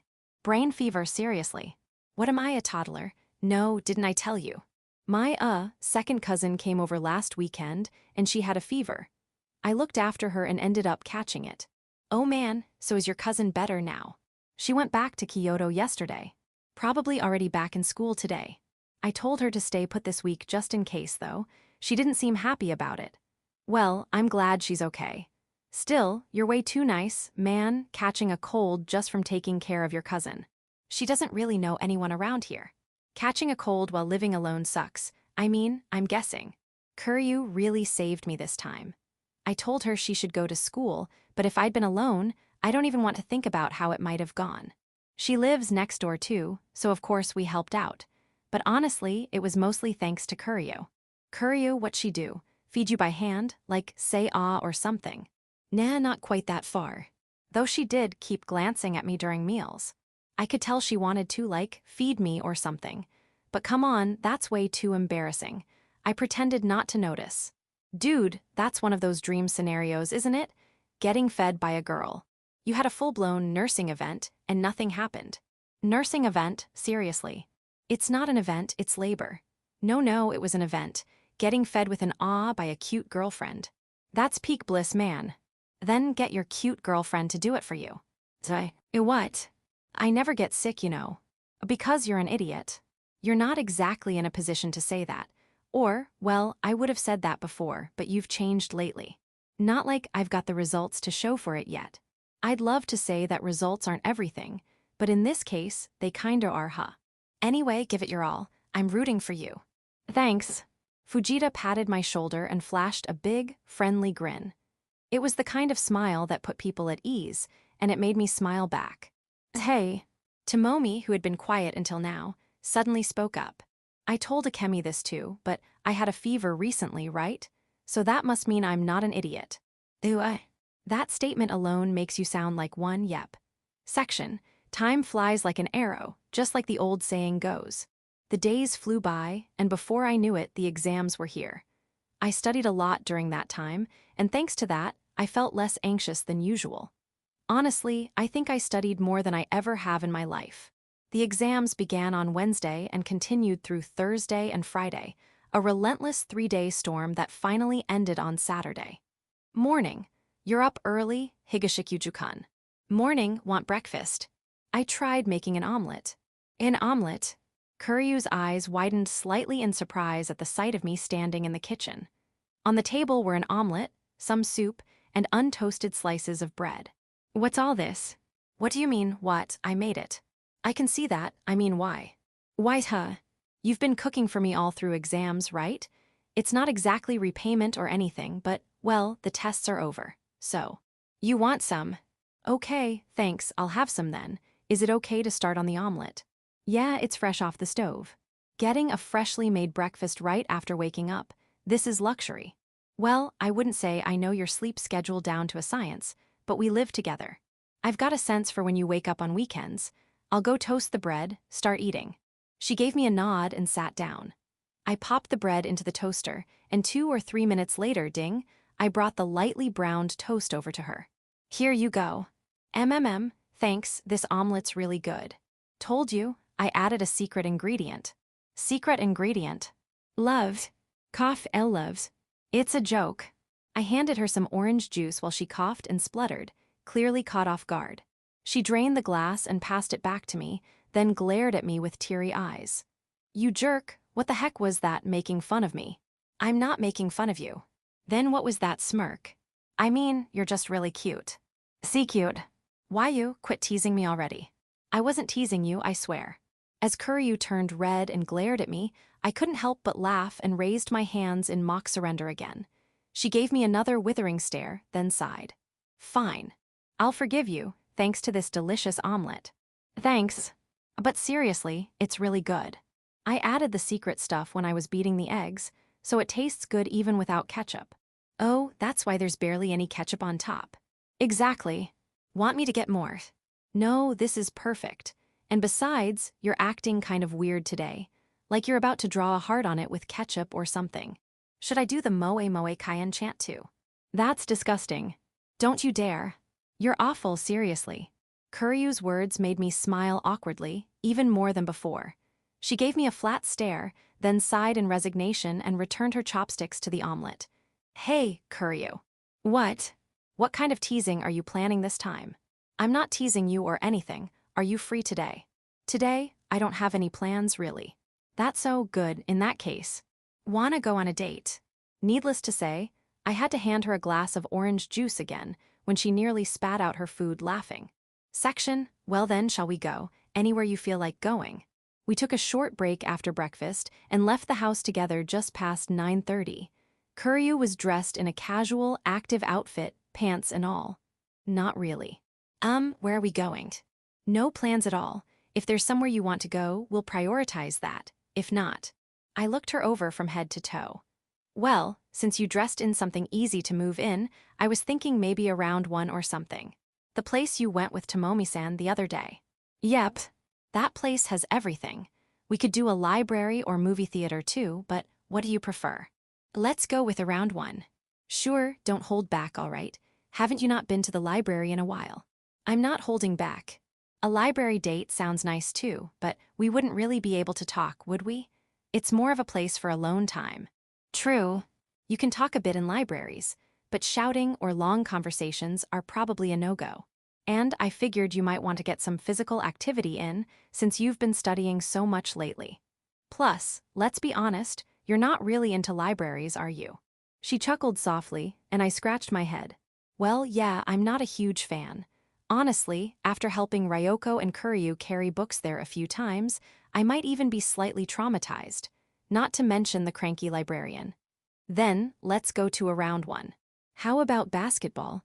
I think I could actually put up a fight now. She lifted her arms with a cute HMPH face. Awa basketball would be fun, but... well, basketball's good, but I was thinking maybe we could try something different for once. Like tennis. Tennis? Have you even played before? Nope, but you have, right? You're a rich girl after all. What kind of reason is that? Rich girl, seriously. What am I wrong? Well, I have played. I was pretty good at it. I went to a tennis school until middle school. Knew it, tennis and golf always give off rich people sport vibes. But why tennis all of a sudden? Why, no real reason, just kind of felt like it. That sounds suspicious. It's not. Like I said, I just thought it'd be good to try something different today. Besides, they lend out rackets there, don't they? Or are you one of those types who can't play without their own gear? You know the saying, a good craftsman doesn't blame his tools. Not that I'm that good, but for casual fun, the rental ones are fine. Have you ever played in an actual tournament? Didn't I say I went to a school? I never made it to the national level or anything, but I did win a few small tournaments. That's awesome. They were tiny, like on the level of that city basketball tournament we did. So yeah, I said I'm good at it, but it's not like I'm super strong or anything. I just know the basics. That's more than enough, teach me tennis. All right. Then I'll whip you into shape. Let's aim for a tournament entry. Going that hard? If we're doing it, might as well go all in. While we're at it, wanna buy your own racket, and maybe some tennis gear. Let's, take it slow. Hehe. The Kuryu family has a vacation home in Nagano, and there's a tennis court there. Maybe someday we can go together. Yeah, that sounds fun. I nodded, and Kuryu looked like she suddenly realized something. Her eyes widened a bit in surprise. Wait, Higashikuju-kun, did you suggest tennis because... Busted? I mean, it's kind of a cliché image, right? Rich people playing tennis at a summer retreat.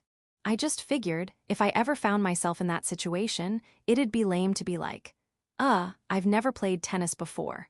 So you're confident about your test scores? I wonder. I did my best on the exams, like, seriously gave it everything. I feel like I did better than ever before. But honestly, I've got no idea where the bar is for top 10, so whether I'm confident or not, it's kind of a toss-up. I'm sure I scored higher than I ever have. But whether that's enough to make the top 10, honestly, I have no clue.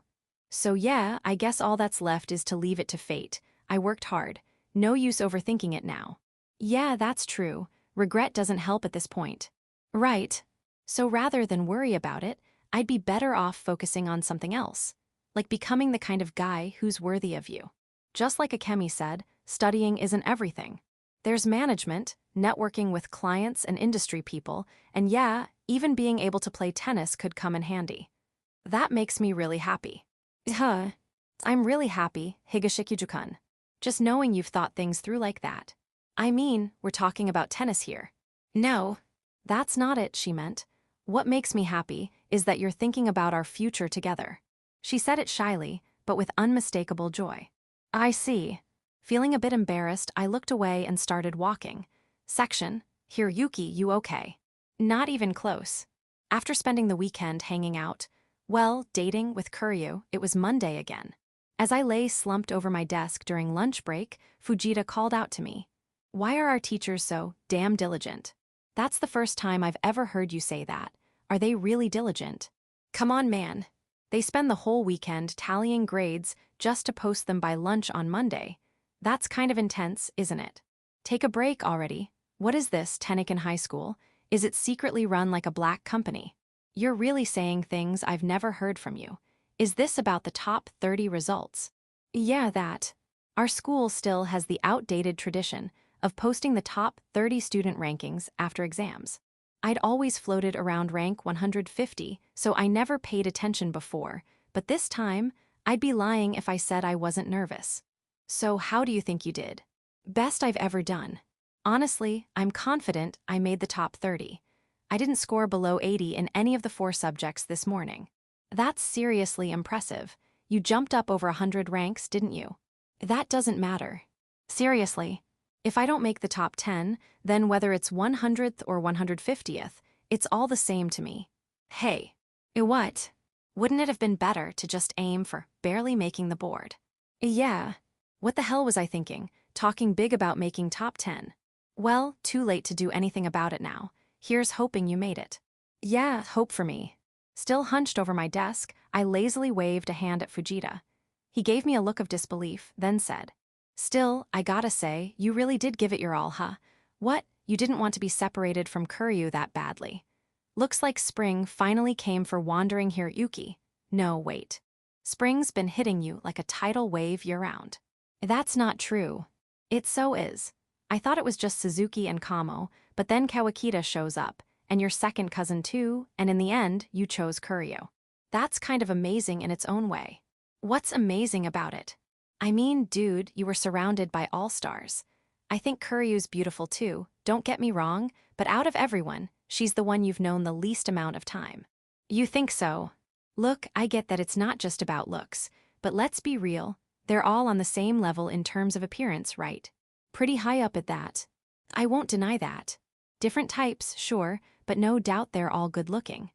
Kamo's a bit more assertive these days, but she's your classic delicate literary girl. Suzuki's someone you can just chill with like a buddy. Kawakita's the cute underclassman. I don't know much about your cousin, but she gives off that pure and proper rich girl vibe. Yeah, that's fair. And Kuryu, well, how should I put it? She's like a villainous character. You seriously still see her like that? Not at all. It's more like she's a stray cat. The kind that hisses at you before it warms up to you, then starts purring like crazy when it does. I kinda get that. She really is cat-like, that one. If we're talking about short relationships, then what about you and Aramori? We didn't exactly have other options, you know? Hey, don't get me wrong, we didn't settle or anything. It was more like finding a one-of-a-kind item and buying it right away. Are you saying the rest of them are mass-produced? Don't twist my words like that, that's not what I meant. It might sound bad, but honestly, I think you'd be happy with any of the girls you mentioned earlier. Well, yeah, I can't really deny that, they're all good people. Still, even with all that, you chose Kuryu, didn't you? The one you've known the shortest. Wait a sec. No, it's not that. Don't tell me you're gonna say, I haven't really chosen yet. What, planning to start your own harem arc or something? And no, that's not what I meant. Fujita's face twisted into some kind of angry demon god expression. Terrifying. You were on thin ice there, Hiroyuki. I nearly let the murderous aura out. You've got a girlfriend, don't you? That's not the point. All of them are my friends too. And you think I could just sit back and let everyone get hurt? Sorry, you're right, you wouldn't. Good, I didn't think you'd pull anything scummy, but so. What's going on?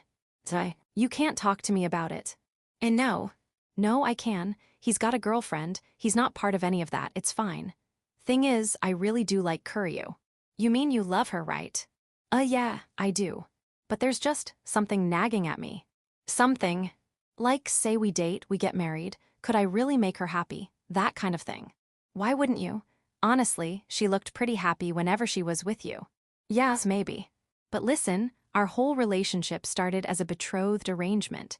It's not like we started off in love or anything. So, like, you're not sure if it's real love.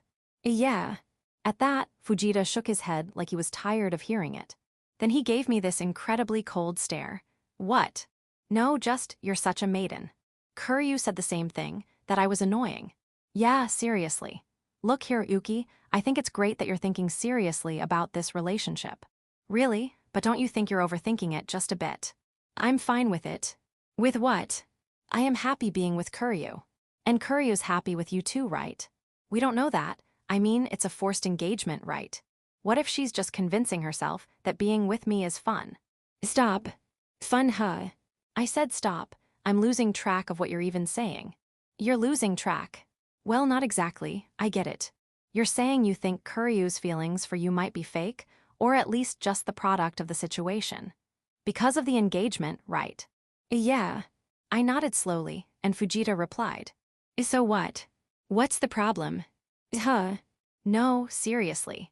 I personally don't think that's the case, but even if it were, say Kuryu's feelings aren't genuine love and are just influenced by the situation, what's wrong with that? W8, hold on. That's not okay, is it? Why not? WL, I mean. So what if it started that way? Isn't that fine? What do you think it's wrong to date someone unless you completely fall for them after knowing everything about them? You rejecting all love at first sight now. That's not what I meant. Right, I mean, when you fall in love at first sight, it usually starts with looks, doesn't it? But then you get to know the person after you start dating. That's a thing too, right? Well, your case is kind of unique, I'll admit, but there's a saying, being in love with love. Even if the start was a misunderstanding or something fake, couldn't you just make Kuryu really fall in love with you afterward? And you know what else? Even if Kuryu was mistaken about her feelings, that's her responsibility to bear. I don't think it's your job to worry about that, not even a little. I shouldn't worry about it. Fujita nodded firmly. What, is Kuryu some kind of doll or something? She's a person here, Yuki. A fully thinking, feeling person. If she got the wrong idea or ends up disappointed, that's on her. It's not your burden to carry. Who do you think you are? I know I'm being harsh, but really, it's not about Kuryu's feelings. What you want is what matters most here. He looked at me gently. Wouldn't it piss you off if she was smiling and chatting happily with another guy? Yeah. What if she made someone else lunch? I'd want her to give it to me. What if she walked home with someone else, held hands, kissed? Or went even further? Kuryu, that stubborn, proud, hardworking girl. And yet so lonely, so needy, so adorably clingy. And she smiles like that for someone other than me. See, it's simple, right?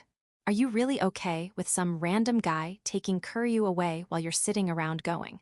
But what if her feelings aren't real? Hell no. Then there's your answer.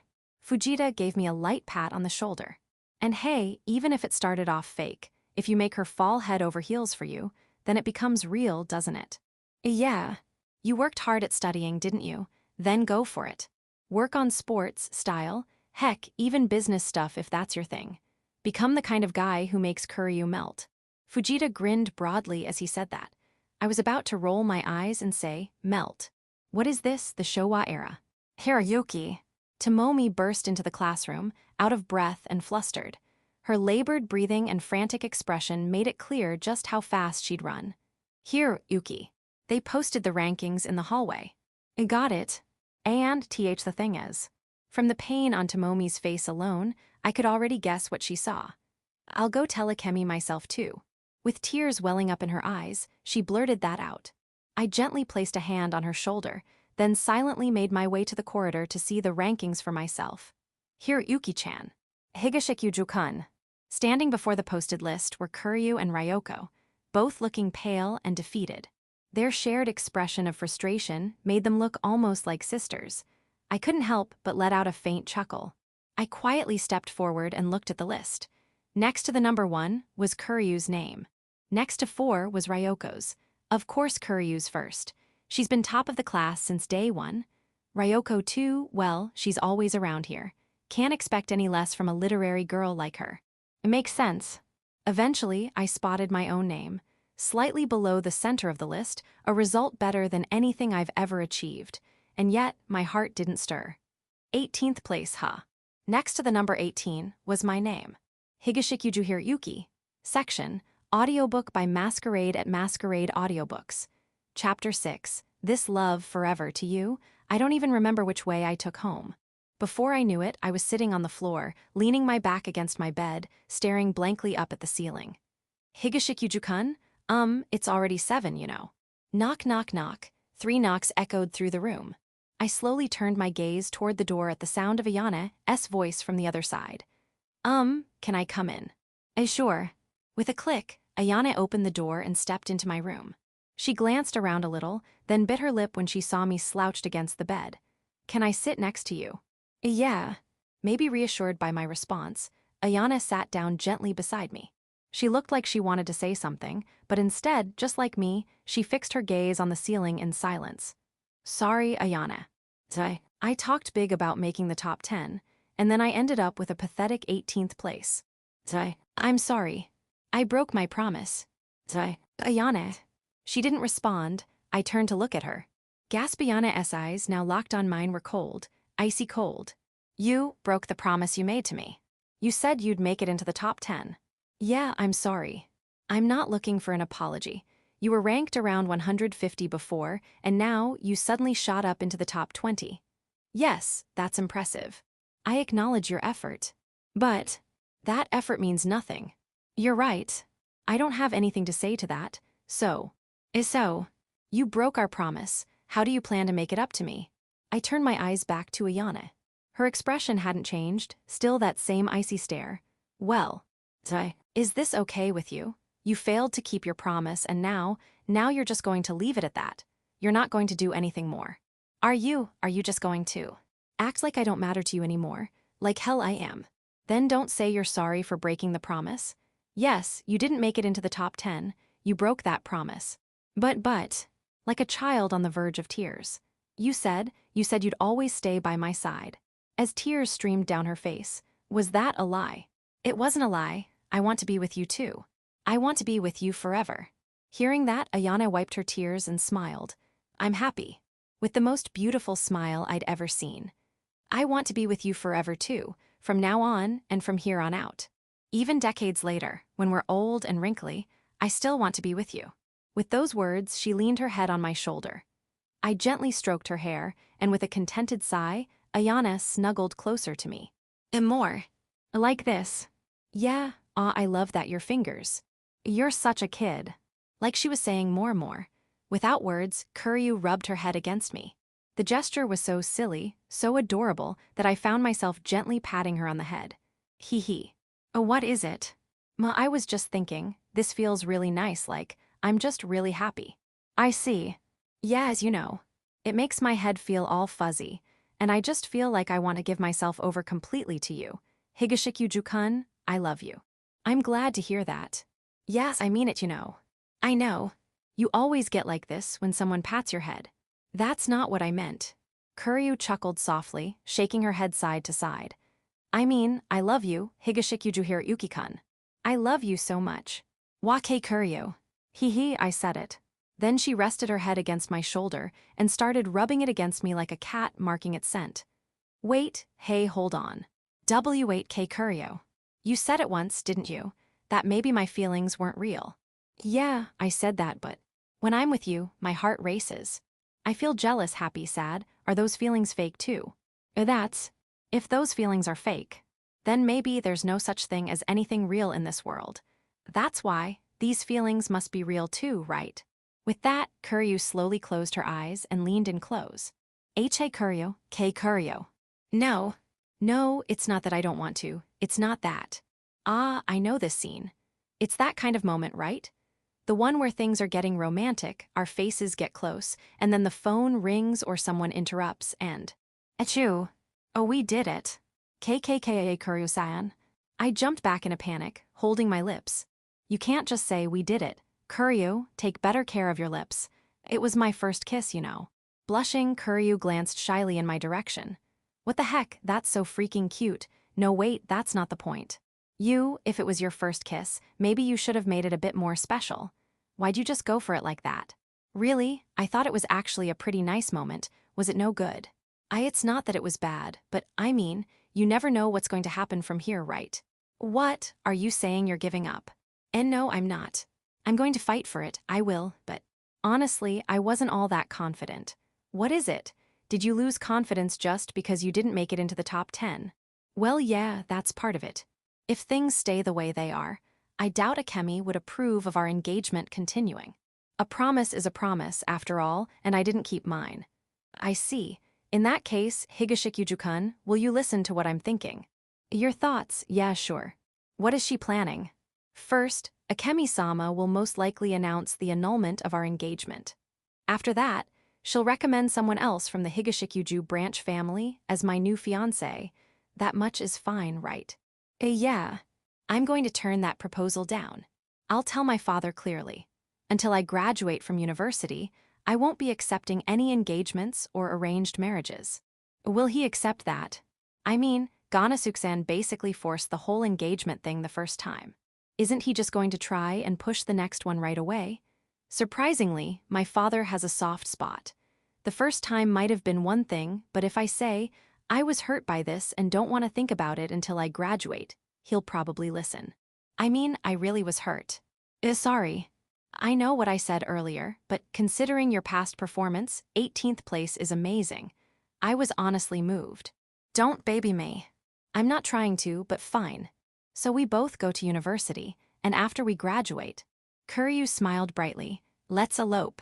What? I don't think Akemi-sama will let you go after breaking a promise once.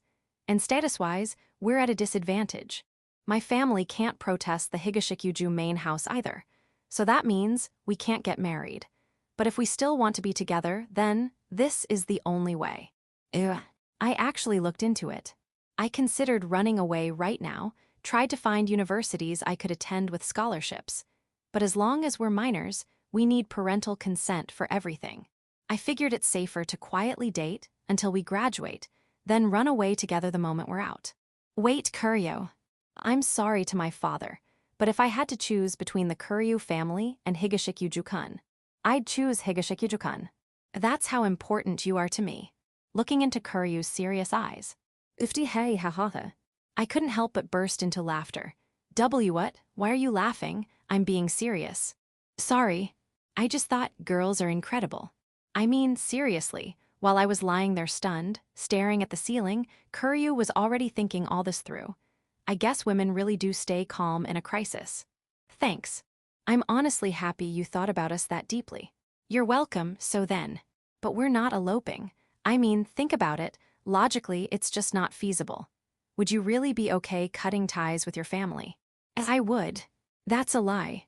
But, then what choice do we have? I'll try harder. Oh, what?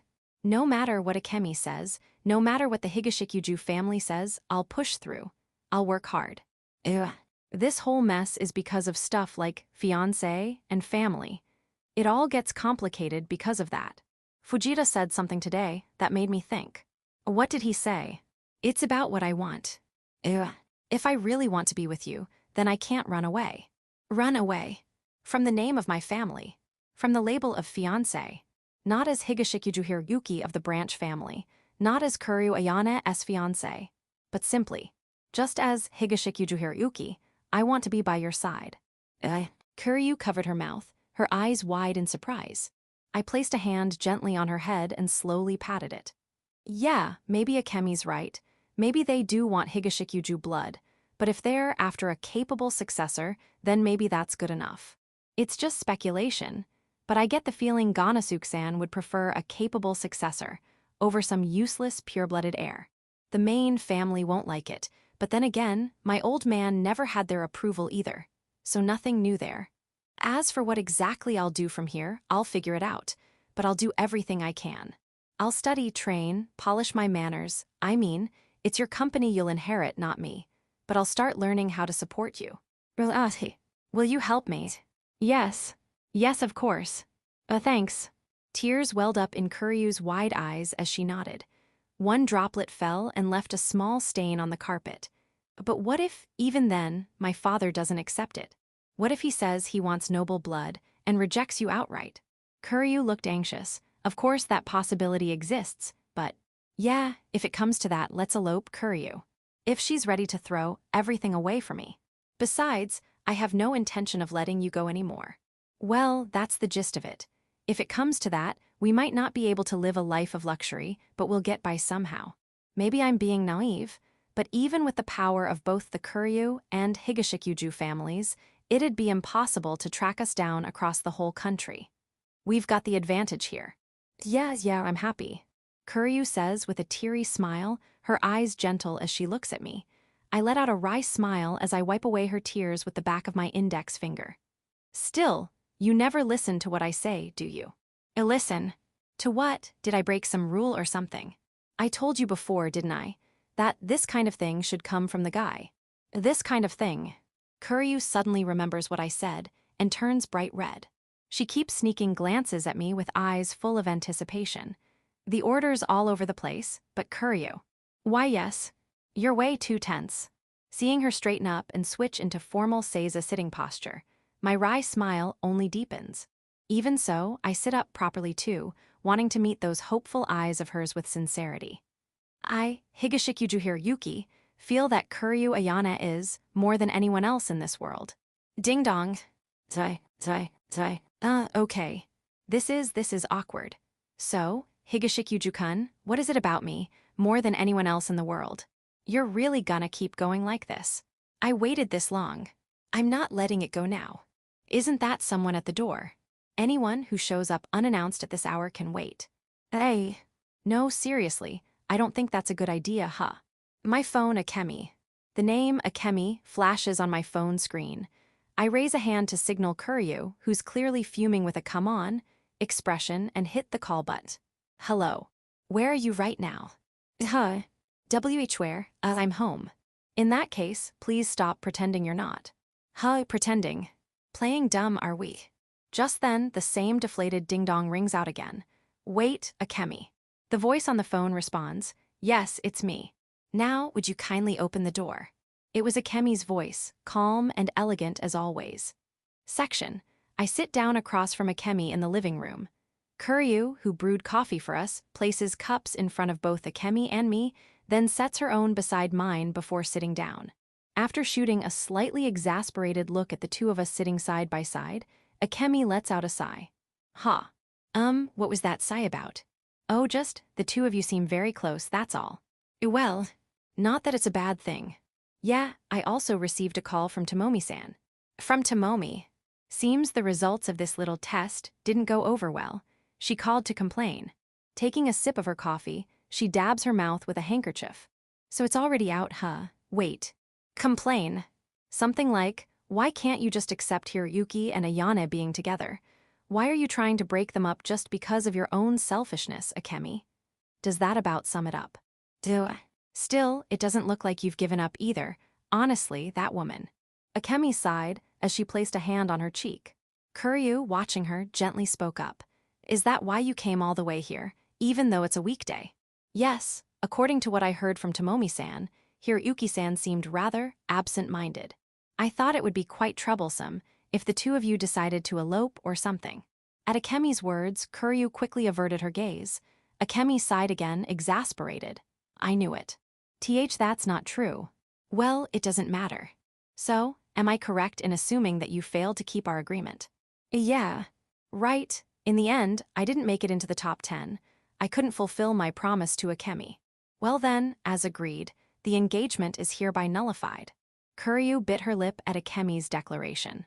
Of course, just because the engagement isn't recognized doesn't mean I'm going to give up. But still, having one of the formalities disappear leaves a certain sense of loss. Is what I would say. Kuryu, who had been looking downcast, suddenly lifted her head in surprise at Akemi's unexpected words. Avoiding her gaze, Akemi turned her head away. I told you, didn't I? Or have you forgot? Forgot what? If you get a good ranking on the test, I'll let it slide. You said that. So, I had to make it into the top 10. I started to say, but she held up her hand to stop me. I never said anything about the top 10. Wait, what? And no way. You're the only one who kept saying top 10, Hiroyuki-san. I just said a good ranking. I never specifically said you had to make the top 10. And this time you got 18th, didn't you? Moving up more than 130 spots. It's not hard to imagine how difficult that must have been. That's more than enough to qualify as a good ranking, don't you think? Now that she mentions it, she's right. It might have just been me who jumped to that conclusion, but still. Well, since it was Hiroyuki-san who set that condition, technically you should be disqualified for not making the top 10. But let's just say I'm also in a bit of a compromising position this time. A compromising position. The cold you nursed me through, and then the cold you caught afterward. Oh right, that did happen. Personally, I don't think 2 extra days of study would have gotten you into the top 10. But still, a favor's a favor. That's fair. To be honest, even if I had been able to study those 2 days, I'm not convinced I would have ranked much higher. So let's see, I'll let you off the hook this time, however. She pointed sharply at me. I haven't given up, you know, and neither should you, Ayana-sama. I'll let it go this time, but depending on how things go, I'll be coming to claim Hiroyuki-san for myself. She said this while shooting a sharp glare at Kuryu. Kuryu blinked a few times at the intensity, then responded calmly. That won't happen, Akemi-sama. I assure you, there's no way. We'll see about that. What's that supposed to mean? You may feel that way, Ayana-sama. Maybe you won't get tired of Hiroyuki-san, but... She paused, eyes narrowing. From what I can tell, you don't exactly have much feminine charm, do you? She glanced, well smirked, at Kuryu's chest and gave a smug huff. What exactly are you looking at when you say that? Honestly, Ayana-sama and I aren't so different in terms of overall specs. We're both proper ladies, our grades are top-notch, and we're both good-looking. But when it comes to one particular area, I win hands down, don't I? Akemi declared proudly, puffing out her full chest. Yeah, the difference is overwhelming, no doubt about that. That's not everything, you know. Having a bigger chest doesn't make you better. Oh my, that's something only those who have can say. If someone without it says that, it just sounds like a sore loser's excuse. Akemi wore a smug smile, while Kuryu's forehead twitched with a vein of irritation. I mean, you too. Tim. Suddenly, my phone, which I had set to vibrate, started buzzing again. Feels like today's unusually busy for calls. I glanced at the screen. Dad. It was from someone who rarely ever called me. Surprised, I tapped the answer button. Hello. Oh, here's Yuki. How are you? I'm doing okay, I guess. What's up? You calling just to check on my health or something?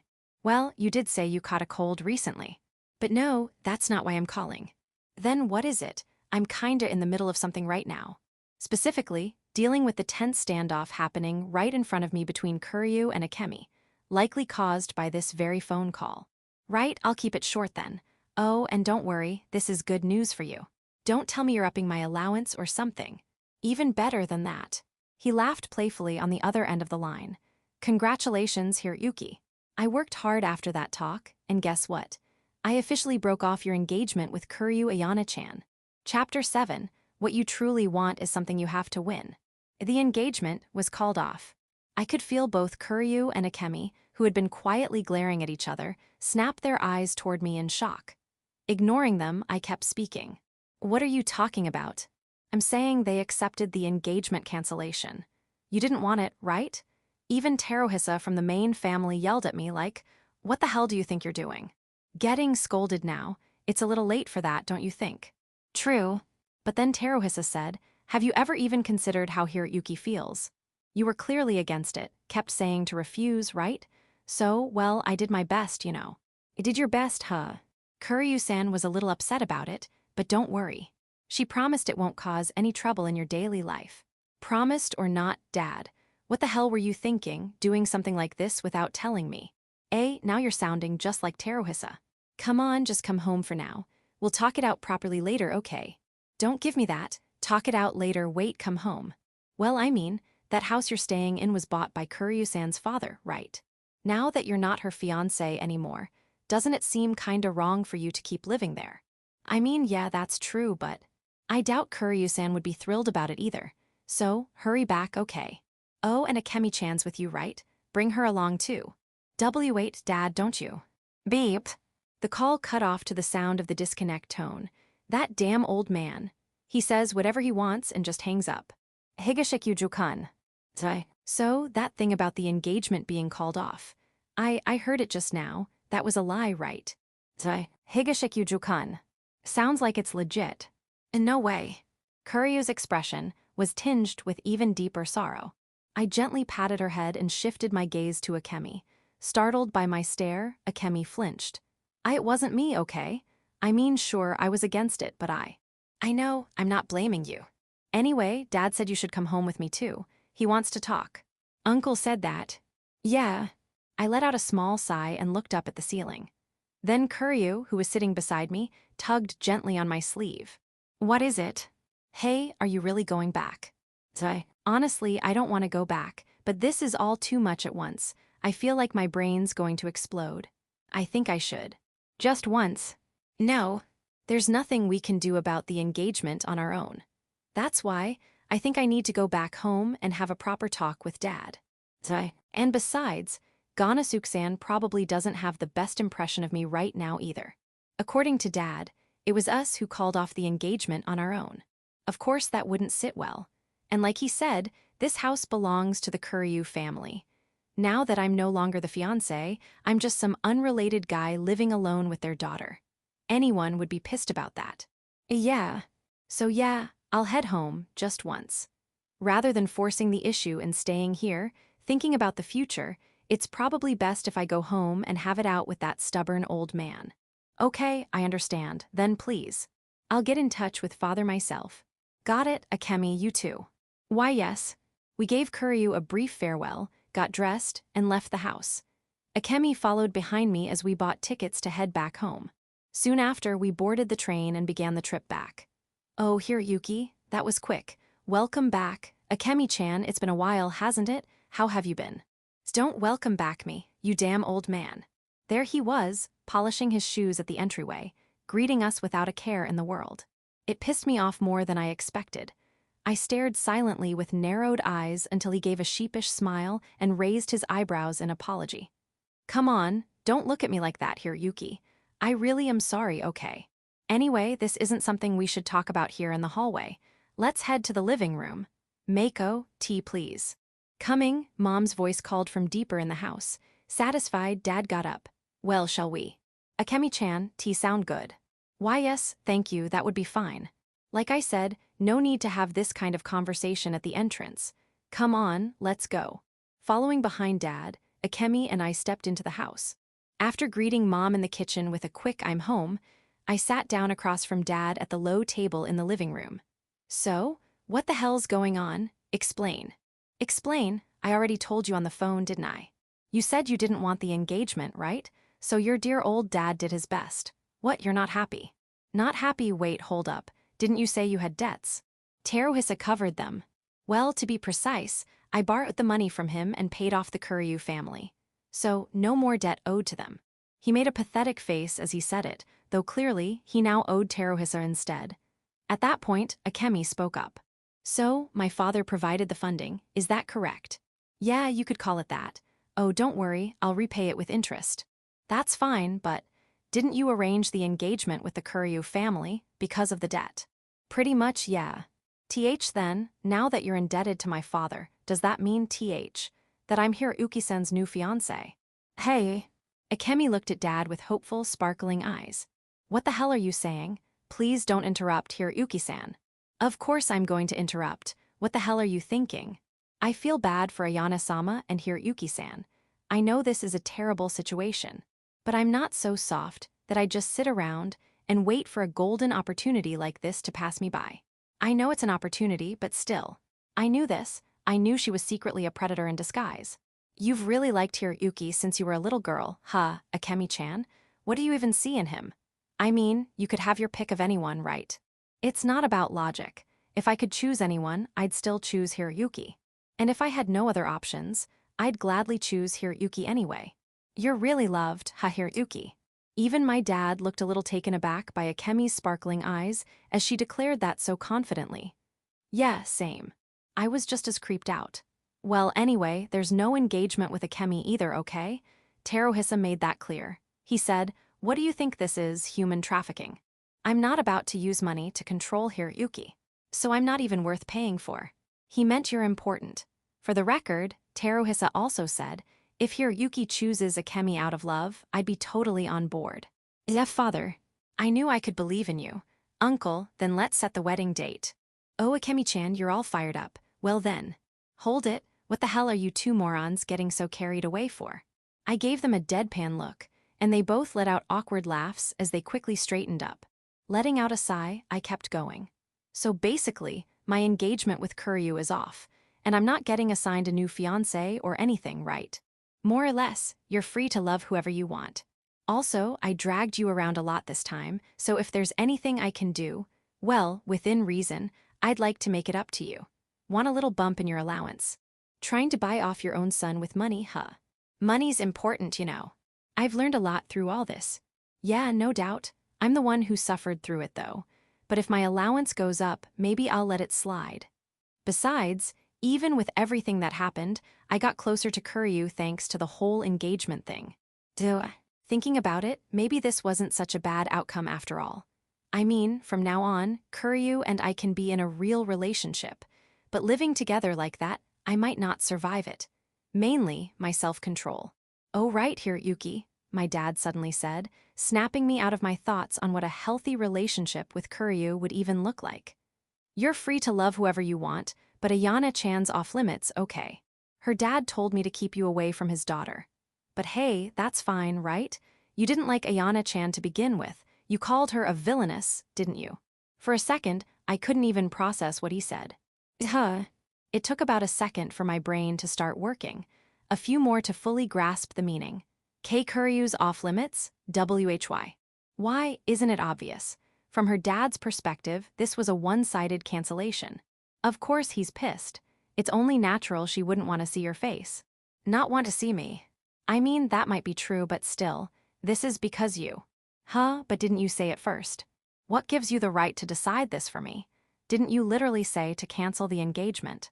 But still, why didn't you ask me first before going through with it? Ask you, why would I? You said you didn't want it, right? Why, yeah, I did say that at first, but now it's different. Then why didn't you tell me that? If you just said, I didn't like it at first, but now I love Kuryu Ayana, I wouldn't have done this. See, I only knew you didn't want to be engaged to her.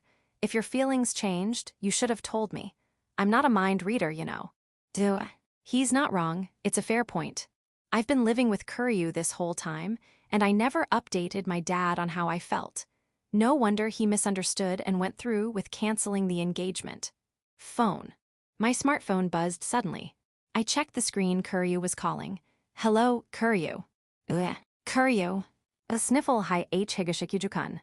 "Kuryu, what's wrong? Are you crying? Did something happen?" My father," he called, he said. "I can't see you anymore, I'm transferring schools, and they're taking my phone, What? She's transferring schools? Wait, hold on, what the hell?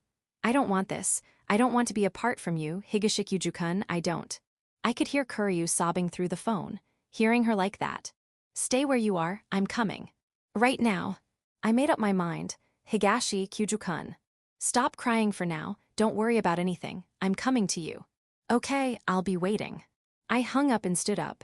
As I did, my dad spoke up in his usual carefree tone. "What's wrong, Hiroyuki? Where are you going?" "Does it matter? Are you heading to Ayana-chan's place? You shouldn't. Kuryu-san will get mad." Hearing him say that while sipping tea made my blood boil. "Shut up. Do you even realize whose fault this is? Kuryu said she's being forced to transfer schools." I heard Akemi gasp beside me, but I didn't care. I went on. "She was crying. She's devastated because you canceled the engagement without asking anyone." "Hold up. She's crying, and it's all because." Listening to my angry shouting, my dad calmly responded. "And you're sure that's really my fault?" "Of course it is. Maybe I did cancel the engagement, but who put me on that path? Wasn't it you, Hiroyuki?" "What are you talking about? Like I said, if your feelings changed, you could have told me. I'm not a mind reader, you know." "That's true, but still, what kind of parent goes and cancels an engagement behind their kid's back? Isn't that just your assumption? The thing is, arranged marriages, they're not based on the couple's wishes. It's about what benefits the families, and if the benefits disappear, so does the arrangement. Right, Akemi-chan?" That's. "And what about you, Akemi? If Teruhisa, well, it's unlikely, but if he brought up a marriage proposal for the sake of the Higashikuju main family, would you say no? Would your opinion even matter?" Akemi bit her lip and looked down. My dad, clearly satisfied, nodded slightly before turning back to me. "The whole premise is wrong, Hiroyuki. That's just how these things work. If you didn't like it, you should have spoken up properly. Or is it?" He narrowed his eyes with a chill behind them. "Maybe you didn't like Ayana-chan that much, not enough to fight to stay with her." A cold shiver ran down my spine. That's not. Then why didn't you say something earlier?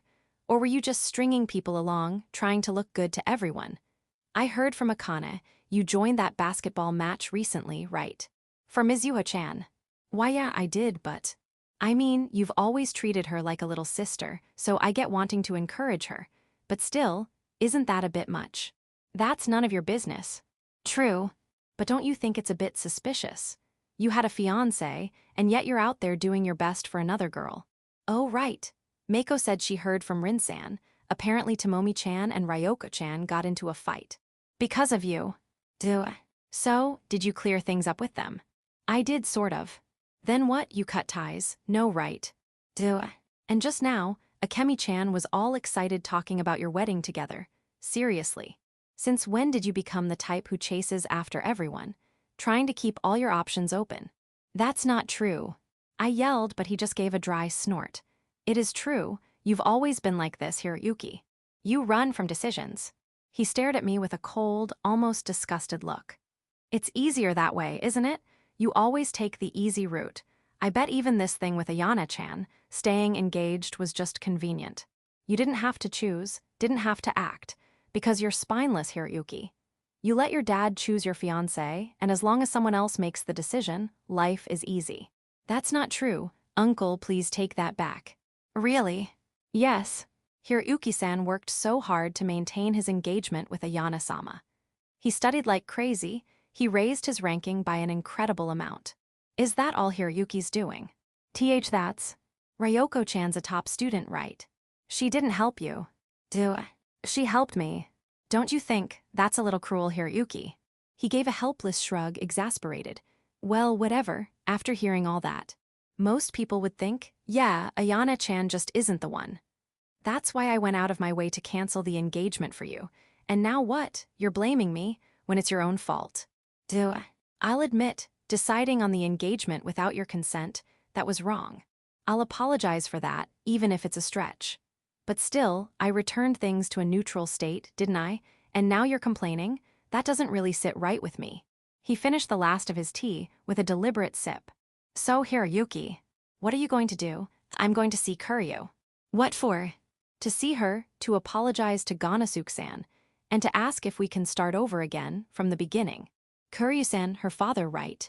He's going to be mad, you know. He might even punch you. I don't care. Because I love her, I love Kuryu. I see. That's why I'm going. Akemi, you're staying here tonight. I stood up and turned my back to my father. The trains had probably stopped running by now, but there was a bike in the shed. I'd use that. With that thought, I started walking toward the front door. Stop.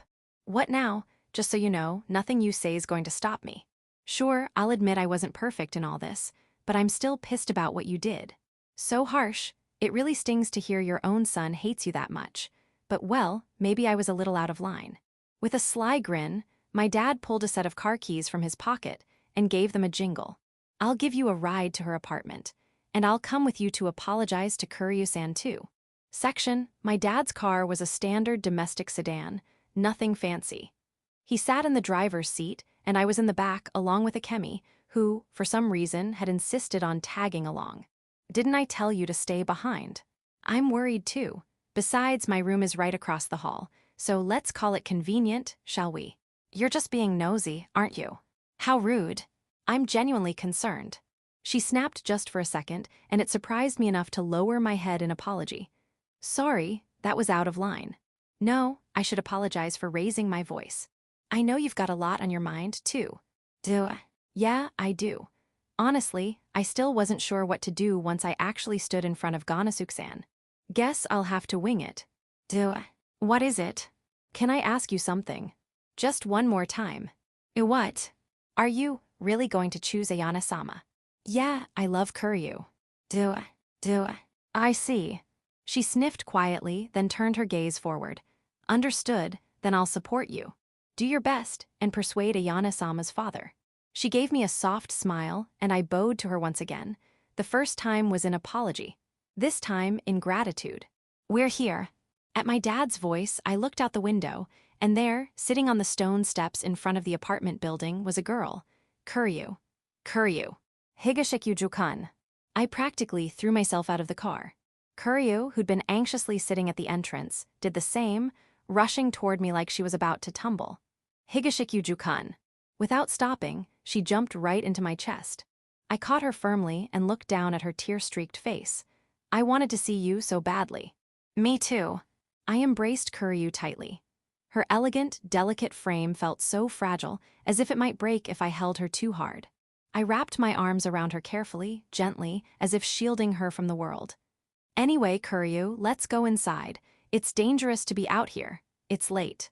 But if we go up, father will find us right away. And if he does, then he'll.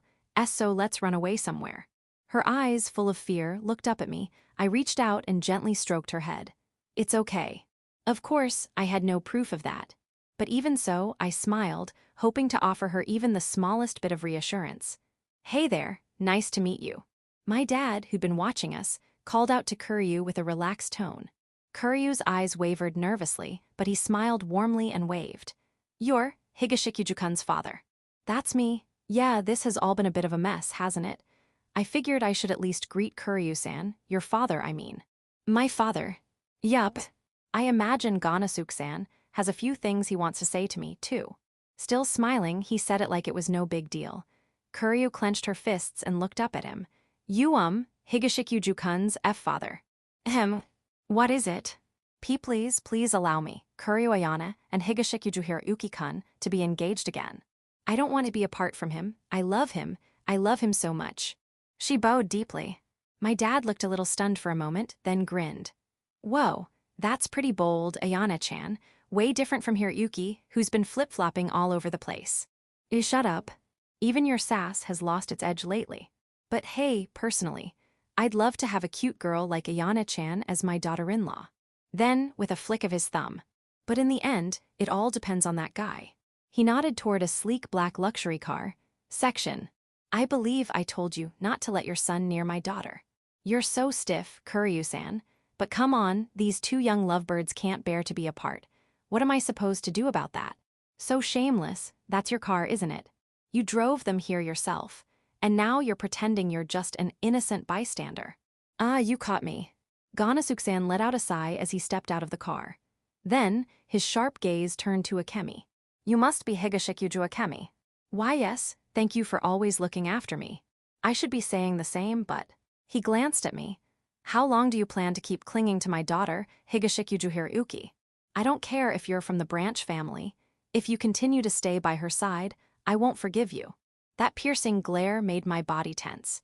This was the man who had built the Kuryu family from nothing with his own hands. His presence alone was enough to overwhelm. Even so, it's a pleasure to finally meet you, Ganasuke-san. Kuryu gripped my sleeve tightly. As long as she was with me, I had no intention of letting go. So even with my warning, you won't back off. And no. So you'd prefer a more direct approach? No, but could you at least hear me out? Then let go of my daughter. Kuryu looked at me with worried eyes. I gave her a reassuring smile and gently released her hand. Higashikuju-kun. It's okay. I took one step away from Kuryu and stood before Ganasuke-san. He stood nearly 180 cm tall, towering over me with a pressure that made my breath catch, but I held my ground. So, what do you want to say? You'll hear me out. I told you over the phone, didn't I? The engagement was made without confirming your wishes. It was our selfish decision. And sure, it was canceled just as unilaterally, but I don't blame you. So hearing you out is the least I can do. Despite the scowl on his face, Ganasuke-san's words caught me off guard. He really is a fair man. Thank you. Honestly, I didn't think you'd even listen. I mean, you told me not to go near your daughter. I told you to stay away from my daughter, not from me, did I? If you had something to say, I was willing to hear it, but enough with the preamble. So, what do you want? So this is what it means to kill someone with a look. The sheer intensity of his stare, full of something close to murderous intent, made me want to turn and run. But, Ganasuke-san, would you allow me to be engaged to your daughter again? I'm done running. Do you even understand what you're asking? I believe I do. Then you must also understand how ridiculous that request is. The annulment came from your side, did it not? Yes. Don't give me that. It wasn't my decision line. Your father made that choice after careful thought. I've heard the stories, how you went around smiling at every girl while being engaged to my daughter. Is it not true? I can't deny that it may have looked that way. Then what more is there to say? Ayana, we're leaving. He turned, clearly finished with me, and took a step forward, but I moved, blocking his path. What is it now? It's true that I may have been indecisive. Not just when it came to Kuryu. I've probably been running away from anything messy, anything complicated. Anything unpleasant, all of it. That's how I've always been. But, yes, but, when it comes to Kuryu, that's different, this isn't the same. When it comes to Ayana, I'm serious, I love her. Truly, I love her with all my heart. I could hear Kuryu, Ayana gasp softly. I glanced her way and saw her staring at me wide-eyed in stunned silence. It's okay, don't worry. So, please allow me to be with Ayana. Please approve our relationship, our engagement. And if that's not possible, then I'll take her. No more talk of eloping or running away. I'm not going to escape with her. I'm going to take her from you. I won't cling to a relationship handed down to me like some arranged fiancé. If I keep running, I'll never grasp what I really want. The things that matter most. I'll fight you for her and win her. Because the things you truly want are the ones you have to fight for. I see. So let me get this straight.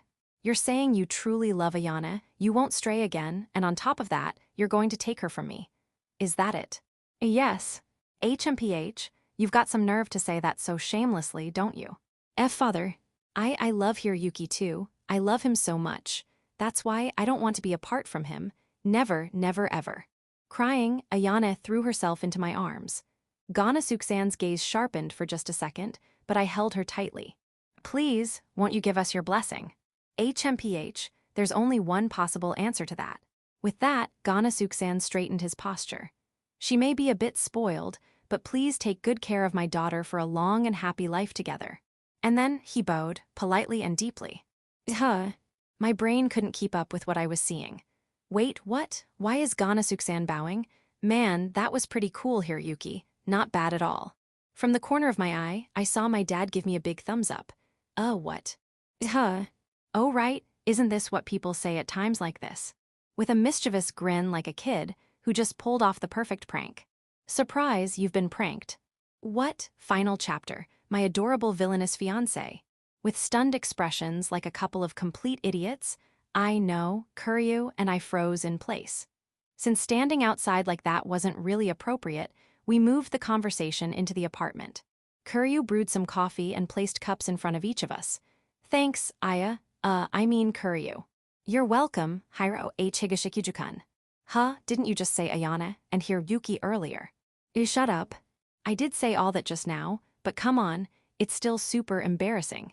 No, wait, that's not what's important here. So, you've got some explaining to do, don't you? Explaining about what?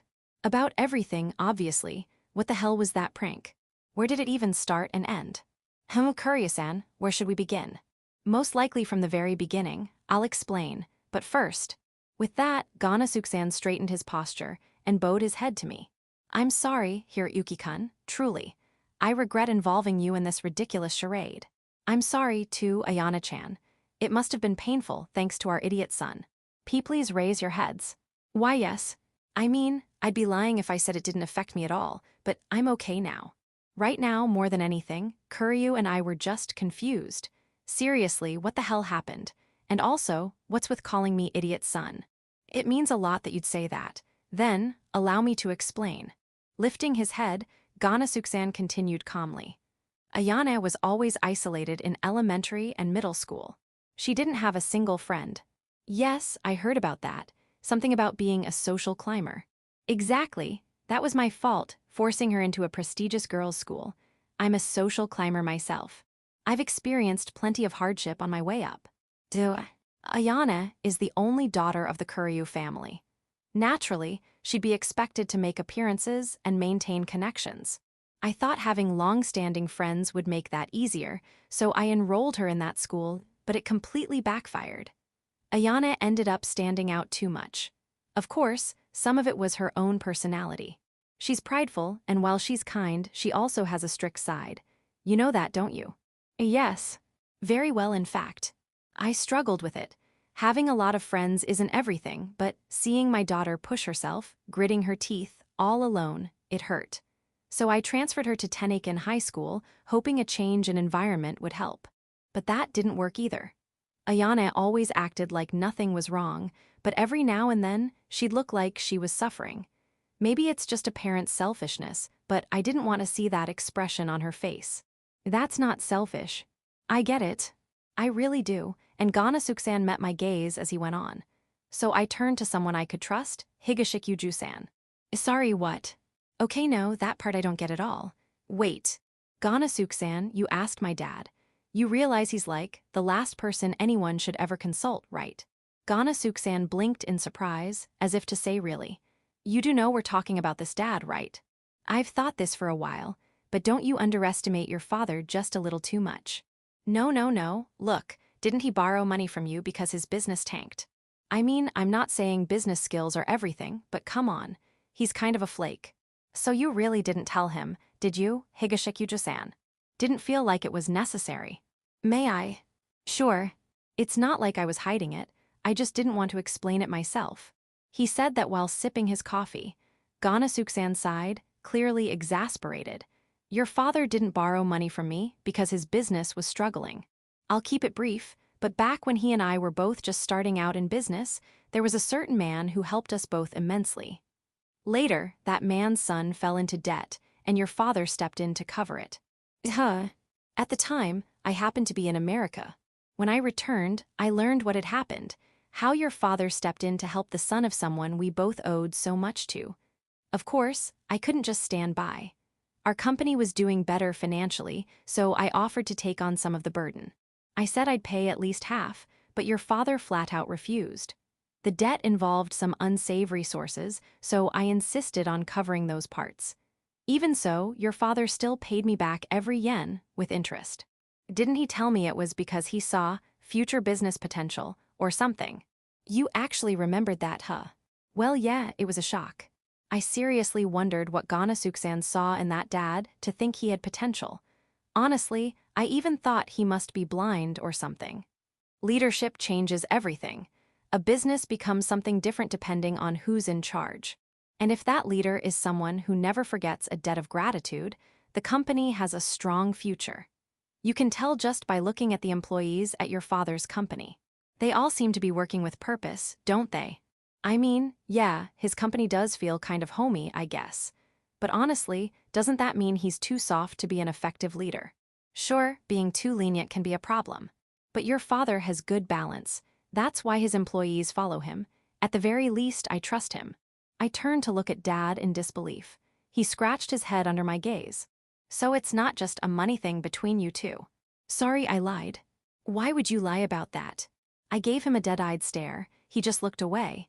It's just, kinda embarrassing to talk about. Makes me sound like some saintly, do-gooder type or something. Dude. And don't blush while you're at it. Gross. Okay, that was a joke. But really, it's not the kind of heartwarming story Kuryu-san's making it out to be. Back when I was starting out as a business owner, someone helped me out a lot. He passed away, so I figured the least I could do was repay that debt by helping his son. It was just my own selfish decision. Yeah, well, most people can't do something like that. You think Kuryu-san tried to do the same, didn't he? And he benefited from it too. That's true, but still. Well, anyway, that's enough about that. It's not the main story here. So when Kuryu-san came to me for advice, I gave it some thought. I mean, we had our own problem child too, so I figured, why not kill two birds with one stone? Hey, problem child. Really? I don't remember causing that much trouble. Doing nothing at all was the problem. He shot me a half-lidded look. After you quit basketball, you were basically like the Walking Dead. You had no motivation, no drive, just drifting through life like a leaf in the wind. You seem to have recovered a little, but you were still completely aimless. As a parent, watching that was hard. So, well, I figured something drastic might help. That's why I suggested the fiancé arrangement. Drastic is right. That's extreme, not just drastic. Is it, though? From what Kuryu-san told me, Ayana-chan is the kind of girl who works hard. And you two seemed like a good match. Back when you were playing basketball, you were seriously dedicated, too. I figured someone who knows how to work hard would understand another hard worker. Personality-wise, you might just click. Besides, from the photo, Ayana-chan looked really pretty. I figured you'd like her. Was I wrong? Well, he's not wrong. We did get along, and yeah, she's very cute. Also, you're kind of a wimp, so I didn't think you'd do anything inappropriate. So yeah, I brought the idea to Teruhisa. You asked father. Akemi's voice shot up in shock. Yep, I mean, Come on, even I knew I couldn't decide Hiroyuki's marriage on my own. That's why I went to Teruhisa and asked him to approve the arrangement. He wanted Hiroyuki to marry Akemi-chan and become the heir, so he resisted a bit. But in the end, he agreed, on the condition that the engagement could be called off if either party objected. There was also an extra condition. An extra condition? Yeah. Along with helping Hiroyuki get back on his feet, the idea was to help Akemi-chan grow, too. Just like I came to Teruhisa for advice, she's eventually going to have to shoulder the responsibilities of being part of the main family. I figured Hiroyuki would make that easier for her, a sort of tutorial phase. That's not fair. Father never told me any of this, so he knew everything from the start. Yep, he knew. Of course he didn't explain. It wouldn't be much of a lesson if he did, right? Akemi looked completely stunned. I glanced over at her briefly, then turned back to Dad. So then, everything Akemi did was pointless. He thought about it for a moment. Not pointless exactly, but she didn't have the final say, so no matter what she said, yeah, it didn't really matter. Yikes. Akemi just collapsed onto the table. Poor girl, I actually do feel for her. Teruhisa said, life throws irrationality at you whether you like it or not. It's a valuable lesson. He also said Akemi-chan basically forced her way in, right? He was still figuring out how to bring it up when she suddenly went all fired up like, I'll go. Made his life a lot easier, apparently. Didn't you say you got scolded by Uncle Teruhisa about the engagement? Yeah, I did. Because I didn't tell him about the debt. He yelled, that makes it look like you're selling Hiroyuki off. Think about your son's feelings for once. That part was on me. I didn't consider it enough. But honestly, I thought the debt would be the cleanest explanation. If I hadn't said that, Hiroyuki, you would have just rejected it outright, wouldn't you? You only agreed because you thought it was for your employees' sake, right? Wait, that's what you got scolded for. I mean, yeah, if it weren't for the debt, I probably would have said no. Actually, yeah, I definitely would have said no. Well, Teruhisa didn't like the idea of the Higashikuju family owing money to another house, so he ended up covering the full amount. I really didn't want to owe him a favor, though. Dad sighed deeply as he said that. There it is, the usual I hate the main family bit. You really hate them, don't you, Dad? Huh? What? Awa, come on. I don't hate the main family. What? Of course I don't. If I hated them, I never would have let Akane live with them in the first place. Huh? I mean, I guess that makes sense, but... Then how come you never go back to Kyoto? You've said it feels suffocating there, and just now, you said you didn't want to owe Uncle Teruhisa anything. Yeah, it is a little suffocating, but it's not like I have some deep-seated hatred or anything. I owe them a lot, and we're connected by family. As for not wanting to borrow from Teruhisa, it's more that I didn't want to feel indebted to him. We're cousins, but it feels more like we're brothers, or close friends, or best friends even. And you know, once you owe someone like that, you start to feel like the balance is off, right? He chuckled, saying that technically the main family and our branch aren't really equals anyway. Then, why didn't you want me going to Kyoto?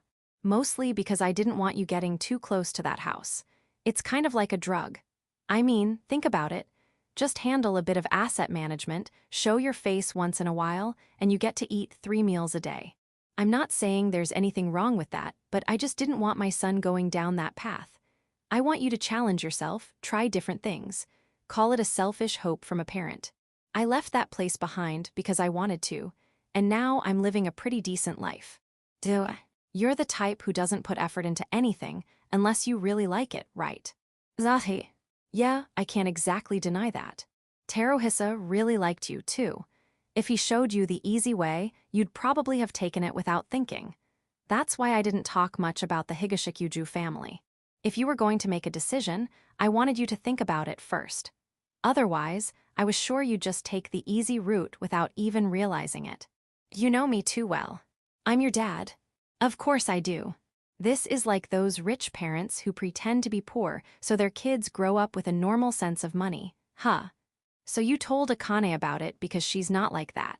That's part of it, but also she's a girl. I'm not saying marriage is the be-all and end-all for women, but you know how much a husband's financial situation can impact things. You've seen it with your mother, haven't you? Yeah. Mom works really hard. She doesn't look unhappy, though. So I figured it'd be better if Akane learned how to carry herself like a proper lady. I'll leave it up to her who she chooses, what kind of life she wants, but I wanted to at least give her options. Let her be ready for anything. That's why I allowed her to attend school in Kyoto. If it had been anywhere else, I might have said no. Too risky. And I get no options, huh? Like I said, you just take the easy way out. And besides, if you really decide you want to go that route, Teruhisa will probably arrange it. Marry Akemi-chan and inherit the main house. But now's not the time for that. Duh. But Akane's different. If she finds a good match and doesn't have to suffer, that's great. Sure, she's all about basketball right now, but maybe someday she'll turn into a proper, refined young lady. Dad gazed off into the distance, clearly clinging to some dream. Yeah, that's probably not gonna happen. So yeah, all those thoughts and plans came together into this engagement thing. A new environment might help Ayana-chan figure out how to connect with people. And you. Having a fiancé might help you develop some awareness, maybe even find something you want to pour your heart into. If either of you had strongly objected, we would have canceled the arrangement, just like the conditions said. But honestly, I'm glad it worked out. Meiko-san was worried, saying, "What if the Kuryu girl gets taken advantage of?" Guess you're not exactly trusted here, Yuki. You shut up. It's okay, I believed in you. Believed you were too much of a wimp to do anything. Would you shut up already? Seriously? Still, letting the two of you live together was a bold move. What if Mom had been right? I mean, it's fine because I didn't make a move, but what if something had happened? If it had, well, you just have to take responsibility and get married. From a family standpoint, you two are a great match. Honestly, I thought marriage would have been the best outcome. Wait, don't tell me you weren't planning on taking responsibility. I mean, I would, obviously. Just, can you not say stuff like that with Ganasuke-san staring at me like that? You really took a risk too, Ganasuke-san. Letting your daughter live with a guy at her age. I'd be lying if I said I didn't have some hesitation. I was worried about gossip too, but I saw it as a kind of shock therapy. Ayana's been living with so much pressure for so long, I thought she might crack eventually. And that, I didn't want to see. Duh. And you're the son of someone I trust, Higashikuju-san. From what I'd heard, I thought you were a decent young man. You were even considered for the national team in basketball, weren't you? That means you know how to work hard. I figured, as long as you found the right path, you'd turn out fine. I also thought you'd get along well with Ayana. On top of that, you accepted this engagement for the sake of your employees, didn't you? So they wouldn't be left out in the cold. I believed that showed a certain kindness in you. That's thank you very much. And after seeing you today, I'm convinced I wasn't wrong about you. This is kind of embarrassing. What about the whole prestigious family aspect? As Higashikuju-san said earlier, of course that played some part. I thought it was a good match. But well, let's leave that for later. Just as Ganasuke trailed off, my dad stepped in to continue the conversation. And I figured this was a good opportunity. Sorry, Hiroyuki, but Tomomi and Ryoko were getting way too attached to you, weren't they? Duh. I mean, it's fine to be close, but come on. You're a high school boy, and they're not even your girlfriends. That level of closeness was just weird. Even Akane said, they're way too dependent on him. Honestly, it felt like someone was going to crash and burn if we left it alone. So yeah, part of it was forcing some distance. I see. And you ended up fighting over it, right? Like I said earlier. No comment, I mean that's private, but we've settled it. I didn't exactly cut ties though. So Ayana-chan, how's that working out for you? Are things okay? Yes, Higashikuju-kun now keeps an appropriate distance from them. That's good. Dad gave a small smile, looking genuinely relieved. If Ayana-chan's fine with it, that's good enough for me. Sorry for teasing you earlier. Honestly, I didn't think you'd completely cut off childhood friends either. But if you've really put things in order, then that's good. I apologize for saying you were fooling around. I should apologize too. Here, Yuki-kun, my words earlier were uncalled for. Ganasuke-san suddenly bowed his head. And no. I mean, maybe from a certain angle, it could look like I was being indecisive, but I didn't mean to be. Yeah, I really didn't mean to be like that, but I guess I can see how it might have looked. So then, the whole engagement cancellation thing, was that because of how I was acting? In response, Ganasuke-san closed his eyes and bowed his head again. Forgive me. Though it was said to have come from the Higashikuju side. The truth is, I asked for the whole engagement cancellation charade. Duh. Ayana said it before she left the house. Please don't worry, father. I will bring the Higashikuju blood into the Kuryu family. That way, no one will look down on us as upstarts anymore. I don't expect love from Higashikuju-kun, so even if he has other women, please don't get angry. He's the victim in all this. Hearing that, I realized just how cornered she'd felt. I regretted it deeply. I should have noticed much sooner. She did say something like that, so she even told her dad that, huh? She's my daughter, so precious I wouldn't mind if she poked my eye out. And she had already given up on being loved by someone, choosing instead to devote herself to the family. It was heartbreaking. And I'd heard there were plenty of beautiful women around you, so I wanted to confirm your feelings. I'm truly sorry for what I did. I wouldn't blame you for cursing me out. It was a despicable thing. No, I understand. I really do. I get it. If your daughter said something like that, of course you'd be worried. I'm not angry. Not at all. See, if you just told us earlier you liked her, we wouldn't be having this late-night emergency car meeting. You shouldn't make Kuryu-san worry like that. Dads are surprisingly delicate when it comes to their daughters, you know. And look, you made Ayana cry. Am I bad? Yeah, honestly, all of this probably wouldn't have happened if I'd just been a little more reliable. When I think of it that way, I really do feel sorry. But something about Dad saying it just makes it harder to accept. Thank you for saying that. After averting his eyes, Ganasuk turned to Ayana. Ayana? Yes. I'm sorry. I made you go through so much pain. But I just couldn't bear the thought of you giving up on being loved. That would have been such a sad way to live. Father, how about now, Ayane? If Hiroyuki-kun had other women, could you accept that? Absolutely not. I want him to look at only me. As a father, I have mixed feelings hearing that, but I'm glad. He smiled with heartfelt relief, while Kuryu looked overjoyed. Then my dad chimed in, looking mildly offended. Still, no one figured it out. I'm honestly kind of hurt. I mean, does everyone seriously think I'd sell off my son to pay off some debt? That's harsh. As he gave us a flat stare, Ayana and I both averted our eyes. Apparently annoyed, Dad kept pouting. I mean, yeah, I did kind of make it look that way, but still, I dropped so many hints, didn't I? Weren't there parts that seemed weird? Like when I said Akemi-chan was coming for an inspection, didn't you think, why Akemi? She's a minor and not even the head of the family. She couldn't make those kinds of decisions. I totally thought I'd blown it then. Didn't Kuryu-san drop hints too? Well, yes. Huh, father, you were giving him hints. Well, not exactly hints, but I did say something to Hiroyuki-kun. Huh? Me? You said you read it, didn't you? Read it? The letter? On the third page, I subtly hinted at it. Though it was mostly just me saying selfish things, I felt sorry for Hiroyuki-kun. I couldn't help it. The letter. The letter. Oh, that letter. The one overflowing with love for Kuryu. I only read the first page and then stuffed it in my desk. Judging by your reaction, you didn't read it, did you? Oh, well. That's fine. If you said all that earlier without knowing, then that just proves I can trust you. Please do, trust me. Ganasuk-san smiled warmly at my words. Watching us, my old man's face softened. All right, then it's all settled. Man, that's a relief. Now I can finally relax. Hiroyuki's got himself a cute bride, he's doing well in school, Ayana-chan's made friends too, so what do you think of your old man's handiwork this time? Pretty impressive, huh? You can go ahead and respect me now, Hiroyuki. Sorry, but that just pissed me off. Don't be like that, it all turned out well, didn't it? But that's just hindsight talking, isn't it? I mean, it kind of feels like you and the others just used us however you liked. Me and Kuryu both. My dad gave a wry smile at our glares. Well, yeah, I guess there's some truth to that. Maybe I didn't really think about how you two felt. But still, parents worry, you know. More than anything, we care about our children's growth. Even if we're hated, avoided, called annoying, or resented, no matter how they see us, we just want to help our kids find happiness. Ugh. Though, I guess that's just an excuse.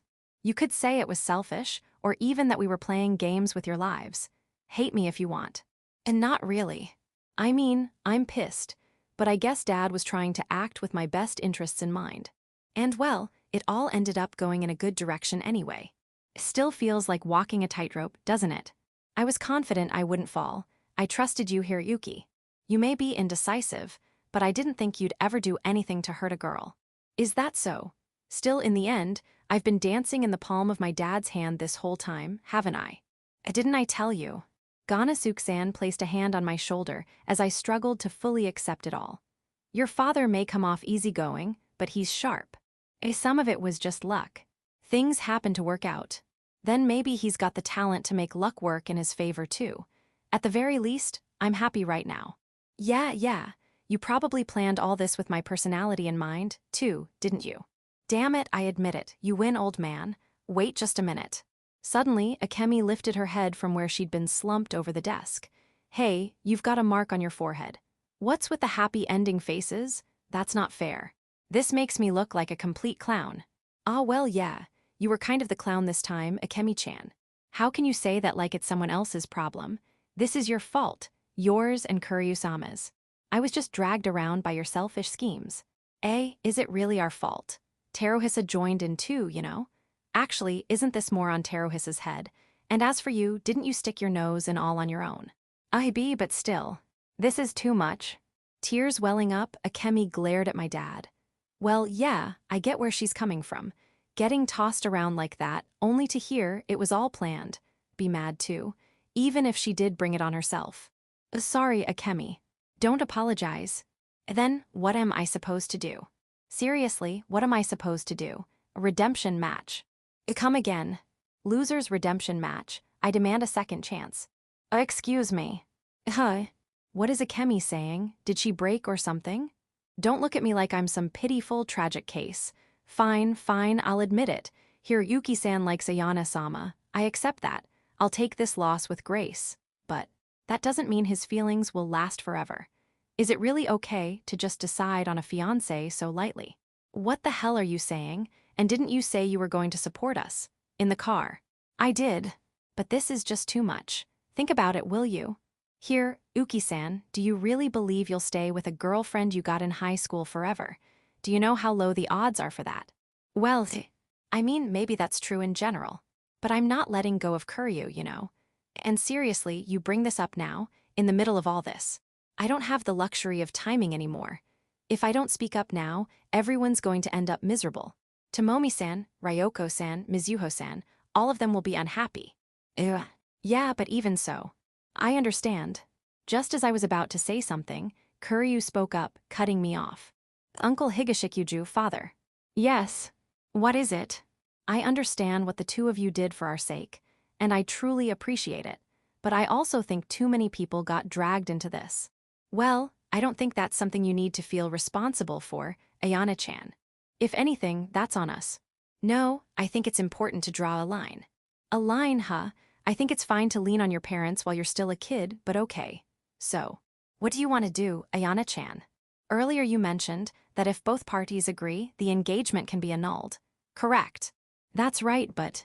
With a questioning look, my dad trailed off. Kuryu smiled and said, Then, please annul the engagement. I was so shocked, I couldn't even get a sound out. Still smiling, she turned her gaze to me. If you really want something, you have to win it yourself. An arranged fiancé is just something given to you by your parents, right? Then Kuryu leaned in closer to me. So let's be lovers, Higashikuju-kun, not something forced upon us, but something we choose together. Let's build a new kind of relationship, step by step. Happy. Yeah, that's right, this is who she is. You. Stubborn, competitive, a bit sharp-tongued. For my sake. Not someone who settles for things handed to her. Not some weak girl. Just like how you tried to stand up to my father. But more than anything, she's incredibly cool and even more adorable. I'll fight too. I'm not just some young lady who needs to be protected by you. With that, she threw her arms tightly around mine, then looked around with a defiant smile. At my dad, who clutched his stomach laughing, shouting, Wow, Ayana-chan really is the best. At Ganasuke-san, who stood speechless, and at Akemi, frozen in confusion. Come at me, all of you. There's no way I'm letting go of Higashikuju-kun. She wore a bold, daring grin, just like a classic Villainess. Yet it was also the most genuinely beautiful smile I had ever seen. Epilogue, I got a fiancé, and she turned out to be the infamous Villainess at school. What am I supposed to do? Chun-chun, the chirping of sparrows wakes me. I stare absent-mindedly at the now familiar ceiling until the savory scent of miso soup wafts over from the kitchen. Grrr, my stomach growls, demanding food. Morning already, huh? Did I oversleep? It's Saturday, not that I have any real plans today, so I guess it's fine. Yaon, Japanese breakfast today. That's rare for Kuryu. Murmuring to myself, I picture breakfast made by my housemate and girlfriend Kuryu. Let me tell you a little about what happened after that. Following Kuryu's bold declaration, my dad burst out laughing, going, "Wow, Ayana-chan really is the best." Meanwhile, Ganasuk-san slumped his shoulders and sighed, "In the end, nothing's really changed, here Yuki-kun, I'm counting on you." And so, our arranged engagement was officially annulled. Though yeah, I get it. If we're no longer engaged, why are we still living together? Well, that's because Kuryu threw a fit. Not that I didn't want to live with her, I actually did. But still, we're just high schoolers. Living together without being engaged would look pretty sketchy. That's why when Ganasuk-san told us, at the very least, live separately until you're in college, I agreed. But then, I don't want to be apart anymore. With tears in her eyes, Kuryu clung tightly to my sleeve, looking up at me. So damn cute. They say you can't beat a crying child, but when the one crying is the girl you love. You're done for, I begged my dad and Ganasuk-san along with her. All right, then live here. That's fine with you too, right, Kuryu-san? After all, we put you through a lot. It can be our way of making it up to you. I suppose there's no helping it. But Hiroyuki, you're both still high schoolers. Keep it appropriate, okay? If not, Kuryu-san really might drag you off to Jukai. I'm serious. I don't want anyone in the family ending up on a missing persons list. And so, we continued living together. Though I also got a warning like, "Here, Yuki, seriously, be respectful. Or else Kuryu-san really will take you to Aokigahara." Which, yeah, terrifying. But more importantly, I want to treat Kuryu right, so, well, you get it. Guess I'll get up now. Enough reminiscing, time to get moving. I stepped out of my room and headed to the kitchen. Why are you here? Good morning, here Yuki-san. I made Japanese breakfast today. Standing there in the kitchen, wearing a headscarf, was none other than Akemi. Why is she here? Wasn't she supposed to be in Kyoto? She apparently came on the first train, Kuryu said, even though no one invited her. Oh, and Ryoko-san and Tomomi-san are coming too. Mizuho-san's planning to drop by after her rehab this afternoon. So, tell me, Higashikuju-kun, when did our house become a hangout spot? I don't remember giving permission. Neither do I. I mean, come on, Ayana-sama, don't be so cold. I came all the way from Kyoto. Isn't it nice to reconnect with old friends? I don't remember asking you to, though. No need to be so heartless. Right here, Yuki-san. She smiled sweetly at me. Oh no, a veins bulging on Kuryu's forehead. Look, I'm not saying you can't come, but... Thank you, that's my permission slip. Wait, what? I didn't agree to anything. What's with this permission slip nonsense? Akemi-sama, don't just go around saying whatever you want. And just like before, Akemi continues to come over from Saturday into Sunday, staying at the house across the street. I figure it's got to be exhausting for her, but according to her, it's because of love. I've already made it clear I love Kuryu and that I won't return Akemi's feelings, but she just says, "That's my business." I came to see my friend Ayana-sama, and while I'm at it, I just happen to also run into Ayana-sama's boyfriend, Hiroyuki-san. While I'm at it, I make my moves. That's all. And Kuryu. She just says, "Do whatever you want." So I really have no say in the matter anymore. For the record, Ryoko, Tomomi, and Mizuho all have spare keys now, courtesy of Akemi, who said, "Empty rooms deteriorate quickly, so please use them freely." As a result, most weekdays, someone's hanging out at the house across the street. I mean, I could complain that houses don't rot that fast, or that I feel like I'm being monitored, but it's technically Akemi's house. And just like her, the others all say, I came to see my friend Ayana. And yeah, they do hang out even when I'm not around. If Kuryu's okay with it, I really can't object. Sigh. Fufu. As I let out a sigh, Akemi laughed cheerfully, then leaned in and whispered into my ear. She says all that, but Ayana-sama always lets us into the house, without fail. I know. Yeah, I know. In fact, just yesterday she was saying, I wonder if Akemi-sama will come again tomorrow. Should we go buy some snacks, Higashikuju-kun? and she actually went out to prepare some things. She even looked kind of happy about it. Like it or not, these girls have totally become her friends. And yet, Tomomi-san told me Hiroyuki-san absolutely won't let anyone into the house unless Ayana-sama is here. Don't you feel sorry for your childhood friend? Well, of course I wouldn't. I mean, I do have a girlfriend. Being alone with another girl is a bad idea. But when Kuryu's home, I let them in. You're more proper than I expected, Hiroyuki-san. It's not about being proper or anything. It's just, I don't want to hurt Kuryu, that's all. So yeah, I avoid doing anything she might hate. Wait, what's with that face? Don't make that weird, face. What is it? Nothing. I just got a little overwhelmed by the flirting. She replied with a sulky tone, but still had a smile on her face. I'm happy for you, Hiroyuki-san. Thanks. Yes, but I'm not giving up. So see you later, Hiroyuki-san. Huh, you're leaving. What about breakfast? I came uninvited after all. There's enough for you and Ayana-sama, so go ahead and eat. With that, she took off her headscarf, said, well then, and left the house. What was that all about? She was being considerate. That was considerate. Well, I'd prefer she didn't drop by unannounced, but she said, I'll leave after I say hi to Hiroyuki-san for now. Please go ahead and flirt to your heart's content. She wants to give us time together, huh? That's what she said. She also said, I'll keep making my moves, but I have no intention of getting in your way. Good grief. Well then, since it's all ready, we might as well eat before it gets cold. Let's do that. The aroma coming from the table was too tempting. As I started scarfing down the food, Kuryu silently brought me some tea. Thanks. You're welcome. Still, Akemi-sama is really good at cooking, isn't she? She's got years of experience with Japanese cuisine. Her family back in Kyoto eats nothing but that stuff. I see, I want to get that good too. And no need to rush. We've got all the time in the world, after all. Fu fufu. What? Nothing, I was just thinking. I never imagined we'd end up like this a few months ago. Yeah. Back then, I woke up to hear Yuki, you're moving out next Saturday. A lot has happened since then, and when I think it's only been a few months, it all feels like it went by so fast. We've been through a lot. Yeah, I mean sorry about everything. What for? Well, for making you cry. She cried when we talked about transferring schools and stuff. That was on me, for being so indecisive. Yeah, that really shocked me. Sorry. Fufufu, I'm kidding, but I really do feel lucky to be with you, so. From now on, make me smile a lot, okay? I only want to cry tears of joy from now on. I'll do my best. That non-committal tone is so like you, Higashikuju-kun. I promise. Fufufu, then I'll hold you to it. But you know, words alone aren't enough, so, since Akemi-sama said what she did.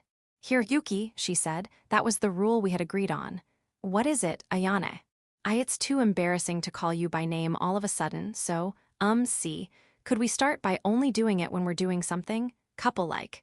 And then, gradually get used to it, would that be okay? Hiroyuki. With teary, upturned eyes and cheeks flushed red, Kuryu, Ayana, said that in the most impossibly adorable way. At first, I honestly thought she was a bit uptight and stiff, but now I'm honestly glad things turned out this way. Seriously, if I ever let my guard down, Ganasuke-san will toss me into Aokigahara. Kuryu's lover mode is dangerously sweet. I'm actually grateful she proposed having a clear on-off switch, like flipping a mode, because otherwise I'd be completely doomed. Her whole face turned red as she shut her eyes tight, then slightly lifted her chin, a gesture that made me chuckle softly, overflowing with affection. I stood and gently placed my hand on her shoulder. Ding dong. Hiroyuki-kun, let's play. Ding dong, ding dong, ding dong. Oh, come on, shut up already, Tomomi-san. And Akemi-sama, you said you wouldn't get in the way. Was that a lie? Was this a trap? On the screen of the door intercom, Tomomi furiously pressing the button like a hyper kid, Ryoko trying desperately to stop her, and Akemi sticking her tongue out like, I know exactly what you two were about to do. Right then, Kuryu, now fuming, appeared at the entrance. Tomomi quickly bowed, apologizing profusely. Ryoko mumbled something in embarrassment, and Akemi just kept sticking her tongue out, the chaos unfolding in full force. What the hell are they doing? It probably wasn't enough to bother the neighbors, but still, I really didn't want to watch that mess for long. Well then, time to go calm my lovely girlfriend down. Smiling wryly at a scene I never could have imagined a few months ago, I stood up from my seat. Yeah, of course I thought that at first. I got engaged, but it turns out my fiancé is the school's famous Villainess. What the hell am I supposed to do? As simple, really. It's not complicated. You just love her. She's not my fiancé anymore, but even so, she's my beloved girlfriend. From the bottom of my heart, with everything I've got, just love her. That's all there is to it. Wow, that was so cheesy. Even I cringed a little at myself for saying something so corny, but still, knowing I meant every word of it, I left the kitchen behind. Afterward, thank you very much for reading. While the main series is now complete, the story does continue with all sorts of stories. Fluffy daily life with Kuryu, their first date, Ayana's debut, and much more. For some, that may be overkill, and if you're the type to go, yep, this ending is enough for me, then you can consider this the perfect stopping point. Personally, I think I managed to bring things to a satisfying conclusion. But if you're craving a bit more, I hope you'll check them out too. As for behind-the-scenes tidbits, this story actually started as an idea I had when I wanted to write a game scenario. So technically, there were originally roots for Ryoko, Mizuho, and Tomomi. Yup, just like a dating sim. Incidentally, Kuryu didn't even appear at first. She was just a side character who popped up briefly in Tomomi's route. Sort of a rival character. But look at her now, Kuryu really made it big, didn't she? For example, in the Mizuho route, Higashikuju joins the basketball team and even goes on to compete in the Interhigh tournament. Is that a cheat route? By the way, in a youthful moment of madness, I threw all those old drafts into the sea of the internet. You might still find them floating around out there somewhere. Call them if stories if you want. If you're looking for them, I'll give them to you. I left all the routes there. It's truly the great voyage era of the net. Well, I think I've said most of what I wanted to. Lastly, my thanks. From the bottom of my heart, thank you. I hope we'll meet again somewhere down the line. With gratitude. So do you. End of Volume 5. Story completed.